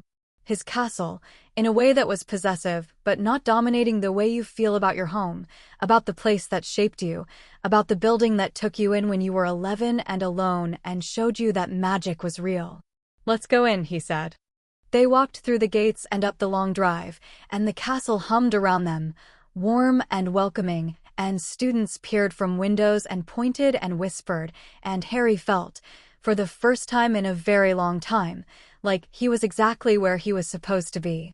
McGonagall met them in the entrance hall. She looked them up and down, Harry, dusty and tired. Ron, with his arm in a sling from a hex he'd taken in the veil. Hermione, with ink stains on her fingers and her hair defying multiple laws of physics. Krum, impassive. Voss, nervous. "Mr. Potter," McGonagall said. "I see you've brought home a stray." Her eyes flickered to Voss. Professor Erasmus Voss. Former Durmstrang faculty. Brilliant researcher. Nearly destroyed reality by accident. "I'm offering him a position." "A position." "Consultant. Dimensional theory." He'll work with Hermione on documenting the ring's origins and establishing safe protocols for studying the boundaries between worlds. McGonagall's lips thinned. She looked at Voss the way she looked at students who'd been caught in the restricted section after hours, with stern assessment and the faintest undercurrent of academic interest. "We will discuss terms," she said. "In my office. After you've bathed, eaten, and slept, in that order. You look like you've been dragged backward through a mountain." "That's not far off, actually." The corner of her mouth twitched. "Welcome home, Mr. Potter." "Home." "Yes." Harry bathed, ate, and slept, in that order, in his old dormitory in Gryffindor Tower, in a bed that fit him like a glove, with the ring warm and quiet on his finger, and the memories of Middle-earth settling into his mind like sediment in a river. He dreamed, but not of fire or darkness or burning eyes. He dreamed of green hills and round doors and a garden in the Shire where flowers grew in every color imaginable, and a hobbit with curly hair sat in the sunshine and smoked his pipe and was, for a while, at peace. He woke in the evening. The dormitory was empty. Ron was elsewhere, probably with Hermione, probably planning, always planning.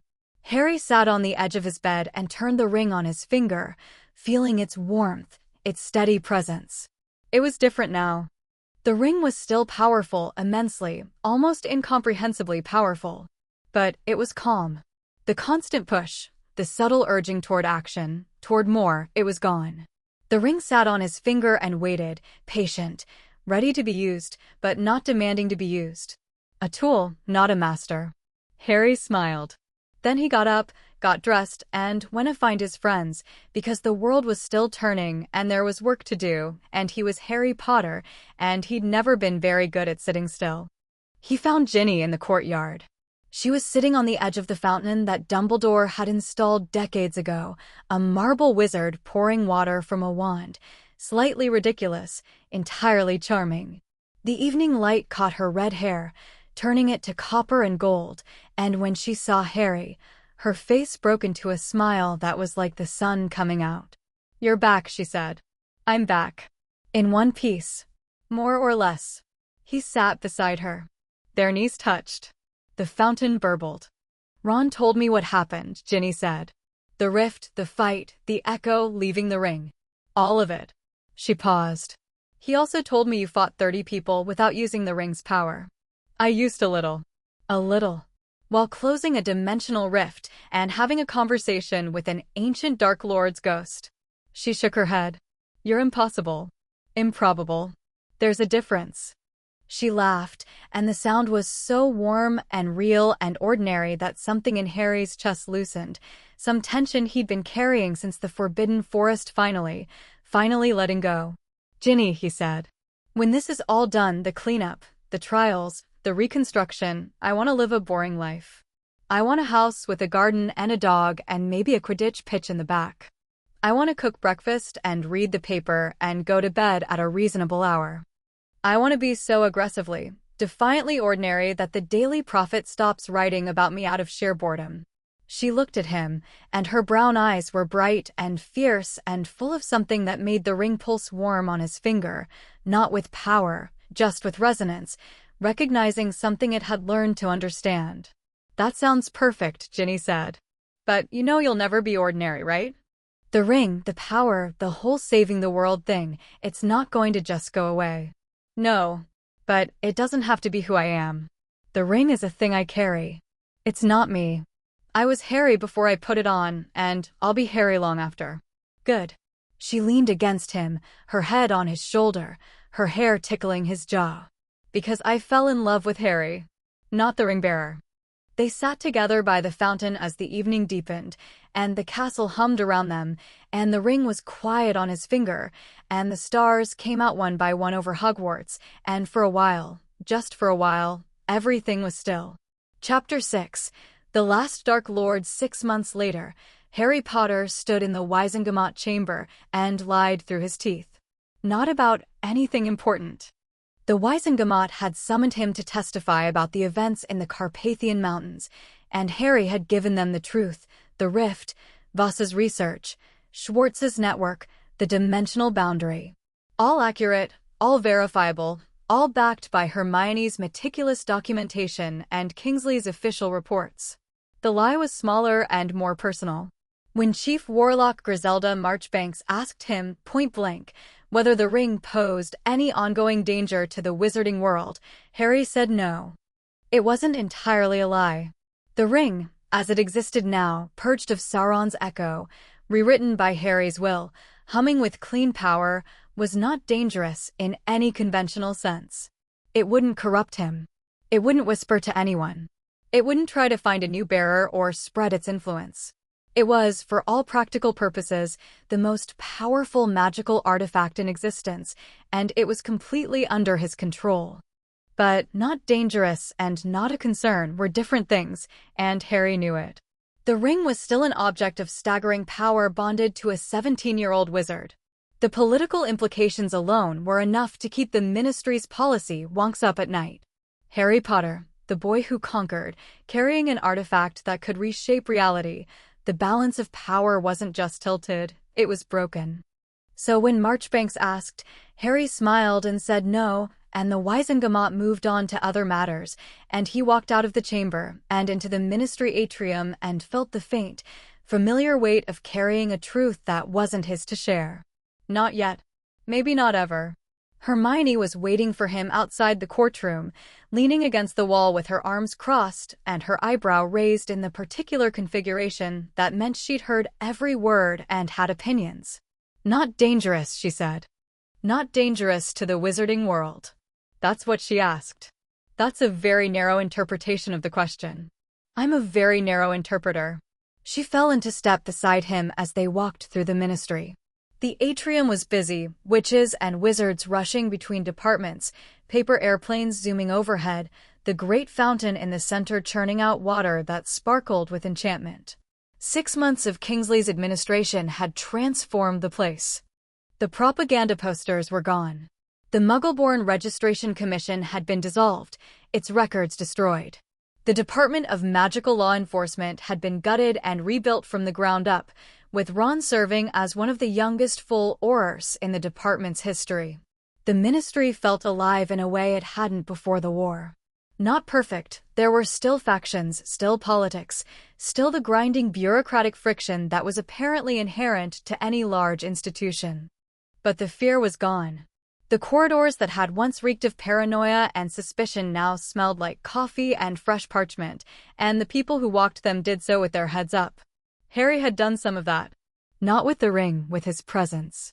With the simple, visible fact that the most powerful wizard in the world was walking through the ministry like a normal person, attending hearings, filing paperwork, treating the institution with the respect it needed to function. It wasn't glamorous work. Most days it was actively boring. But boring, Harry had discovered, was drastically underrated. "How's Voss?" he asked as they stepped into the lift. "Thriving. He and I have nearly completed the theoretical framework for dimensional observation. His runic work is genuinely brilliant once you strip away the accidentally ripping holes in reality part. We're presenting to the International Confederation next month." "And the Middle-earth documentation?" Hermione's expression softened. "The pensive memories are catalogued and preserved. 412 distinct memory sequences, covering approximately 4,000 years of history. I've been cross-referencing them with the source texts and building a comprehensive timeline. It's..." She paused, searching for words. "It's the most extraordinary archive I've ever worked with. The detail is incredible, not just events, but sensory experiences. The sound of elven singing. The smell of the Shire in springtime. The heat of the forge where the ring was made. Sauron's memories. Filtered through a consciousness that had millennia to reflect on what it witnessed. The later memories, the ones from after the War of the Ring, are particularly fascinating. There's almost a wistfulness to them. As if the echo was remembering the world it destroyed and mourning it." Harry thought about the forge. The burning eyes that had, in the end, been almost kind. The laughter that had echoed through the mountain like thunder. He was a monster, Harry said. But he was a monster who could feel regret. I think that matters.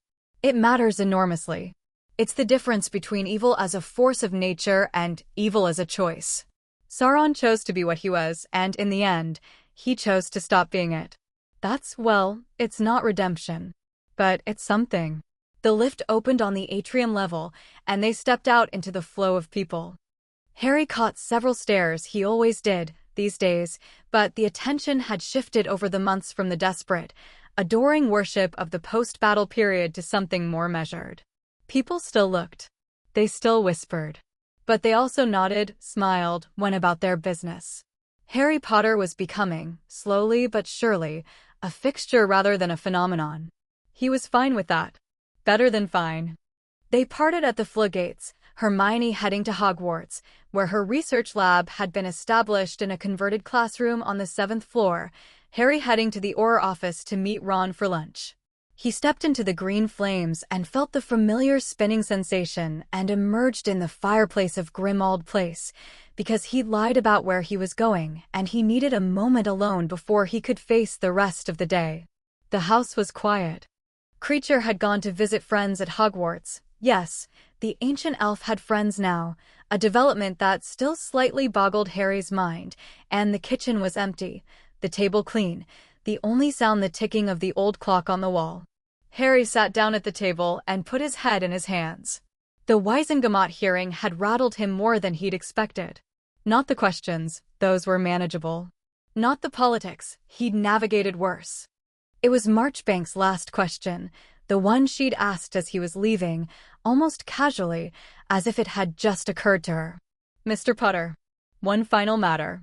There have been reports, unconfirmed, but persistent, of a new movement in Eastern Europe. Not Death Eaters, not Schwartz's network. Something different. Something that calls itself the Inheritors. Harry had stopped in the doorway and turned back. The Inheritors. The name apparently refers to their belief that the magical world stands to inherit power from beyond its borders. Dimensional power, Mr. Potter. They claim that the breach in the Carpathians was not a mistake but a beginning, and that the boundaries between worlds should be opened, not closed. Voss's idea is recycled. Perhaps. But with a more aggressive philosophy. Voss was a scholar who lost control of his project. These people, whoever they are, appear to be true believers. We've intercepted communications suggesting they have sympathizers in at least 4 ministries, and that they've been studying the residual effects of the rift you closed. Harry had kept his expression neutral, thanked Marchbanks for the information, and left. But the name had lodged in his mind like a splinter. The Inheritors. People who wanted to reopen the door between worlds. People who saw what Voss had almost done and thought good idea, but not far enough. He sat at the kitchen table and turned the ring on his finger. It was warm as always. Calm as always. But underneath the calm, he could feel something that might have been his own unease reflected back at him, the ring reading his emotional state and resonating with it, the way it did now that the echo was gone and the artifact's entire consciousness was oriented toward its bearer. The problem wasn't power. Harry had enough power to deal with any threat the Inheritors could pose. The problem was scope. Schwartz's network had taken months to dismantle, and it had been a single organization with a clear hierarchy and identifiable leaders. The Inheritors sounded like something more diffuse, an ideology, a movement, a belief system that could spread independently of any individual or group. You couldn't punch an ideology. You couldn't disarm a belief. And the core of their belief, that the boundaries between worlds could be breached, that power from other realities could be accessed, was, inconveniently, true. Harry was walking proof of it. Every time someone looked at the ring and wondered what else might be out there, the Inheritors' argument got a little stronger. He was still sitting there when the floof flared and Ron stepped through, brushing soot from his aura robes with practiced ease. "You weren't at the office," Ron said. "I checked. Needed a minute." Ron looked at him, really looked, with the perceptive attention that people consistently underestimated in Ron Weasley, and pulled out a chair. "Talk to me." So Harry talked. About the hearing, about Marchbank's warning, about the Inheritors. About the growing realization that the ring wasn't just a personal burden, it was a political, philosophical, and potentially existential one. About the fact that his very existence, as the bearer of an extra-dimensional artifact of supreme power, was destabilizing the world in ways he couldn't control. Ron listened without interrupting, which was how Harry knew it was serious. Ron interrupted when things were manageable, jokes, suggestions, tactical ideas. When he went quiet, it meant he was thinking deeply, turning the problem over with the strategic mind that had made him one of the best chess players Hogwarts had ever produced. "The ring is the issue," Ron said finally. "The ring is always the issue." "No, listen. The ring is the issue because it exists.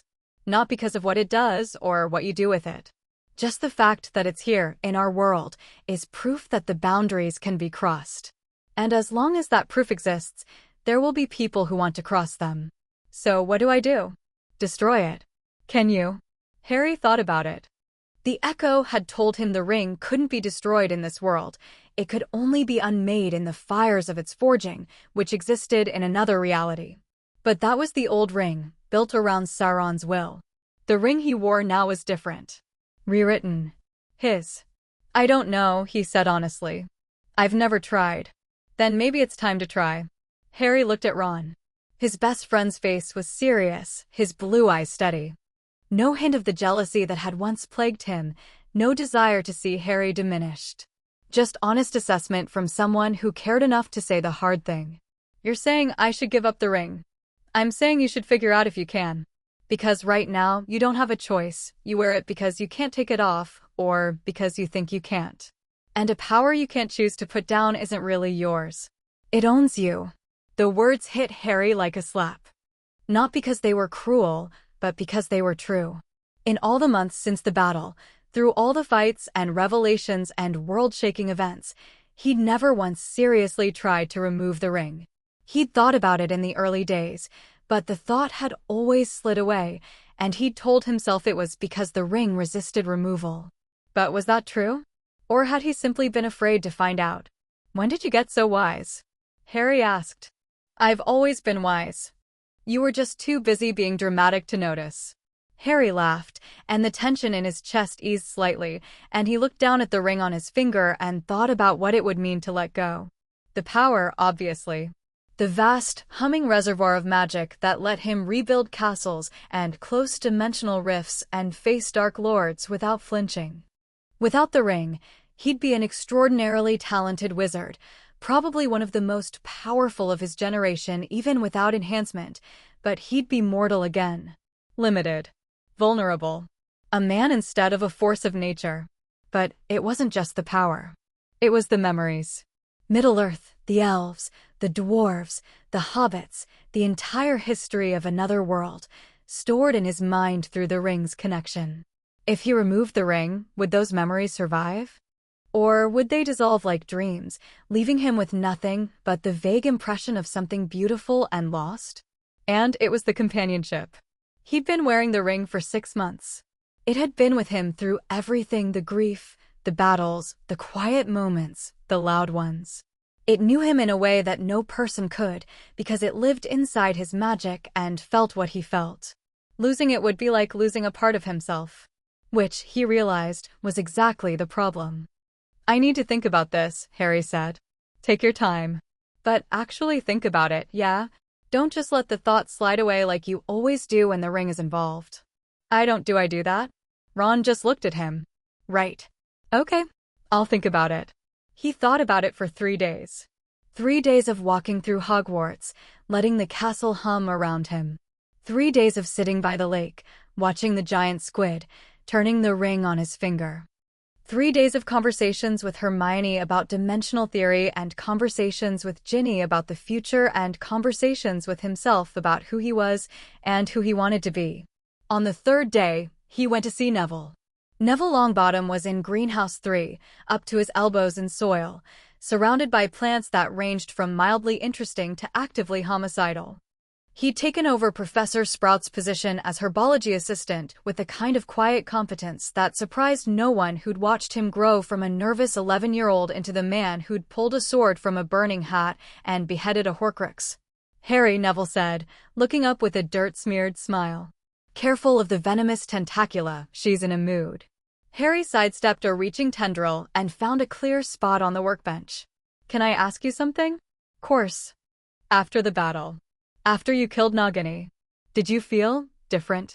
Neville considered this, his hands still working in the soil. Different how? Like something had shifted.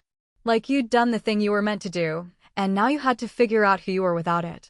Neville was quiet for a moment. Then he straightened up, wiped his hands on his apron, and leaned against the bench beside Harry. Yeah, he said. I know exactly what you mean. My whole life, I felt like I was building towards something. The prophecy, it could have been me, you know? If Voldemort had chosen differently.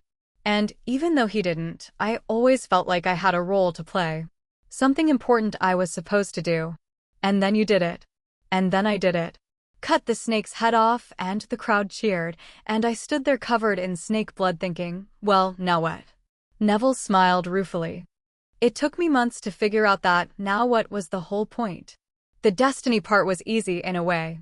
Someone tells you what you're meant to do, and you do it or you die.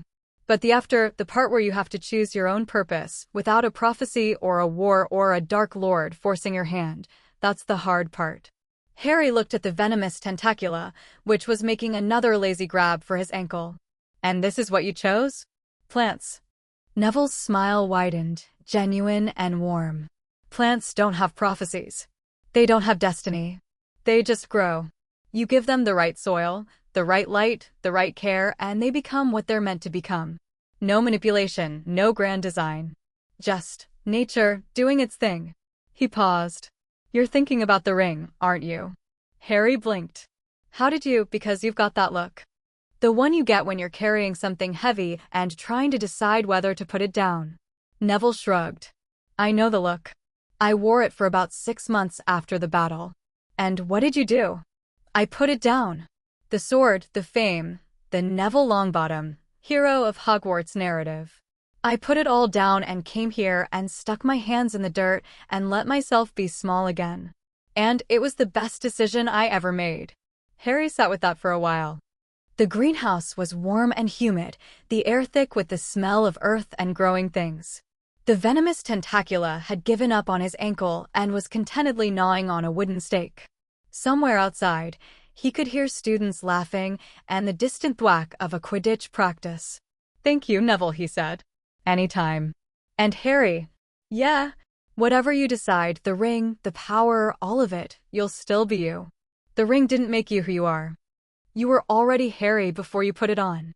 You'll be Harry after you take it off. Simple words from a simple, brave, extraordinary man. Harry carried them out of the greenhouse and through the castle and up to the astronomy tower, where the wind was sharp and the sky was wide and the world spread out below him in all its messy, imperfect, magnificent detail. He stood at the railing and looked at the ring. Gold. Warm. Plain. The most powerful object in any reality, sitting on his finger like it had grown there. 6 months of wearing it, and it felt as natural as his own skin. He tried to take it off. The ring didn't resist. No magical force, no mental compulsion, no desperate clinging. It slid up his finger as easily as any ring would, smooth and unresisting, and Harry held it in his palm and looked at it and felt the world change. The power was gone. Not gradually, instantly. One moment he was the most powerful wizard alive, his senses spanning continents, his magic deep enough to reshape reality. The next, he was 17 years old, standing on a tower, holding a ring. His magical senses contracted from their vast, ring-enhanced range to their natural state, still sharp, still powerful by any normal standard, but limited. Bounded. Human. It was like going deaf after a lifetime of perfect hearing. The castle, which had been humming with every enchantment and ward and ancient spell, went quiet. The magical signatures of the people inside it, which he'd been tracking unconsciously for months, a constant background awareness of everyone around him, vanished. The wind was just wind. The stone was just stone. Harry gasped. His knees buckled, and he grabbed the railing with his free hand, the ring sitting cold and inert in his palm. Cold. The ring had never been cold before. It was dead metal now, without a bearer, without a purpose, just a circle of gold catching the late afternoon light. And the memories, they were still there. Fading, like a dream you try to hold onto after waking, the edges dissolving, the details blurring. The elves, he could still see them, tall and luminous, but their faces were losing definition. The dwarves, the sound of their hammers was growing distant. The hobbits, Frodo's eyes, Sam's loyalty, the green hills of the Shire, it was all slipping away, like water through cupped hands. Harry looked at the ring in his palm. He could put it back on. One movement, a fraction of a second, and everything would return, the power, the memories, the vast, singing awareness of magic in all its forms. The ring wasn't trying to make him do it. It was just sitting there, offering, the way it always had. A tool waiting for a hand. He thought about Neville, up to his elbows in soil, content. He thought about Ron, steady and honest, telling him the hard truth. He thought about Hermione, brilliant and tireless, building a future out of knowledge instead of power. He thought about Ginny, fierce and warm, who'd fallen in love with Harry and not the ring-bearer. He thought about Frodo Baggins, who'd carried a ring to a mountain of fire and let it go. Harry's hand shook. The ring gleamed. He put it back on. The power returned. The memory solidified. The world expanded from its contracted, limited state back into the vast, ring-enhanced awareness that had become his normal. The castle hummed. The magic sang. The warmth flooded back into the gold band, and Harry stood on the tower and breathed, and his heart was hammering because he'd been closer to giving it up than he'd thought possible, and he'd failed. No, not failed. Chosen. He'd chosen to keep it, and the choice was conscious and deliberate and made with open eyes. Not because the ring compelled him. Not because he was afraid to be without it. Because the memories of Middle-earth were fading, and he'd made a promise to carry them, and he couldn't break that promise just to prove a point about his own autonomy. But the choice wasn't finished. He could feel that, deep in his bones. The ring had let him take it off. It would let him take it off again. The question wasn't can I, it was when, and the answer to that was, when the memories are safe. When Hermione's documentation is complete, when the pensive archives are finished, when the history of Middle-earth is preserved in a form that doesn't depend on a ring of gold sitting on Harry Potter's finger. Then he could let go. Then it would be time. But not yet. Harry turned the ring on his finger and felt it pulse, warm, steady, patient. It understood. It had always understood, in its way, the difference between need and want. Harry needed it still. But the want was fading, and the ring, for the first time in its existence, was at peace with that. He went downstairs. The next 2 months were the most productive of Harry's life. Not in terms of battles or dramatic confrontations, there were none. The inheritors remained a concern, but Kingsley's expanded international cooperation framework was tracking them effectively, and the simultaneous ministry raids across Europe had disrupted their organization before it could fully form. Schwartz was in custody in Bulgaria. Rodolphus was cooperating from his cell. Bellatrix was in St. Mungo's long-term care ward, under heavy guard, receiving treatment that she hadn't asked for and might never appreciate. The productivity was quieter, deeper. Harry worked with Hermione and Voss to extract and preserve every memory the ring had given him. Days spent in a pensive chamber at Hogwarts, carefully pulling silver threads of memory from his temple and placing them in labeled vials. Rivendell at dusk, the mines of Moria, the Battle of the Pelennor Fields, the Shire in spring. Hundreds of memories, each one a window into a world that no one in this reality had ever seen. Voss was in his element. The former professor had shed his haunted, guilty demeanor and replaced it with a focused, energetic professionalism that reminded Harry of Hermione at her best. He catalogued each memory with meticulous care, cross-referencing dates and locations with the theoretical framework he and Hermione had built, creating what he called the first interdimensional historical archive. "This is my legacy," Voss said one evening, sitting in the pensive chamber surrounded by hundreds of glowing vials. "Not the rift. Not the gateway. This. A record of another world, preserved for future generations to study and learn from." "Better legacy," Harry agreed. "Infinitely. Thank you, Mr. Potter, for offering me this instead of a cell. Thank Hermione. She's the one who convinced me you'd be useful." Voss smiled. "Miss Granger is a force of nature. In another life, she'd have been an elf lord. Don't tell her that. She'll want the ears." The documentation was nearly complete when the inheritors made their move. It happened on a Thursday evening in late November.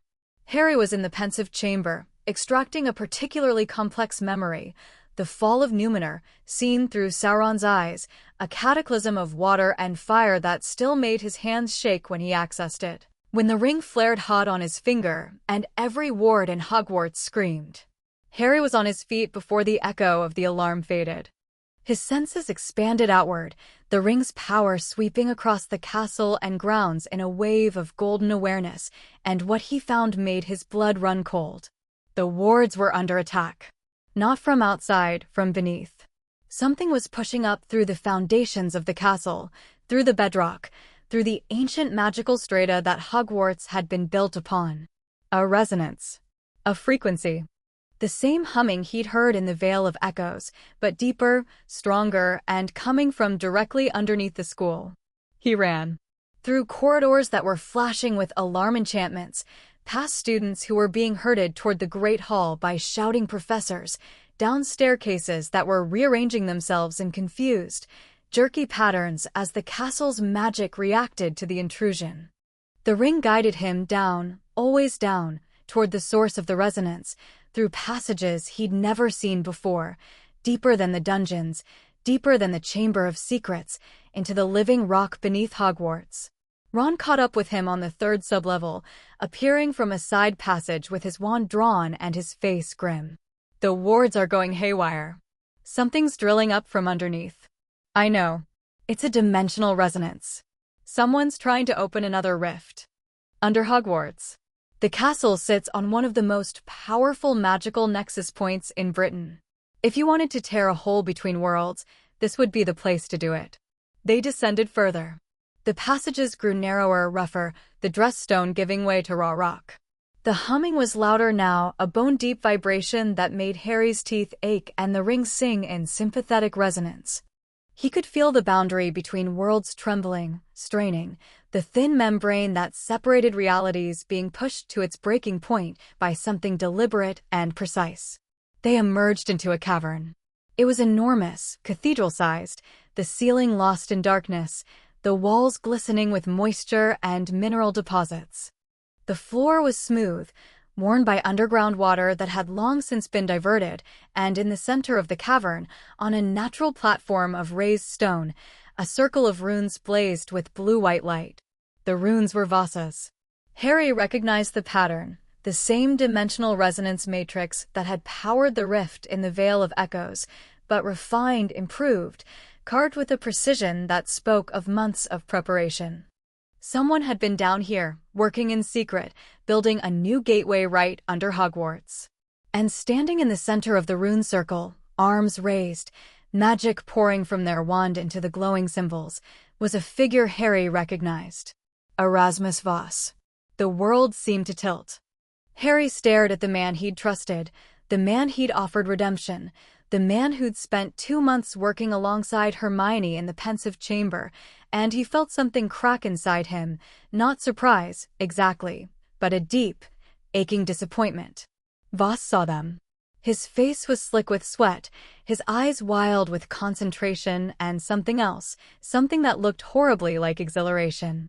The runes around him pulsed faster, brighter, and the air above the circle began to shimmer, distort, tear. Voss. Harry shouted. Stop. I can't. Voss's voice was strained, desperate, ecstatic. Don't you see, Potter?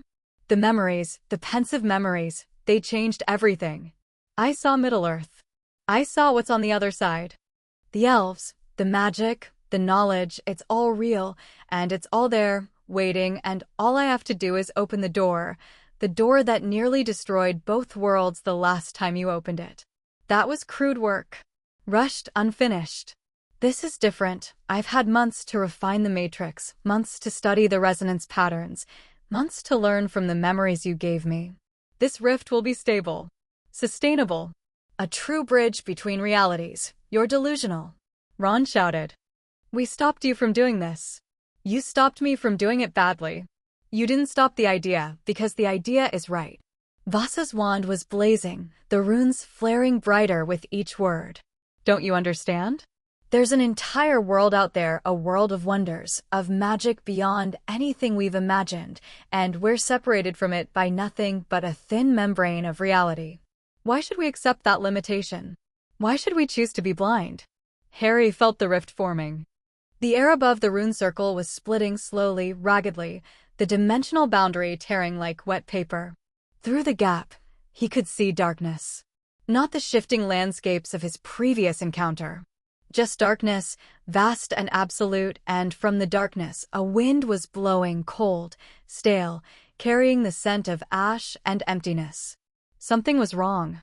The rift wasn't showing the Middle-earth of Harry's memories, the Green Shire, the golden forests of Lothlorien, the white towers of Minas Tirith. It was showing something else. Something dead. Voss, look at what's coming through. Harry shouted. That's not the world you saw in the memories. Something's wrong. Voss faltered. His eyes went to the rift, and for the first time, his exhilaration cracked. The darkness pouring through the gap was thick, almost liquid, and it carried a wrongness that Harry could taste, not Sauron's malice, which had been sharp and purposeful, but something older, deeper, more fundamental. The exhaustion of a world that had been consumed by the very wars the echo had shown him. A world where the elves had sailed, the dwarves had diminished, the magic had faded, and what remained was entropy. "No," Voss whispered. "No, this isn't. The calculations were perfect, the resonance pattern, the memories were thousands of years old, Voss. You were looking at a world as it was, not as it is. Whatever Middle-earth became after the ring was destroyed, after the magic faded, after the elves left, this is what's left." The rift widened. The darkness pulsed. And from within it, something moved. Not a creature. Not a being. A force, a wave of entropic energy, the accumulated magical decay of a world that had exhausted itself, spilling through the crack between realities like toxic water through a broken dam. It hit the rune circle, and the runes shattered, blue-white light exploding outward in a shower of sparks, and Voss was thrown backward, his wand spinning from his hand, his body tumbling across the cavern floor. Harry moved without thinking. The ring blazed on his finger and his magic surged, and he threw everything he had at the rift, not to widen it, not to exploit it, but to close it. Gold light erupted from his hand, slamming into the torn edges of reality, pushing them together, forcing the boundary back into place. The entropic energy fought him. It wasn't intelligent, it wasn't trying to come through. It was just flowing, obeying the same physical laws that governed water and gravity and every other natural force. The rift was open, and the pressure differential between two realities was driving the dead magic of a spent world into the living magic of theirs, and stopping it was like trying to hold back a river with your hands. Harry gritted his teeth and held. The ring's power poured through him in a torrent of golden light, and for the first time, he felt it strain. Not break, not falter, but strain, the way a muscle strains under maximum load. The rift was bigger than the one in the Vale, and the force behind it was greater, and Harry was one person standing against the accumulated entropy of an entire dead reality. "Harry!" Ron was beside him, his wand up. "What do you need? Help me close it." "Not with force, with structure.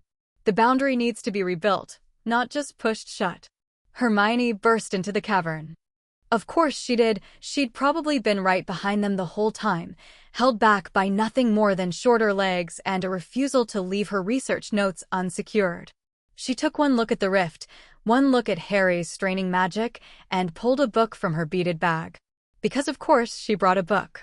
"The Romanian Framework," she shouted, flipping pages at frantic speed. "Voss's own theoretical work, the reversal matrix we documented in the Vale. If we can recreate the runic pattern around the rift, I can hold it. Just tell me the pattern." Hermione shouted rune sequences. Harry's magic, guided by her words and powered by the ring, carved them into the stone floor of the cavern in lines of golden fire. Ron held a shield over all three of them, deflecting the entropic energy that leaked past Harry's containment, his face set with the grim determination of a man who'd been in too many impossible situations to waste energy on panic. The runes took shape. A circle, then a second circle inside it, then a web of connecting lines that formed a pattern of staggering complexity, Voss's own reversal matrix, the same one that had closed the rift in the Vale, adapted and applied to a breach 10 times larger. "Now!" Hermione shouted. Harry activated the matrix. Gold and blue light erupted from the runes, spiraling upward toward the rift, wrapping around its ragged edges like sutures closing a wound. The entropic energy howled, not with intelligence, just with the blind force of pressure being denied, and the rift shuddered, contracted, and began to close. Inch by inch. The darkness receding, the tear in reality shrinking, the boundary reasserting itself with the slow, grinding inevitability of tectonic movement.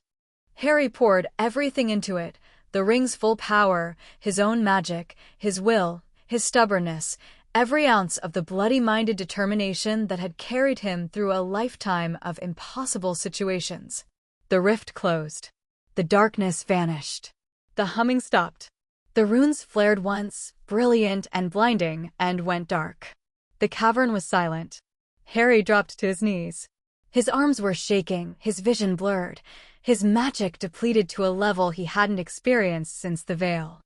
The ring was warm on his finger, not hot, not cold, just warm, steady, present. It had given everything he'd asked for, without hesitation, without resistance. Ron was beside him in an instant, one arm around his shoulders. "You all right, Peachy?" "Where's Voss?" Hermione was standing over the professor, who was lying where he'd fallen, conscious but dazed. His face was gray, his eyes wide and blank with the look of a man who'd just watched his dream turn to ash. "Literally." "Professor Voss," Hermione said, and her voice was cold in a way Harry had rarely heard. The kind of cold that came from deep, personal betrayal. "You used our work. My research, my translations, the pensive memories Harry trusted you with. You used all of it to build another rift." Voss's voice was a whisper. "The memories, Hermione. You saw them too. The beauty, the magic, I saw a dead world pouring its emptiness into ours. Is that what you were hoping to find?" Voss flinched. "No. I thought the memory showed a world of wonders. You thought the world would still be there. Unchanged. Waiting. Like a museum exhibit you could visit whenever you wanted." Hermione's voice cracked. "But worlds don't wait, Professor. They age and change, and sometimes they die. The Middle-earth of Harry's memories ended thousands of years ago. What's there now is the aftermath." Silence. Voss stared at the empty space where the rift had been, and the light went out of his eyes by degrees, like a sunset collapsing in on itself. His life's work, the dream that had driven him through decades of research, through the first rift, through Harry's second chance, through months of secret preparation, was not just stopped. It was meaningless. There was nothing on the other side worth reaching for. The bridge he'd wanted to build led to a graveyard. "I'm sorry," Voss said. The words were small and broken. "I'm so sorry." Harry looked at the man on the ground and felt the disappointment settle into something more complex. Anger, yes. Betrayal, yes. But also pity, because Erasmus Voss was not a villain. He was a dreamer who'd let his dream consume him, who'd been so in love with the idea of another world that he'd risked destroying his own to reach it. "Get up," Harry said. Voss looked at him with red-rimmed eyes. "Are you going to get up, Voss? We're going back to the surface. You're going to explain to McGonagall how you carved a dimensional resonance matrix into the bedrock of her school without anyone noticing, and then you're going to help Hermione seal this cavern so thoroughly that nobody ever finds it again. After that, we'll talk about what comes next." Voss stared at him. After what I did, you're not sending me to Azkaban? Do you want me to? I deserve it. Probably. But the wizarding world needs people who understand dimensional theory, and you're the best there is, and I'd rather have you working on our side than rotting in a cell feeling sorry for yourself. Harry held out his hand. "Last chance, Voss. And I mean it this time. There won't be another." Voss looked at the offered hand for a long moment. Then he took it, and Harry pulled him to his feet, and they climbed out of the cavern together, 4 people, battered and exhausted, emerging from the dark into the light of the castle. The months that followed were, in their own way, harder than the battles. The inheritors, deprived of their theoretical basis by the revelation that Middle-earth was a dead world, fractured and dissolved. Without the promise of unlimited power from another reality, the movement lost its appeal, and the remnants were absorbed into the general noise of post-war extremism, dangerous in pockets, but manageable by conventional magical law enforcement. Voss worked under Hermione's direct supervision, with wards on his workspace that would trigger at the slightest hint of dimensional manipulation. He helped complete the documentation of the ring's origins and the theoretical framework for understanding extra-dimensional artifacts. He was quieter now, chastened. The light in his eyes was dimmer, but steadier, the fire of a man who'd burned himself and learned to respect the flame. The pensive archive was completed in February. 437 memories, catalogued, cross-referenced, and stored in a specially constructed vault at Hogwarts, the first interdimensional library in the history of magical scholarship. Hermione published the initial findings in the Journal of Extraordinary Magical Theory, and the paper sent shockwaves through the academic world that were still reverberating months later. And Harry, with the memories safely preserved, began to think seriously about letting go. It wasn't a sudden decision.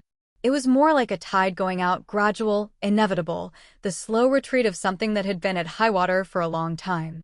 Each day, the ring felt a little less necessary. Each day, the power felt a little more like a burden and a little less like a gift. Not because the ring was failing, it was as strong as ever, warm and ready, a limitless reservoir of magic at his fingertips. But because Harry was growing past it. He'd done what the ring needed doing. Destroyed the Horcruxes. Ended Voldemort. Closed the rifts. Preserved the memories. Protected the people he loved. The ring had been the tool for all of it, and it had served him faithfully, and now, like a crutch you keep using after the bone has healed, it was holding him back from something. From being ordinary. From being just Harry. He talked to Ginny about it first.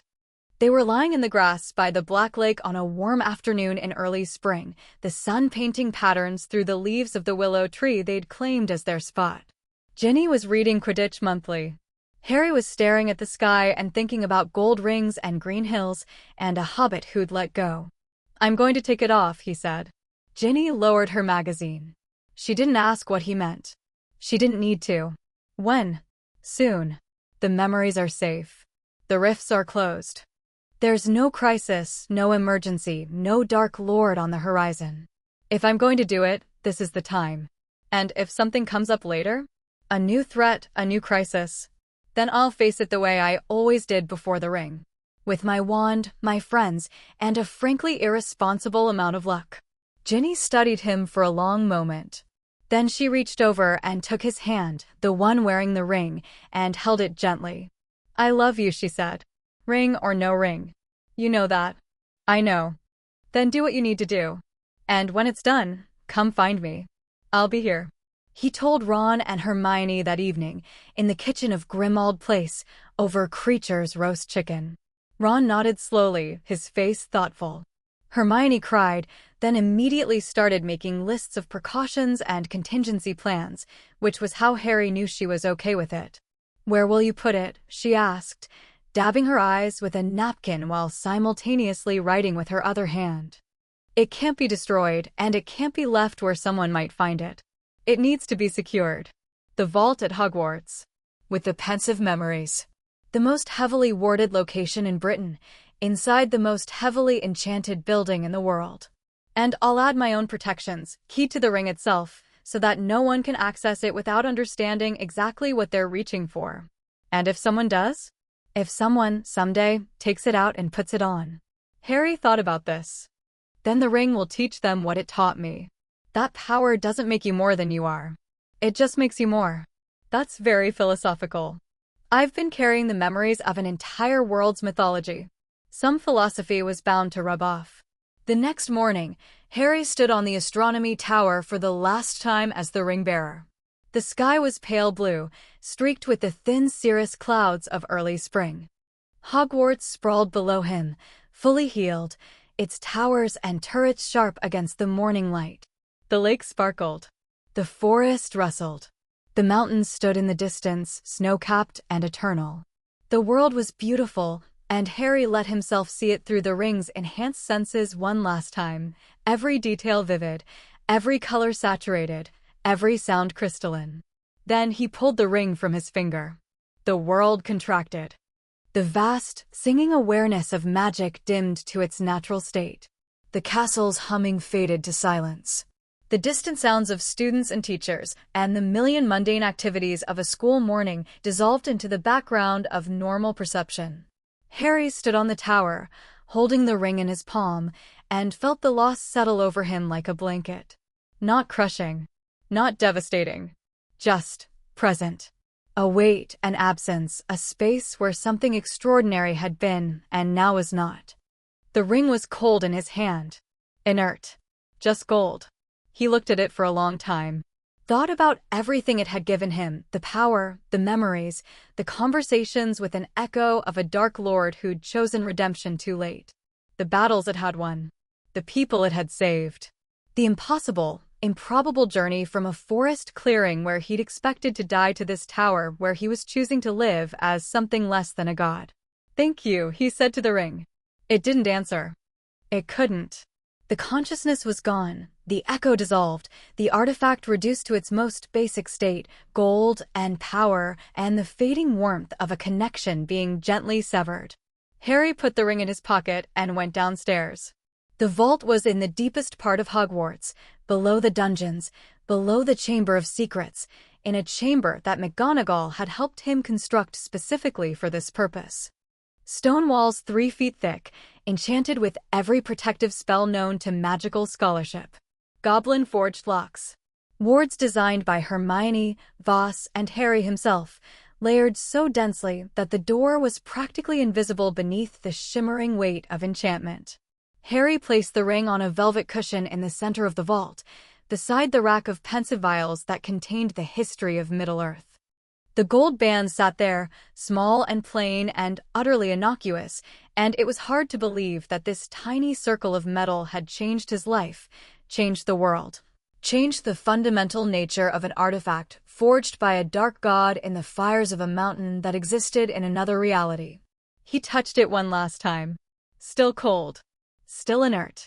But as his finger rested on the gold band, he felt, or imagined he felt, a faint pulse. Warm. Steady. Like a heartbeat saying goodbye. Rest, Harry whispered. You've earned it. He stepped back. The vault door swung shut with a sound like a cathedral bell. The locks engaged click, click, click, and the wards settled into place, humming softly, a cocoon of protection around the most powerful and most peaceful object in the world. Harry turned and walked away. The corridor was quiet. His footsteps echoed. His magic was his own, limited, bounded, human. His wand sat in his pocket where it had always sat, holly and phoenix feather, the first magical tool he'd ever owned. His scar was a thin line on his forehead, painless, meaningless, just a scar. He climbed the stairs back to the surface, and with each step, the weight lifted. Not the weight of the ring, that was gone. The weight of everything. The prophecy, the war, the power, the responsibility, the impossible burden of being the most important person in the wizarding world. Step by step, he left it behind, and by the time he emerged into the entrance hall, blinking in the bright morning light, he felt lighter than he had in years. Ron was waiting. Hermione was beside him.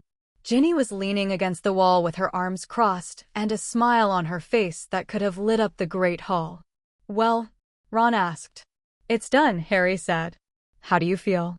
Harry considered this. He could feel the absence, a phantom limb sensation, a gap where the ring's power used to be. He could feel the limits of his own magic, the boundaries he'd forgotten existed. He could feel his own mortality, the awareness of being a finite being in a world of infinite possibility. And he could feel something else. Something that had nothing to do with rings or power or dark lords or dimensional boundaries. Something simpler, older, more fundamental than any magic. Freedom. I feel like breakfast, Harry said. And maybe a game of Quidditch after. Ron grinned. Hermione laughed. Ginny pushed off the wall and took his hand, his bare hand, ringless, just skin and warmth, and the four of them walked to the great hall together, and the castle hummed around them, and the morning light poured through the windows like liquid gold, and Harry Potter, scarred, ordinary, magnificent Harry Potter, sat down at the Gryffindor table and ate breakfast and was, at last, exactly who he was always meant to be. Not a ring-bearer. Not a weapon. Not a chosen one. Just Harry. And that was more than enough.